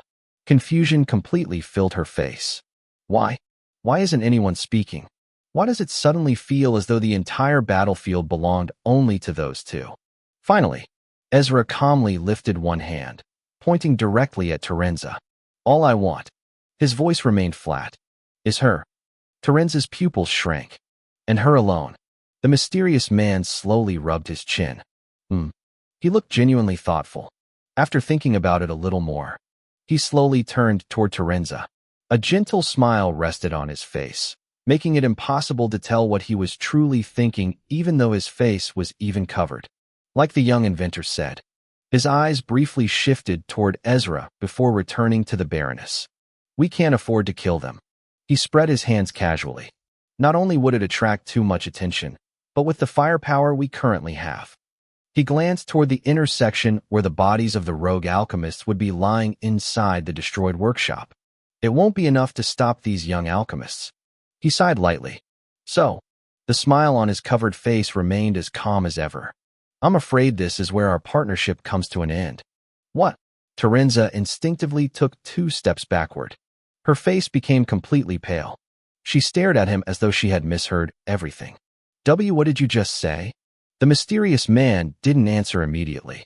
He simply looked at her. This is where our partnership ends. His tone remained steady, almost indifferent. The words struck Terenza harder than any weapon could have. What? Her scream echoed across the construction site. Are you insane? She pointed wildly at him. After everything I've done for this organization, I gave you money. I covered your tracks. I even risked my family. Baroness. A cold voice interrupted her. Terenza sharply turned. Gwen looked back at her without the slightest trace of pity. Would you shut your trap for once? Her voice was calm, almost mocking. Can't you see? A faint smirk slowly appeared on her face. We've been using you from the very beginning. Silence immediately followed. Terenza stared at Gwen. Her lips slowly parted. Using me? She whispered. Her mind refused to accept it. She had believed she was working alongside a powerful group of allies. People who respected her. People who shared her goals. Yet, from the beginning, she had simply been another pawn. Before she could speak again, several metallic clicks echoed around her. Click, click, click, one after another. Several guards calmly turned their calf repeaters away from Ezra's group. The muzzles slowly pointed toward Terenza instead. Within seconds, she found herself completely surrounded. The people she had trusted were now aiming their rifles at her. Her breathing immediately became uneven. Her knees lost their strength as she collapsed onto the dusty ground. And no, her eyes darted from one guard to another. This has to be a joke. She forced out a nervous laugh. No one laughed with her. Did you honestly believe? Gwen slowly folded her arms. That our organization would willingly work with a noble? Her eyes were filled with disgust. Especially someone like you. Every word felt like another knife sinking into Terenza's heart. She lowered her head. Her shoulders trembled uncontrollably. So, I was nothing to any of you. Before Gwen could answer. That's enough. The second mysterious man calmly placed one hand on Gwen's shoulder. There isn't any point wasting more time. His tone remained practical because he wasn't interested in humiliating Terenza any further. She still helped us accomplish our objective. He glanced toward the leader. Let's go. The leader gave a small nod. Without another word, the second mysterious man turned around and walked toward one of the waiting steam trucks. The rear container had already been opened. He stepped inside as though boarding an ordinary carriage. The mysterious leader remained standing for another moment. His eyes slowly swept across Ezra's group. A smile gradually appeared beneath his mask. Finally, his gaze settled on Ezra. Until next time, he lifted one hand in a casual wave. Inventor. There wasn't the slightest trace of hostility in his voice. If anything, it sounded more like someone saying goodbye to a person they expected to meet again. Then, he stepped into the rear compartment of the steam truck. The heavy metal door slowly swung shut behind him. At the same time, the remaining guards began withdrawing with remarkable discipline. Each guard moved toward their assigned steam truck in orderly fashion. Even after suffering heavy losses, their retreat remained organized. Ezra quietly watched everything. His black eyes calmly followed their movements, not making any attempt to stop them. Not because he couldn't, but because there wasn't enough value in chasing them now. The last person remaining outside was Gwen. She stood beside the truck for several seconds. Her eyes quietly searched until they found Lucy. The two girls simply looked at one another. Neither smiled. Neither waved. No words were exchanged. Because there was nothing left to say. The memories they had shared beneath the old stone bridge. The cold winters. The stale bread. The laughter. The promises. Everything belonged to the past now. Slowly, Gwen lowered her eyes as she climbed into the rear compartment. The door closed behind her. Moments later, the steam trucks rumbled to life. Steam burst from their exhaust vents as the engines roared. One after another, the vehicles rolled away from the ruined construction site. Dust rose behind their wheels. Within minutes, the entire convoy disappeared into the darkness beyond the forest road. Silence gradually returned. Only the ruined base remained. Broken iron beams, collapsed platforms, scattered machinery, bodies lying motionless beneath twisted steel. And standing within the aftermath were only Ezra, Lucy, Gina, a still-shaken Blake, and the devastated Baroness Terenza Orvain. Lucy quietly watched the direction the convoy had disappeared. Then she slowly turned toward Ezra. Master. She hesitated for a moment. Is it really all right to let them leave like that? Ezra looked at her. His expression remained exactly the same as always. Lucy immediately became a little awkward beneath his emotionless stare. She scratched her cheek while avoiding eye contact. Ezra finally answered. That's... He paused briefly. Too much trouble. His voice remained completely flat. Lucy blinked. Then, she couldn't help laughing. A helpless laugh escaped her lips. Seriously, she shook her head. That's such a master answer. Only Ezra could dismiss an entire hidden organization with the words, too much trouble. Not far away. Ah! Blake let out a long sigh. His tense shoulders finally relaxed. Now that the danger had truly passed, his body slowly began calming down, although his legs were still trembling slightly. Meanwhile, Terenza remained sitting on the dusty ground. She stared blankly ahead. Everything she had worked toward had disappeared in a single night. You've... She laughed weakly. Got to be kidding me. She slowly shook her head. I funded this entire operation. I risked everything. And they're just going to abandon me? Her breathing became uneven again. What kind of joke is this? She clenched handfuls of dirt. This doesn't make any sense. Her eyes gradually became empty. What am I supposed to do now? Suddenly. Orvain. Gina's furious voice echoed across the ruined construction site. She strode toward the kneeling Baroness with unwavering purpose. Each step carried the anger she had been holding back ever since learning the truth behind Mina's tragedy. Terenza instinctively looked up. The moment her eyes met Gina's, the fear she had barely managed to suppress returned all at once. Wait. Terenza hurriedly raised both trembling hands. I can explain. She quickly nodded her head as though agreeing with everything before anyone had even questioned her. Why, yeah, just like those people said. Her voice trembled uncontrollably. I was being used. She pointed weakly toward the direction the steam trucks had disappeared. I wasn't the one who planned everything. I. She desperately searched for more excuses. Anything that might save her life. She no longer cared about her dignity as a baroness. She simply wanted to survive. But before another word could leave her mouth, Gina suddenly seized the front of Terenza's expensive dress. The fabric tightened around the Baroness' neck as Gina effortlessly pulled her off the ground. Their faces were only inches apart. Dust still drifted through the ruined construction site as the wind blew strands of Gina's hair across her face. Her white, clear eyes no longer held their usual playful confidence. Instead, they burned with restrained fury. Cut the bullshit. Her voice came out low and cold. Every word carried enough pressure to make Terenza's body tremble. Terenza screamed instinctively. The fear she felt now was completely different from before.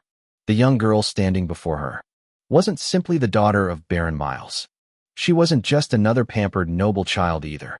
The person looking into her eyes now felt terrifying, almost as though one wrong word would be enough for Gina to crush her throat without hesitation. Please. Terenza's lips shook violently. Please. She could no longer think of any excuses, with reality finally catching up to her. The organization had abandoned her. Her plans had collapsed, and no one was coming back to save her. Tears rolled uncontrollably down her cheeks. They dripped onto Gina's hand before falling onto the dusty ground below. Gina simply stared at her. There wasn't the slightest trace of sympathy inside her eyes. Only disappointment. Only anger. Only years of frustration. Deep inside, a single thought repeatedly surfaced. Kill her. And everything here. End the revenge you have carried in your heart for so long. Just one punch, Gina. That was all it would take. The thought tempted her more than she wanted to admit. Yet, she couldn't, no matter how much she wanted to. Killing a noble under Britannia's laws carried only one punishment. Death. Even worse. To prove that her actions had been justified would require exposing the existence of the hidden organization. And that was exactly what Ezra wanted to avoid for now. Those were the conclusions she and Ezra had reached during their brief discussion before coming outside to meet Lucy and Blake. Gina slowly gritted her teeth. The anger inside her chest refused to settle. After several seconds, she finally spoke. I'm not the person you should be apologizing to. Her voice remained firm and cold enough to send another chill through Terenza's body. You are going to confess every crime you've committed. She tightened her grip slightly. The agreement you forced those barren families to sign. She looked directly into Terenza's frightened eyes. You're going to admit that it was fraudulent. And every coin you stole, you're going to return it. Terenza's mouth slowly opened. She stared blankly at Gina. Her shoulders slumped. I've already lost everything too. Her voice sounded broken. There isn't any way I can repay all of that money. She laughed weakly. It couldn't even be considered a laugh anymore, when it sounded closer to someone crying. Gina's expression didn't change. You don't have the right to complain. Her fingers tightened around Terenza's collar. The expensive cloth wrinkled beneath her grip. Oh. Terenza hurriedly nodded. Oh, okay. I'll do it. I'll do everything. She spoke so quickly that several words blended together. I'll confess. I'll repay them. Just, please stop. Gina continued staring at her. You can spend the rest of your life repaying that debt. I don't know how my father intends to handle your punishment. She spoke each sentence slowly, giving Terenza enough time to understand every word. But one thing is certain. You and your husband will bear the consequences of everything you've done. Terenza lowered her head. She no longer had the courage to look into Gina's eyes. Gina continued. There is something else. Her tone became even colder. Your brother. The moment those words were spoken, Terenza's body stiffened. You will personally report him to the state alchemists. Her breathing gradually became heavier. For what he did to Mina. The image of her smiling friend immediately surfaced inside Gina's mind. The girl who had once laughed so brightly. The girl whose future had been destroyed. Gina's throat tightened. Her voice slowly began breaking despite her efforts to remain composed. You will confess everything. You will tell them every crime he committed. And, she paused briefly. Her eyes became slightly red. You will cut him off from the Orvain family forever. The last sentence almost came out as a whisper. Not because she lacked confidence, but because years of bottled-up frustration and grief were finally beginning to leave her heart. Justice. After all this time, Mina would finally receive the justice she deserved. Terenza sobbed loudly. I'll do it. I'll do everything. Sub. Her entire body shook uncontrollably. She pressed both palms together in desperate pleading. Please, don't kill me. The proud baroness who once looked down on everyone around her had completely collapsed. Tears streamed endlessly down her face. Her nose ran freely as she cried, without caring how disgraceful she looked. She no longer resembled a noble. She looked like nothing more than a terrified woman desperately begging to keep her life.